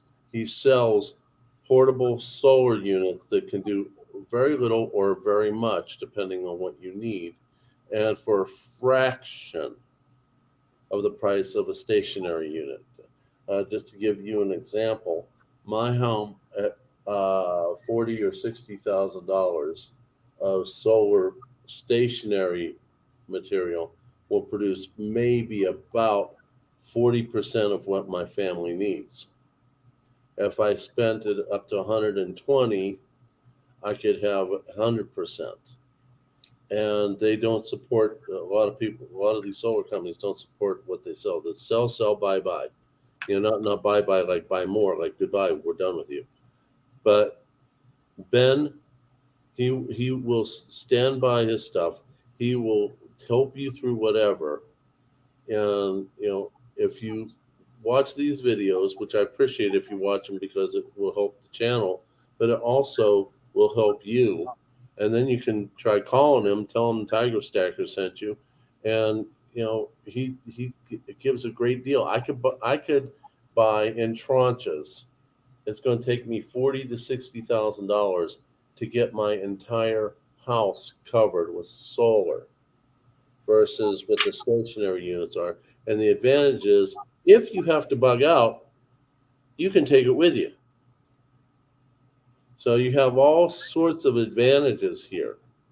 And I'm trying to get Ben to agree to meet up with me to do a question and answer session. So, you know, since we are talking about solar, that is a very big part of protecting your family. Sorry, I had to go down that rabbit hole. But yeah, it's good news. Good news for silver. It's a huge drain on the physical supplies, and so we're into our 4th year of deficit of industrial and investment demand. I think we're running around 150 million ounce deficit. So it will play out. Peter Krauf, he's been studying this for 21 years. He's predicting 2 years maximum, there will be virtually no meaningful physical stocks of silver available. Amazing. So I can hang out. I can do it for 2 years more. I've been doing this for a lot less than a lot of you here. I mean, 2017, so I've been buying for 7 years. So 2 years more doesn't seem quite so hard. No, it doesn't. It doesn't. I've been doing it since 2021. That's when I woke up. And wow, what a wake up. Like I said, tried the stock market again, failed again. Tried crypto, failed less, but failed. And then I started remembering my grandfather. And I said, figures don't lie, but liars can figure. Oh. And It's slow and steady, isn't it? It's slow and steady, you know, and the tortoise beats the hare in Aesop's fables. oh yeah. You know, and I think sometimes the faster the gain, the less respect it's treated with, and it's easily spent, easily lost. Yeah, nickel, I agree. I think silver actually has got to be a bit even more than 60 for the bulk of recycling. And not only that, a lot of the uses is going into products that will be tied up for decades. Yeah. You know, I've heard some solar panels can last 30 to 40 years. Well, that's too late if we need more silver now, isn't it? Yeah. Yes. And then you got the other component of silver, which is, I don't know if you can destroy silver, but it's certainly going to make it hard to get it back. You know, basically these warheads that have 500 ounces of silver in them, as soon as they explode, where the hell does it go? Well, it's vaporized. That's never going to get, that's spread over a large area. So that's gone for sure. You know, and also when it's alloyed with certain metals, it's really expensive to get it back out. You like aluminum? Yeah, I mean that's used. I mean they don't talk about it, but that a silver aluminum alloy is stronger than steel. Oh, I didn't know that. Yeah. But once you mix it with aluminum, it's incredibly hard and expensive to get the silver back out.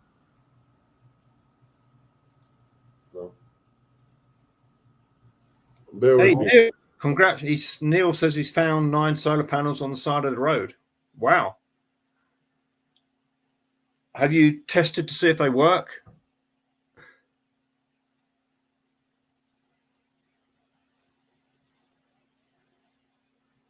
No. Okay. What you could put it in the sun and just lick your fingers and touch the terminal, see if it's generating electricity. Oh, they don't work. Okay.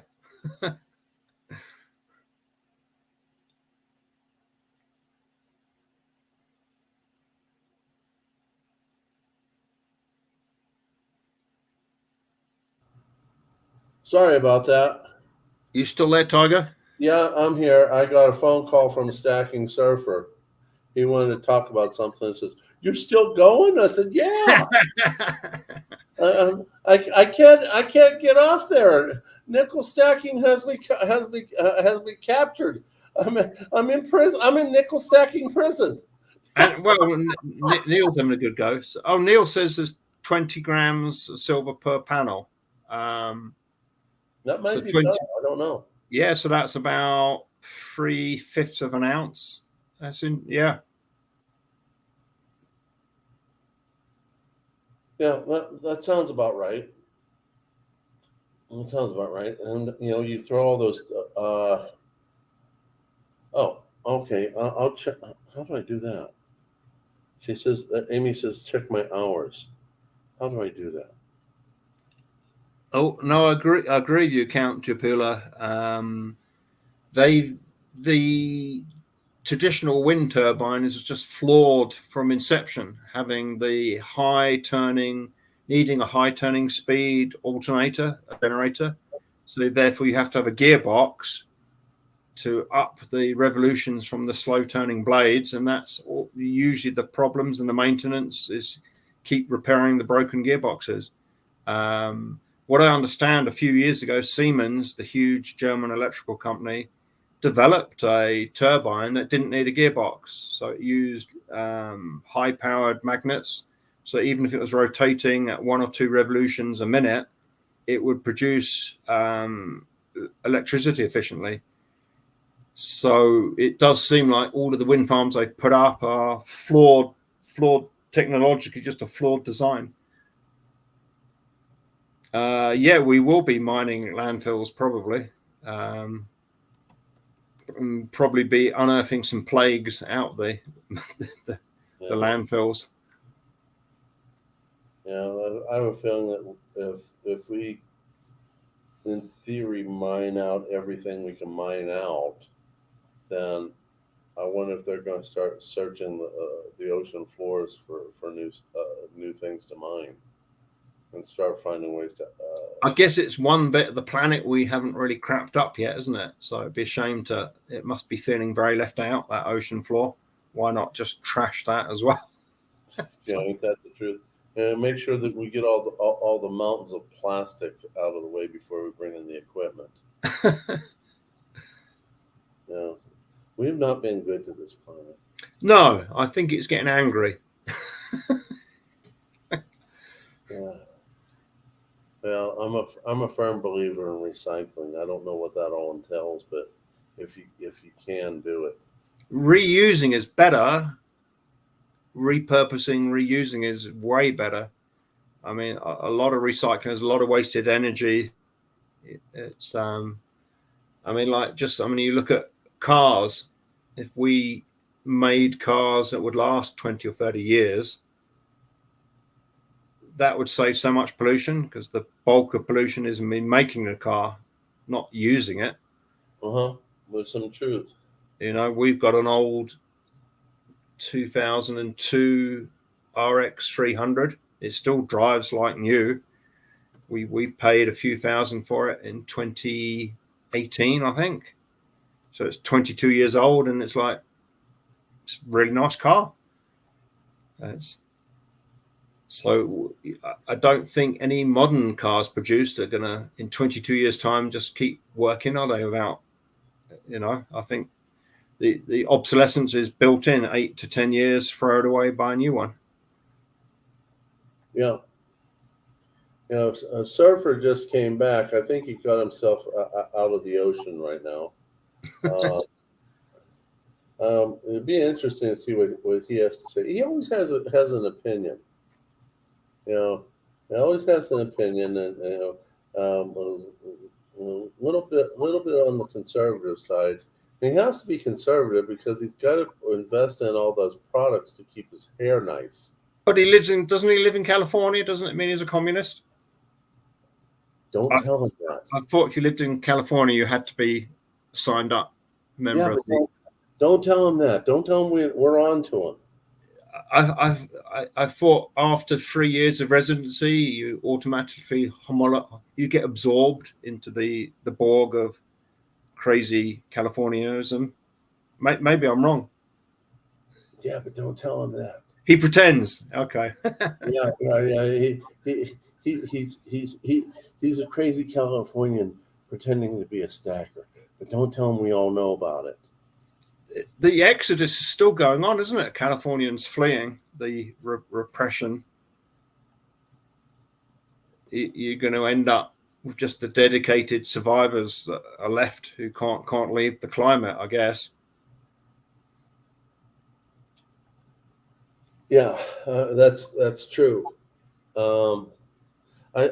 Surfer, I sent you an invite. You pop on up if you want. Whoa, Stacking Surfer City is one of the most conservative cities in the US, so there is pockets of resistance. Yay! Yeah, but they don't know he's there. Okay. The city must have a cloaking device around it. Well, are you telling me that he's gotten some of the Klingons' technology that they don't? Well, he is really connected. I mean, he got Klingon technology now for cloaking. He's got all those microchips in those Type 2 Silver Eagles. He has more power than what we give him credit for. So yeah, the 15-minute cities. So you cram everybody into a city, and they're not allowed to leave because everything they need is within a 15-minute walk. That's the plan, isn't it? Oh yeah. I think they were actually doing that in a city in England. You got a fine if you left your area more than 3 times a week or something. What it is, they were actually pioneering it out to try and prevent traffic journeys. Yeah, I've heard about that. It's called house Like, arrest. you what? It's like, Yeah, I heard about that. It's called house arrest. yeah. Well, COVID, I guess. Maybe that was part of the plan. Condition people. Yeah, they put up with being locked up for 2 years. We'll tell them you've got to live in a 15-minute city. Yeah. And weren't you the one who told me that in your neck of the woods, COVID didn't hit so hard? No, so the stay-at-home sign popped up on Highway 33, and I thought, and I was subcontracting in construction then, working for a local firm. I thought, oh great, gonna have to stay at home and not get paid. That'll be fun. But the contractor, he wrote everybody who was working subbing for him a letter saying we were doing, essential home maintenance, and we had this letter. Nobody ever asked me for it. I just kept on doing my thing. Nobody stayed at home. Well, I noticed when I was working in this rural town in West Virginia, it was out in Nowheresville, where the mayor was the chipmunk, and people go out and hang out and still go fishing, and everybody's like, I can't believe they're and I'm thinking, hey, if they're not getting symptoms, leave them alone. You have to be around people to get it. Very little of it is going to be picked up just naturally through the air. You're not going to get a big enough inoculum, are you? You're not going to catch a big enough dose to overwhelm your immune system unless you're compromised. That was the irony in the masks. In a lot of circumstances, the masks were a good idea as a temporary protection to stop you giving someone a large inoculum or you receiving a large inoculum. And that could make the difference between your immune system just overcoming it really quickly or getting swamped. But to wear a mask permanent, I mean, there's still people walking in masks now, isn't there? It's like, did nobody tell them this is not a good idea long term? We have a saying in the emergency room: you can't treat stupid. There is no cure for stupid. Oh no! Oh, come on, there must be. No? Cyanide. You're a hilarious, Tiger. No cure. So I mean, we got I still sometimes they'll come in. I'm here because of my sore throat or dental pain or something with their mouth, and they don't want to bring down their mask. I'm like, oh, for crying out loud! I forgot my damn, Clark Kent glasses. Move that thing out of the way or go. Let me go home to get my Clark Kent glasses. I could write stories of the crap that I've seen in my life as a doctor. Yeah. I'm not sure if I'd be called out on breaking hip. But actually, if I don't remember their names, I don't think I can. No, there's no confidentiality, is there? But basically, there is no treatment for stupid. It's like the time I walked into one of the places I used to work at in the past. Walk into this little 18-year-old, very pretty blonde girl. She's about a rash this and a rash that and everything else. And I look at her and I said, and there's no rash. There's just one little lesion. And I look at her and say, honey, that's a pimple. You don't know what you're talking about. I want to talk to the administrator. I'm like, oh, for crying out loud.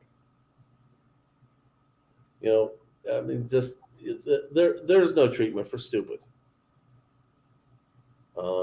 Compulsory education, maybe. I mean, the best we can do is to try to stop the level of disinformation and diseducation to the next set. You don't see it, like, okay, I'll try it again. Okay, let me see here. Going back. Bring it up. I've got to log off soon and feed my dogs as they're going to start nibbling at my ankles. Well, then you're feeding them. Yeah. I need my ankles. So do they. Let me see here. Yeah, Fauci is creepy. I don't like Fauci. Do you know what his name means if you translate it from the Italian? No, not a Reaper. clue. Reaper. Really? Yeah. So pretty interesting, isn't it? You can just imagine him as the Grim Reaper. Well, isn't that appropriate? Yeah. And he's in it up to his neck, isn't it? The CDC with funding the Wuhan and and the company that wanted to do that gain of function research approached the U.S. military biological weapons department, and what I heard, the U.S. military said, "No way, this is way too dangerous." So they wrapped it up and renamed it and called it something else, and through a third party, the CDC funded the gain of function experiments. Yeah. Yeah, I agree, Count Turpula. Yeah, it was, and the enforcing people to take the vaccine, that goes completely against, doesn't it? There were laws passed after the Second World War. I think they were passed in Nuremberg that it was illegal for a country to impose a medical treatment on somebody. Yeah, and loads of us death. Yeah, were forced to. Dr. Death, I thought that was Kevorkian. Is he still there? Is he still working? I heard Kevorkian died in '83. Let me look it up. He's dead, is he? We were talking about him in the ER, because you get tired of trying to save people's lives, and they keep on going back out there. Hold on a second here. I'll look him up here in a second. Oh, he didn't bring his hair. Dude, you're just a circle, man. Where's your hair? Oh, he died in 2011. He was 83. He didn't die in 1983. He was 83. Surfer, you there? Right. Now I can hear you. Does somebody want to... Hey there, Stacking Surfer. Ian, how's it going, man? It's been a while. I don't know if you remember meeting me at. I remember you at New Orleans. The Film Symposium. Yeah. So we had some good chats. Yeah. The Osmium's going well. Getting a fair bit of traction. My aim with some colleagues and associates is to make the US the largest market for it. So at least we can suck up the 350 kilos, because that's all it's going to get made now. Yeah, I think that's amazing. I'm close to OC Stacker. We do a lot of stuff together and don't live too far from each other. And, cool. He's been pretty excited about it, and I know Neil likes to chase me around on every live stream I do, and he's always pitching Osmium. So I think I'm gonna have to get like a surfboard pendant or something for my wife for like a necklace. Oh, awesome! I think we should do that. That'd be really cool. Yeah, they're fairly reasonable on the custom cuts. The surfboard shape should be quite efficient because it's basically a rectangle, isn't it, with the corners tapered off? Yeah, it's kind of like a we can do like a longboard or something. That would be such a cool, iconic piece as well. Yeah, as a pendant, you could have it as a pendant, a ring. Yeah. Just don't take it with you when you go surfing. You've lost a few pieces. I've lost 4 wedding rings surfing so far. Oh my! From all 4 of your wives? Oh, I only have one. I can only handle one. I understand what you're talking about. My wife is very much more attractive than I am. She's like you don't have a girlfriend out there, do you? I'm like, oh my God. I said, I don't have the energy for a girlfriend. She felt better. And I said, I don't have the energy for you. Oh, Tiger. You must be hard to live with. Is that what we're hearing? Well, kind of, but honestly, I am tired. The 18 days of 12-hour shifts in a row in a busy ER where people are trying to die back to back to back on me, it wears me out. That's why I haven't done a whole lot of videos, because I've been too tired to get out of bed. But I've got 5 days off, and I'm going to YouTube the fire out of everything. There you go. And try to catch up and meet my deadline. But I've got a very good wife. I have married up. I really adore her. I'd step in front of a bullet for her any day of the week. But I sometimes I wish I got my hours right here, Nickel. I mean, I've got some people here, and I'm certainly grateful for everyone coming and enjoying the chat. Well, I'm going to give you a hint on how to get it in the next week. So in a few minutes, I'll tell you how to do that. Okay. One thing I did want to do, I do want to put a shout out for Ian, though. At least the prices you had at the Silver Symposium were more than reasonable. So my experience with Ian has been he's got great prices. If you guys haven't taken a look at his store or been able to stop by or give him a call.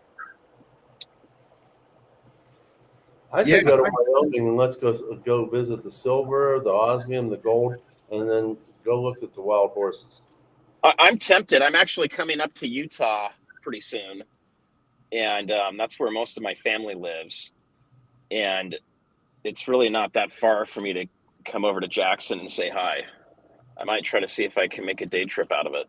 Yeah, sure. You'd be very welcome. And then everybody's going to be jealous that I stopped by. But you are a jet setter. I'm a jet setter. I like to surprise people. That's one of the things I try to do.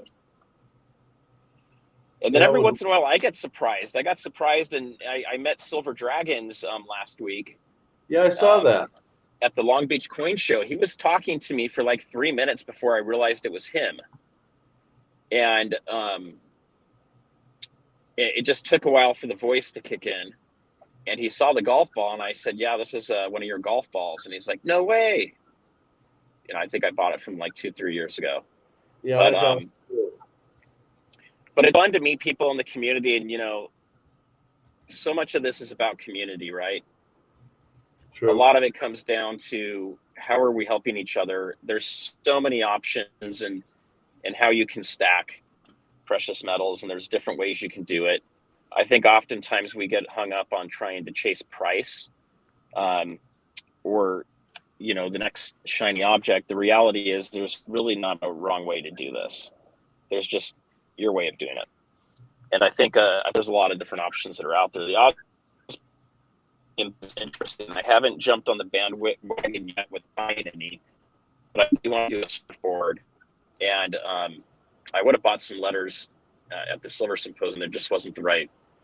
There weren't any letters that matched any of my family members at the time. And then I've just gotten busy with life. Okay. But I think it's a pretty cool thing. It's the shiniest stuff I've ever seen. And I was inside, so I hear it's better outside. Yeah. In sunlight, you see a lot more blues and sort of the purpley blue, right? And the slightest movement, you just get a ripple of sparkle just runs across the surface. It absolutely captivating. But yeah, Neil's been chipping away at me, and so is OC. So they both got some. Yeah, they both have some, and they're in the process of turning it into some pretty cool jewelry. So, are you in Southern California or? Yeah, so I'm in the city, San Clemente, And So you're pretty near San Diego. yeah, I'm dead center between San Diego and Los Angeles. So and we're on the coast. You could meet up with my friend Nick. I can put you in touch. He's that'd be great. He's doing some great things with a local jeweler in San Diego. I think he's actually going to get some stuff put in the store there. He's really, really enthusiastic guy. Really getting clued up on osmium.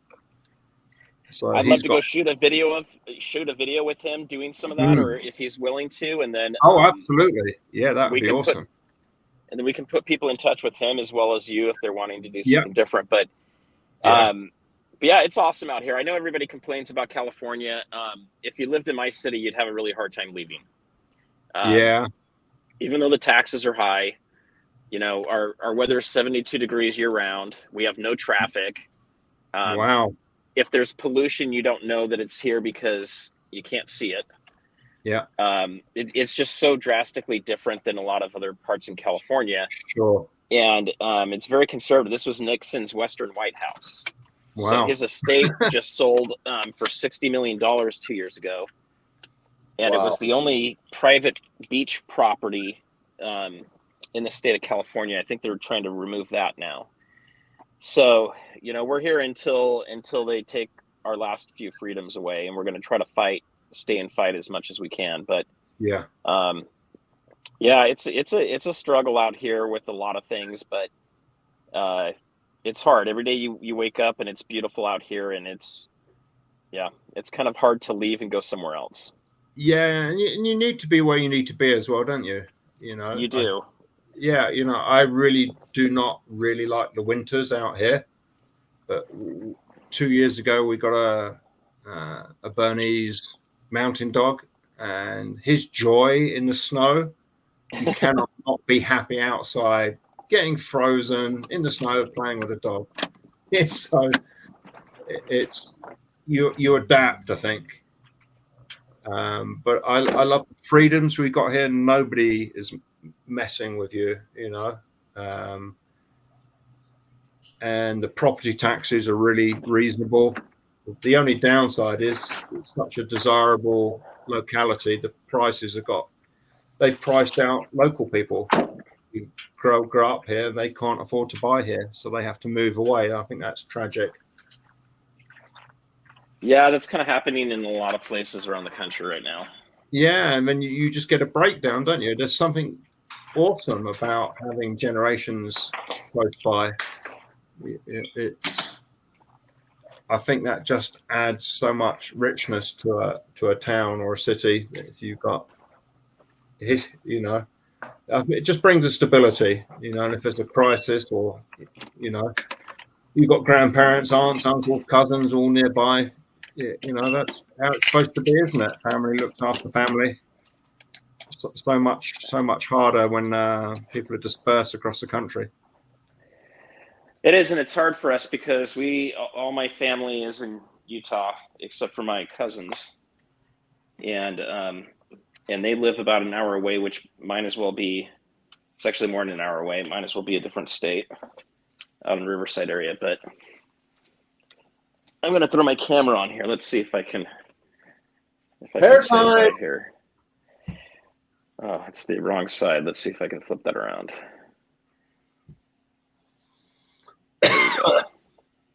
Hey there. There we go. Home. Hey guys. So I had to run some errands today, so I've been kind of out and about. I understand. I just finished my night shift. Got here. Started prepping the computer. Talked to Ian for a little bit because I wanted to get his opinion on the clip I wanted to start the live stream with. Okay. And then went to a meeting with Yankee, and then prepped again for the live stream, and here we are. That's awesome. I'm just going to get a power charger so my phone doesn't die here. Yeah, because you got pros, dude.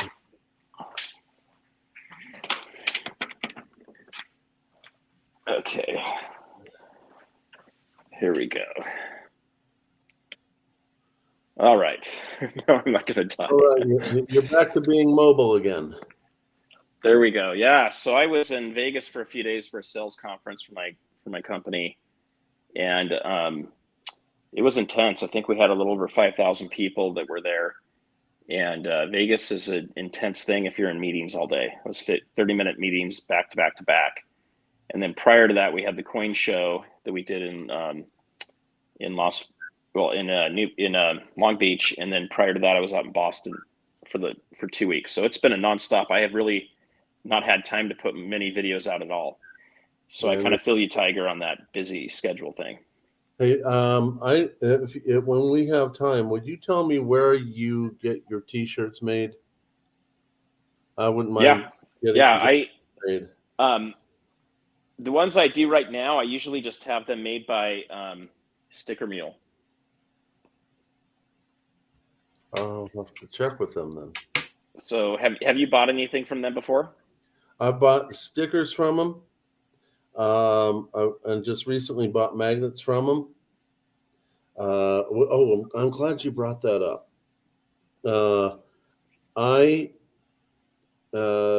When I'm home, which won't be long from now, don't send the email until I'm home, because it's just frustrating to not be able to comply.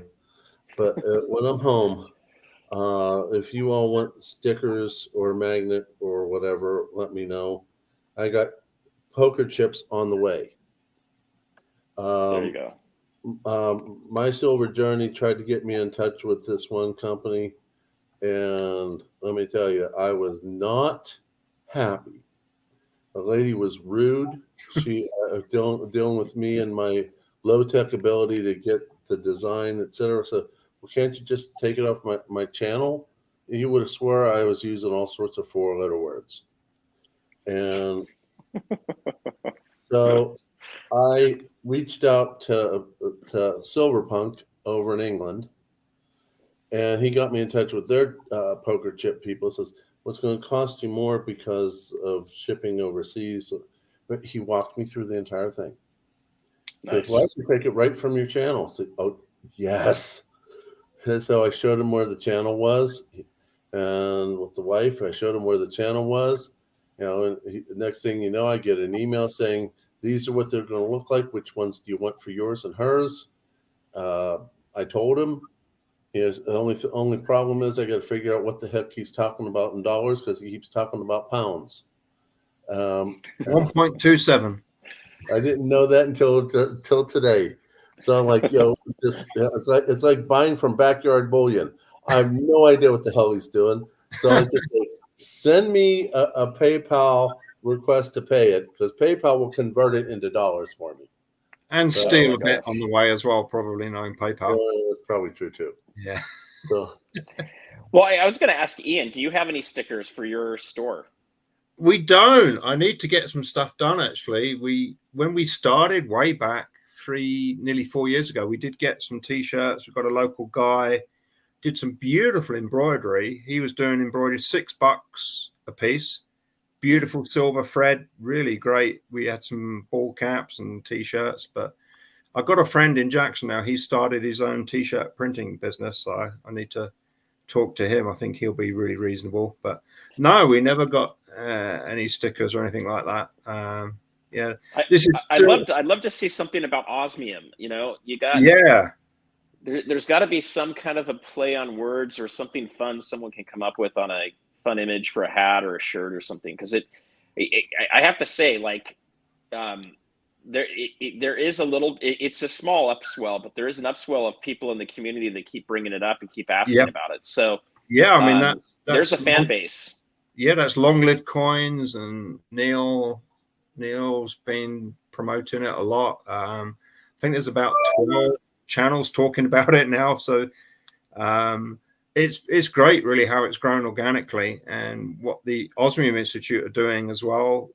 They are getting in some really good, looks like some good deals with a major sports personality, a major DJ, and a major worldwide jewelry brand. and it looks like all three of these could come off at the same time. So there's going to be this massive bang of publicity around the world. So, no, yeah, that's a good idea. I got an idea. Yeah. T-shirt or sticker. Okay, you have this osmium circle, a big circle. Okay. Okay. And everyone knows your face because of YouTube and everyone that's has you online. So, your face is going on the shirts. right in the middle of the circle. I think it would sell. Maybe, I don't know. Let's put it up for a vote. Would you buy? Put a 1 in the chat. Would you buy a Arch Silver Gold Osmium T-shirt with a big osmium circle, and in the middle you have this smiling British face? No, okay, everyone vote. Let's see what the votes come up at. No, you're definitely right, sir. For it be good to start thinking about. I think it'd be cool. I mean, it's my background. I've got a master's in advertising and public relations, and I am failing miserably at that on my own channel. Like, there's a lot more I could do for it. I just haven't tapped my own skills for it yet. But I think it has big potential. The issue is with any of this stuff. Oh, we lost your sound. So the issue is, how much do you really need? And the question is, what are you going to do with it, right? You're going to wear it. You're going to wear it. Silver has a place. Gold has a place. If you're going to go with osmium, where are you going to put it? And to me, the best use case is jewelry. Oh, yeah. That's exactly the conclusion I came to the first time I saw it. In fact, the first two pieces I bought was the ring off the finger of the vice president and the pendant off her neck, because I wasn't going to leave their booth without buying some. So, and I've always said to them, and to start, their attitude was investment is going to be the largest market. And I think they thought that because it had been to that point. Some very, very wealthy European family offices were buying as much as they could because they saw it, they got it. They thought this is so underpriced, and they were buying it at $500-600 a gram. And now it's $1,400, and it's going to be around $3,000 the end of 2026. That's baked in. That's happening. So the question I have for you then too. When you have a jewelry usage, most of the time you hold on to your jewelry. It's not something you think of like selling and flipping, soon. If people are wanting to invest in this, I see the letters. Those are probably a lot easier to sell down the road than, a piece of jewelry that might be custom fit to someone or whatever else. How do people sell or liquidate if they decide they want to get out of it? What's that look like right now? When people ask me, I've had people say, look, I've got $15,000 I want to spend on osmium. What do I buy? They trust me to use the best of my understanding of the market and how I see it progressing.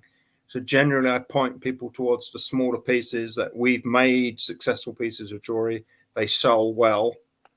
They're a dead cert that you're going to get not only the gain in the price per gram, but then if you wanted to put it into a piece of jewelry at some point to sell it, you're going to double up again.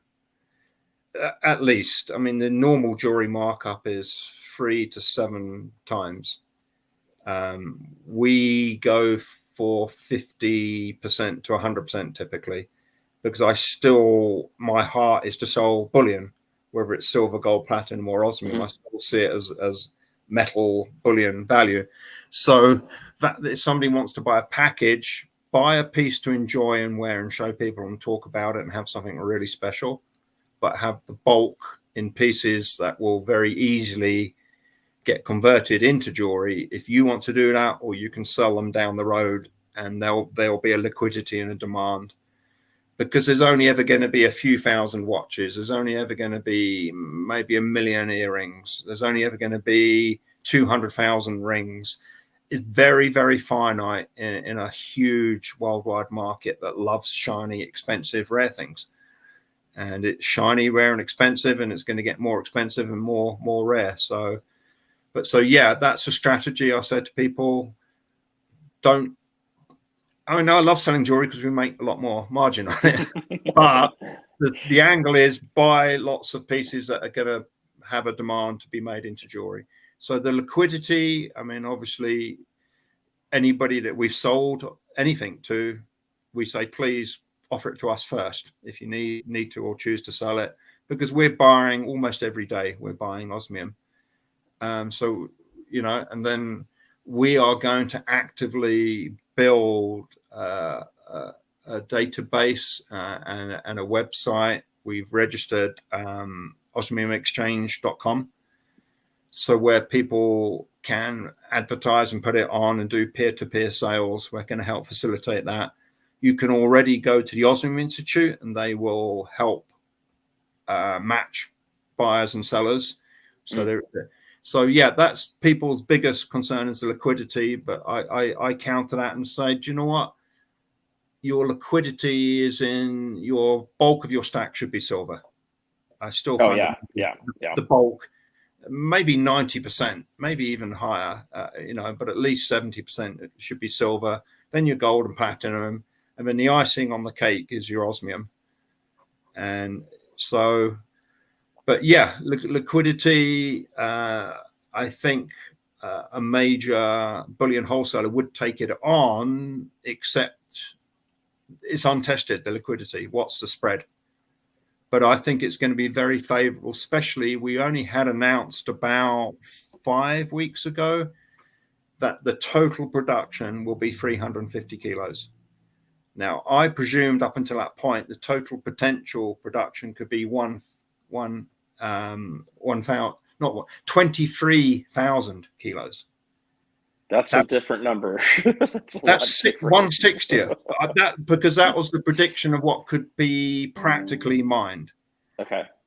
So I was thinking, do you know what? That could easily get sold to the American jewelry market. Easily. Yeah. Now that could go really fast, actually. But we haven't got 23,000 kilos. We have 350. 30 has been made, 50 has been made, 30 has been sold. So we've got another 320 by the end of 2026. That only makes 11 million of those tiny little 2mm square earrings, nose rings. Or, I don't know, a few thousand watches. It's tiny, tiny, tiny. And when people grasp that and when they see it and they understand this is real, a major world luxury brand is using it. There's already 5 of the top Swiss watchmakers are using it. Ulysses, Nardin, Hublot, Shabak. The brands that just knock Rolex out of the park are using it and they love it. So it's already got that panache, that luxury appeal in the people in the know in the European wealth scene. When that hits here and people realize it, yeah, this is going to be so easy. I'm just going to have to just turn my phone off. I think. I'll answer the phone. I think it's awesome. 10 minutes a day. It is going to sell really well. It's been a lot of work up to now, but I keep putting the work in because I know this is going to be incredible. And for the early adopters, the people who get in now, if you've got your name associated with it, you're making a product with it, or or whatever you're doing, that head start. Because there's not going to be room for many people to do this because there's so little of it. You know, there is no plan B. There's no alternative. I spent a fair bit of time with a scientist who took him 40 years to develop the process. He did an incredible lecture on why osmium. There's no other element that crystallizes like this, let alone a metal. And it happens to be the rarest element, and it happens to be a precious metal, happens to be incredibly beautiful. It's so many things are going for it. But yeah, by the time the majority of people know what it is, it will be unaffordable. They won't be able to get any. So that's a lot. Hey, Tiger, I'll be right back. I'm going to put myself on mute and the camera off for a second. I need to go address something with one of my kiddos real quick. I'll be right back. Okay. Make sure you don't forget your comb. So yeah, you better get yours quick, Tiger. I was just going to say that I see the wife in the chat. You know I'm not going to be able to have any osmium, don't you? Yeah, but don't you share all your possessions? She takes it from me, and I don't fight her. Is that for me?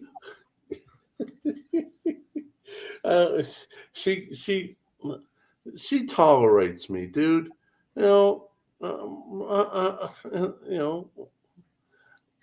She wins. I've heard her in the background. She more than tolerates you, way more. One day she got a little frustrated with me, and says, "Why don't you divorce me?" I said, "Why did you say this?" Says, "Because I irritate you." And I said, "Yeah, you do." But the rest of the people in the world irritate me way more than you do. So I love that. And she looks at me and says, "You're right. We do belong together."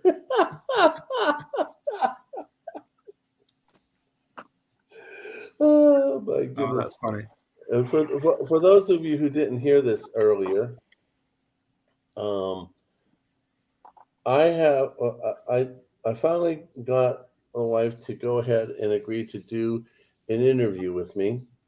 My brother-in-law is doing his magic on it as for what he can do because of Ukraine and the power outages and all that. I hope it's getting close to being done.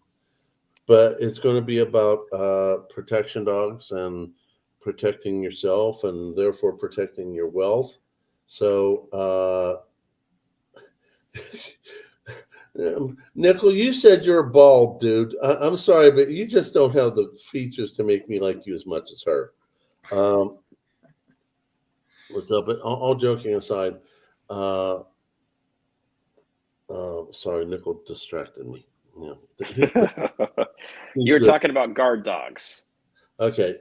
I honestly think that they're the crazy left is going to try everything they can to prevent us from having pew-pews and freedom seats.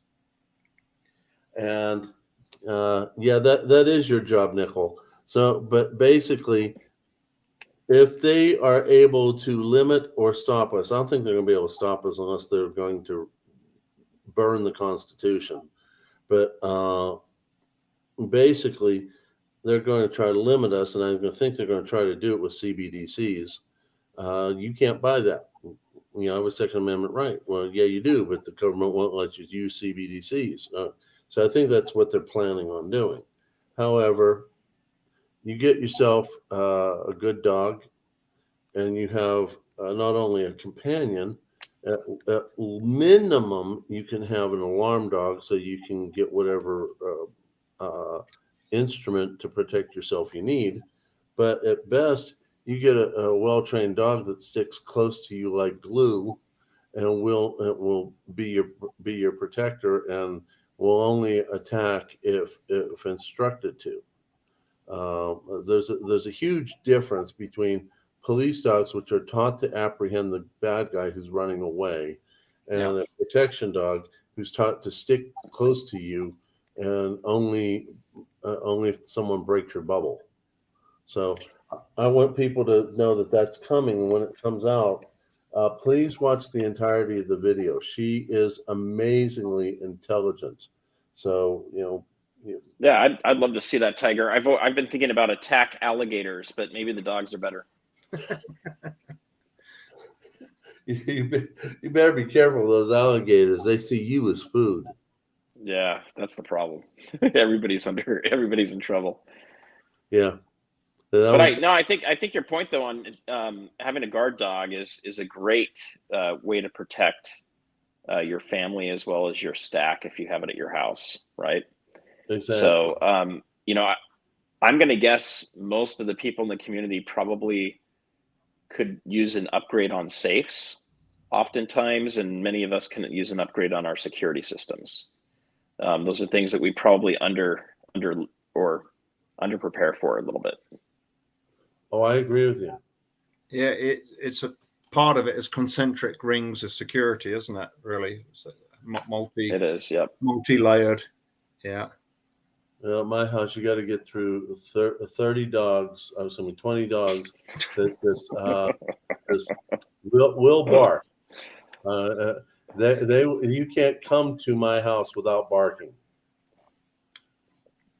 Oh, they're saying I'm frozen. Can you guys see me? You're moving now. Okay. Well, hopefully it'll unfreeze. You're a little grainy, so we don't get the real joy of all your hair. Well, I have something I can unbox if that would be of any interest to you guys. It's something that's kind of cool in here. Okay. You have any interest in doing that while we're talking? I'm okay with that. I wish I could do an unboxing. I'm not home. Well, let's see what I got. I think I know what it is, though. But to your point, Ian, I think silver is a massive base metal that people need to have from a precious metal standpoint. I get a lot of questions from people. Oh my gosh, I don't have any gold. How much gold should I buy? How much should I own? Well, it's hard for me to answer that for anybody if I don't know their finances. And even at that, I'm not a professional financial advisor, so I can't really give the advice. I can just kind of guide them a little bit. Yeah. But I think a lot of people are focused on gold when they should be focused on silver. Yeah, absolutely. I mean, I every day. So yeah, what are your thoughts on that? Every day I tell people you don't have to choose between gold and silver. If you buy silver, it means you'll have more gold later. Yep. They're connected. They will never separate. What's that ratio at? I think it's almost at 80 today. Yeah, we're back up a bit. So that will snap back to 15. And it might well overshoot, and it could settle at 15, 20 permanently. So by buying silver now, you've just got an option to get more gold later, free gold later, basically. So the only reason gold comes into play is in the swings and the ups and downs. If you do need to liquidate some of your stack, it's giving you an option. If gold is up at the point you want to sell, or the piece of gold you have is more desirable to the person you want to sell it to, that gives you an option. Also, the wealth density has a value to it that can be useful. But us ourselves personally, quite often we have no gold. So it's I'm looking at Costco is another place people have been at recently, and it's far and few between that you can find it. It pops up every once in a while, but I can't wait to see what their numbers are on sales from the standpoint of understanding where the market's going. I've heard some people have been analyzing it, and they're talking $200 million a month. It's like, what? Like, my only caution is for people who are buying at Costco is where you're going to sell it. Because Costco will never buy it back off you. So they also won't let you return it. No, it's done. And once you've left the store with it, it's a one and done. It's done. So that's a danger, because you've got a whole group of people now who don't know who their precious metal dealer is because they haven't got one. And I'm going to big up the small dealers. I think us small dealers are much more nimble, look after our clients in a way the bigger companies just cannot do. If you're a big company with a whole fleet of reps and salespeople, what if one of them flakes out and disappears? Your contact's gone. You're going to ring someone else. Are they going to bend over backwards to help you? But they made no commission on the sale to you. There's no skin in for them. So the advantage of the small coin, local guy at a local coin shop and having a one-on-one relationship is a loyalty builds up. They are going to bend over backwards to help you if you need help. And in the industry, what I gather from the research is that the sales, the total sales from all of the small guys way exceeds the sales that the big guys make. So obviously there's a proven year on year, time on thing that people are much more happier buying from somebody they can have a one-on-one relationship that's going to last a lifetime. You know, it's kind of like what I said about the poker chips. You know, Yeah. You know, I got no help with that woman from Chip Labs, and you know, I sent an email to Silverpunk because he made some really nice poker chips, and he got me in touch with this guy, Lou, over at oh gosh, I can't remember the name of it, but he talked to me. We had a conversation. I didn't have to hear about. Well, just go to our website. You know, go to our website means I'm more important than you. You're not worth the spit in my mouth. Yeah. You know, I told her I was having trouble, and you could just hear the increasing level of frustration. You could cut it with a knife. And Tiger, you I'm not burned joking. her out too. What's that? You burned her out on that one fast, huh? What, in 30 seconds? Yeah, Really? I know. Seriously, that's crazy. So, this And guy, it's so much more fun in business, isn't it, to have that relationship? You know. oh, yeah. Well, I did want to make a point that what you're saying too, Ian, that I think is important. It to me, it's just as important, if not more important, to have an exit strategy when you're buying metals. Yeah. Yeah. You need to know, like, I have a local coin shop to me here that I will drive 40 minutes away to go see because I like them better than any of the closer places. Yeah. And I don't have to buy from them, but I do. And I don't have to sell to them, but I do. And the reason I do that is it's to build a relationship with them. Yeah. I've had them on for a couple of videos in the past too. And they don't want to keep doing it, which is okay. That's fine. But I want to build rapport and build a relationship with them. If you're in a tight bind and you need to sell your metals to get fiat, your best bet is going to be that local place. And your second best bet is going to be someone you have a relationship with. The big online bullion dealers, you're not going to have that personalized relationship. And it went pretty. I mean, I got a client and he's bought from SD when they got deals on. But recently he needed to sell some gold. They were offering him $40 back of spot. And it was an artificially low spot. You know, and that to me was like, that's like saying, well, thanks for your previous business, but screw you. That's a tough one. Yeah, it's like, that's wrong because SD can dump it on a wholesaler and get spot every day of the week. Yeah. You know, so they can't claim a liquidity issue. To me, it becomes the bigger the company gets, they tend to get greedier. Like, or their overheads become greedy. You know, their overheads increase beyond the increase in their sales. So they're looking for angles to extract more out of their clients. So Nickel says he has some brokers. So, you know, here's the key, guys. Community relationships. Yeah. You need to build those. So I like to buy from a lot of different places so I can meet a lot of different people and have a lot of different avenues. And that's kind of how I go about doing it. I love doing this coin show where we actually had a booth and had a big banner up there that said Stacking Surfer, was actually down below because we didn't have an overhead thing. And I have to tell you, we had the busiest booth as far as I could tell in the whole show. We never sat down once. From the minute it opened to the minute that it closed, they had to pull people away from the booth. And a lot of it was just people coming up. I shared it with OC Stacker. He sold a lot more metals than I did because I spent probably 2/3 of my time talking to people that had seen one of my videos or had questions. So I was doing a lot more education than I was selling. Yeah. And, you know, a lot of people love that ability to interact with people. So wherever you're buying from, I like to have that human element. Yeah. And being able to help support the small business owner as well, because that's a big thing for me. Well, what I wanted to show you guys this thing that I ordered that was really cool. So tell me if you've ever seen anything like this, Tiger or Ian. I've seen boxes before. Okay, I'm trying to open the box. Okay, so here we go. Can you tell what that is? says a sunstone if I can read through the graininess. It is. So I'm gonna pull it out. So this is the 2 ounce Mayan calendar sunstone.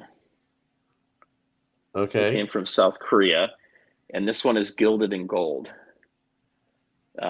So one of my splurges is buying these stackers, and then I usually buy them in the kilo size too. And I don't recommend you guys do that. But for me, I've got the ability to do it, and it's kind of a fun thing for me to display.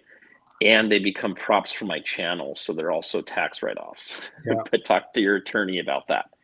I recently just acquired the kilo in this, and it's really awesome. But it's put away right now. But that's something I've been waiting for to come in, and they're fun places if you ever do like a coin show. It's kind of fun to have, and it's another way to stack.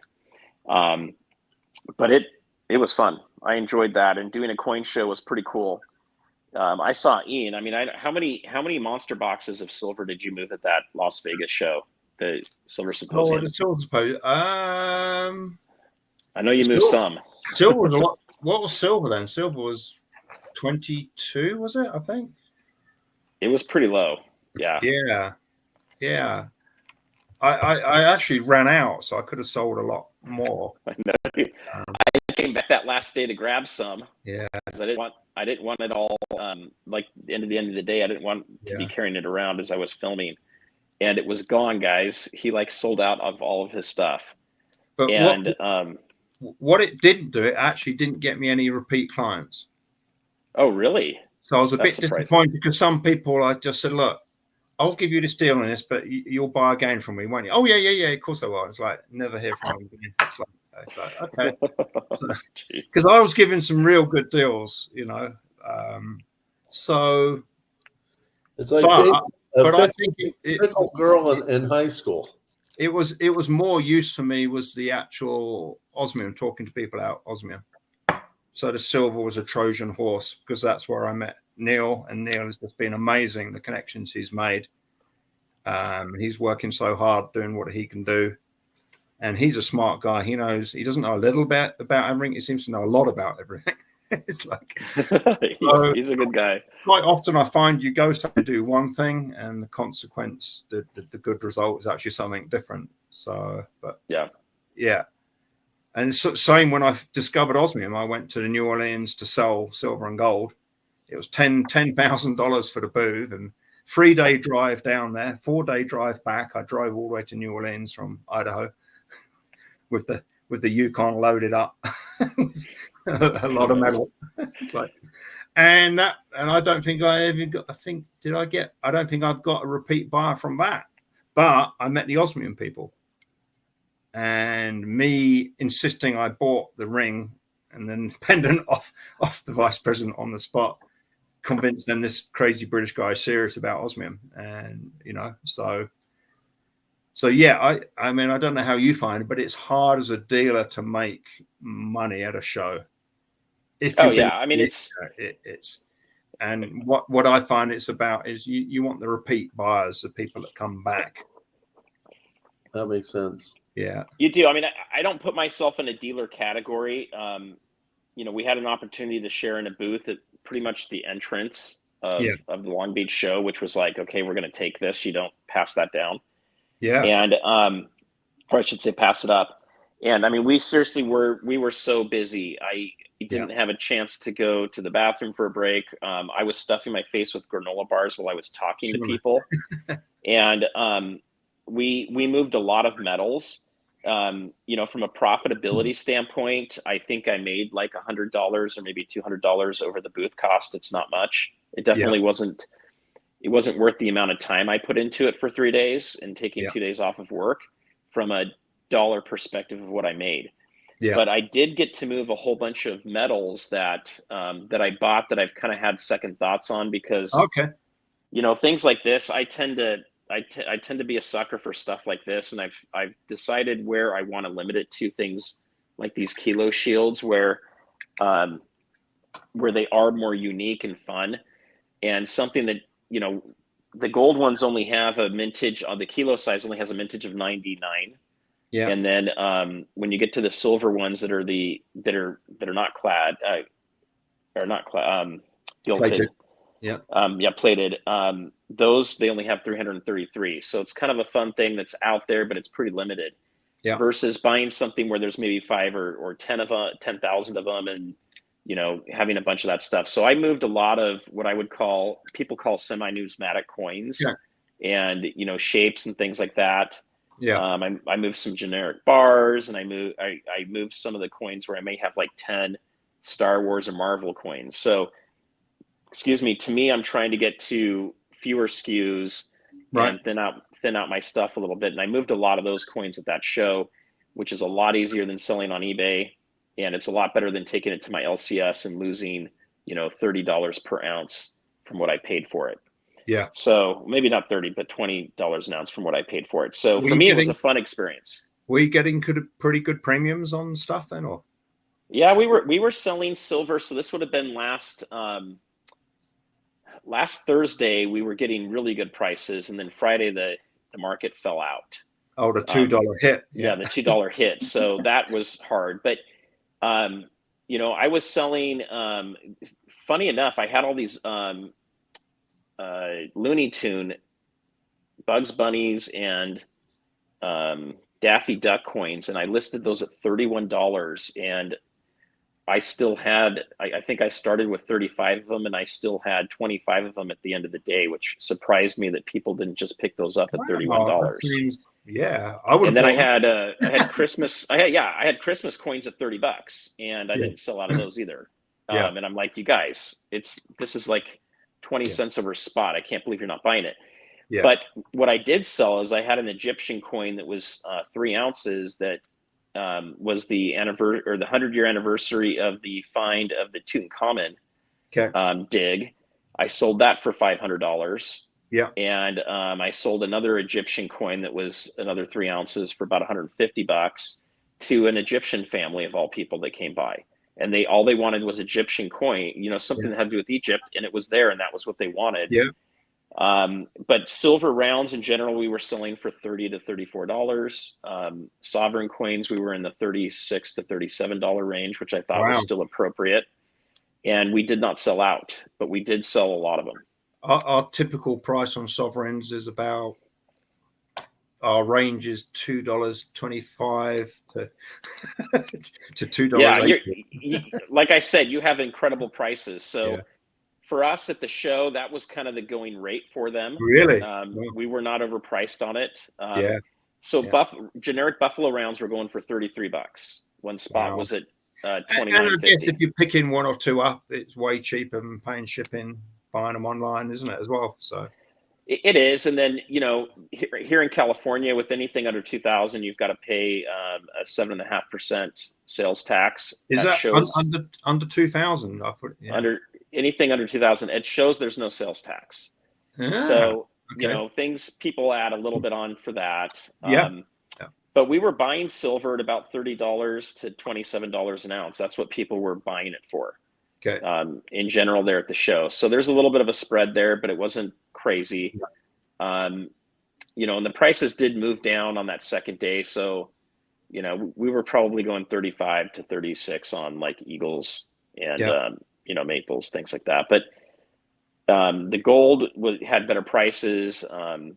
We had a lot of the Spanish gold for sale, and then we had Eagles and Buffaloes, and those moved pretty well. But what I found from this show that was interesting is a lot of people were looking for unique things. Yeah. So kind of the stuff that I'm wanting to move out of is what people were looking for. And because we had a pretty good collection of it, we had, lines of people waiting, and we had people that would just get frustrated and leave. There were 2 of us, and we couldn't get to everybody. Yeah. But anyway, I thought it was a good experience. I thought it was fun. My wife cautions me on getting too much into the bullying side because I didn't get a single video made from the show. We didn't have the time to leave. And then there was an $88,000, I think it was like a 10-ounce gold nugget from the 2 pounds. It was a 2 pounds. Okay. Yeah. So So it was big, and Yeah. that got stolen. And so we were watching everything very closely. There's people all over your cases. You've Yeah. got the keys behind, as you know. Yeah. And we just had to be very careful to watch what was going on, because it wouldn't be hard for someone to distract you, go over Sure. to the side and sneak something. I had a Star Wars lightsaber. That was a hit for a lot of people. They wanted to see that, and that almost got sold 3 times, even though it wasn't for sale. So, Cool. but that's kind of what we did. But it was fun. So, Ian, I'm going to see if I can make it up there. Are you gonna be around in the beginning of July? The beginning, I think the 13th. I'm down to Denver for a couple of days, but yeah, apart from that, I'm not planning to be. Yeah. Okay. I might have to come up and do like a live with you or something, and see if we can create some jealousy in the community so that people start coming up to visit you. Yeah. No. Sure. Sounds good. I did it. So and here's the thing I'll throw out to you. I don't know if you've got a safe that's visible anywhere, but I started this tradition with Yankee out in New Hampshire at Tim's to leave a magnet on his safe for the channel. And now there's people that are sending magnets in for their channels, which is kind of fun. But maybe we can start a fun tradition up there. I can put a steel plate on the wall. There you go. Put a steel plate on the wall. Oh my gosh, that's funny. But Great. Anyway, Tiger, I got to run here in a minute too. I think Ian probably has to cruise here in a minute too. I have. Yeah. Ian's been incredibly generous, trying to help me build some hours. Does this count towards your hours, or?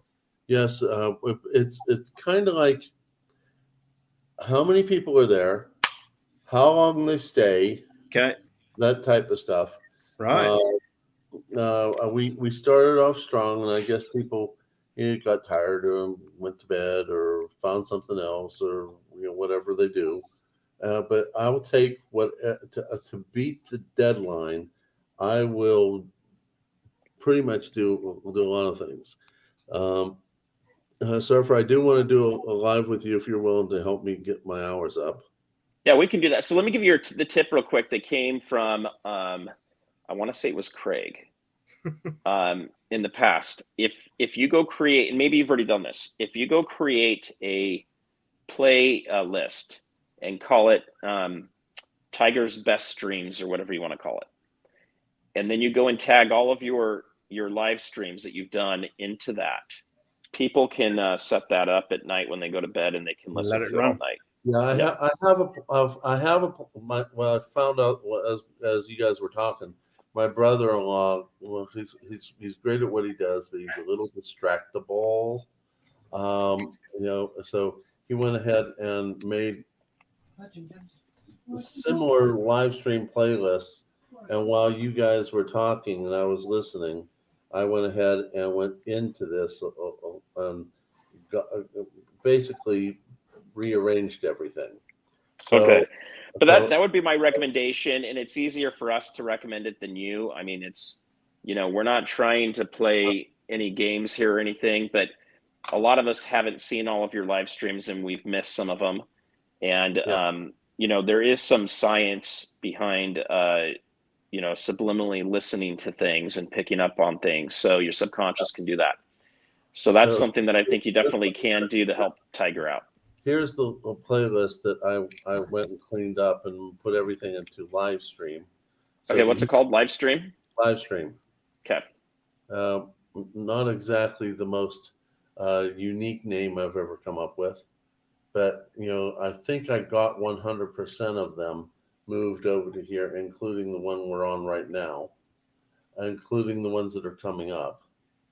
So, by the way, including the one I'm going to be doing with Nick, plus or minus a week. So I got a meeting with Delegate Chris Pritt. We're going to talk about West Virginia gold and silver being used as currency. I got 2 with Frostbite. I got 1 with long-lived coins. Tomorrow, I want to do a live stream unless we come up with another plan want to do a live stream where my moderators get the chance to come up and talk about whatever they want to talk about. Yeah, that's cool.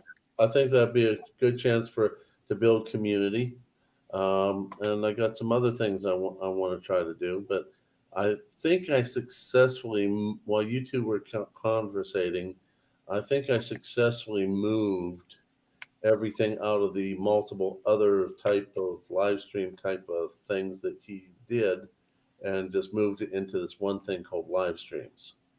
I think that's good. And Michael Stacking pointed out something here too. Tiger, your live streams are longer than mine are usually.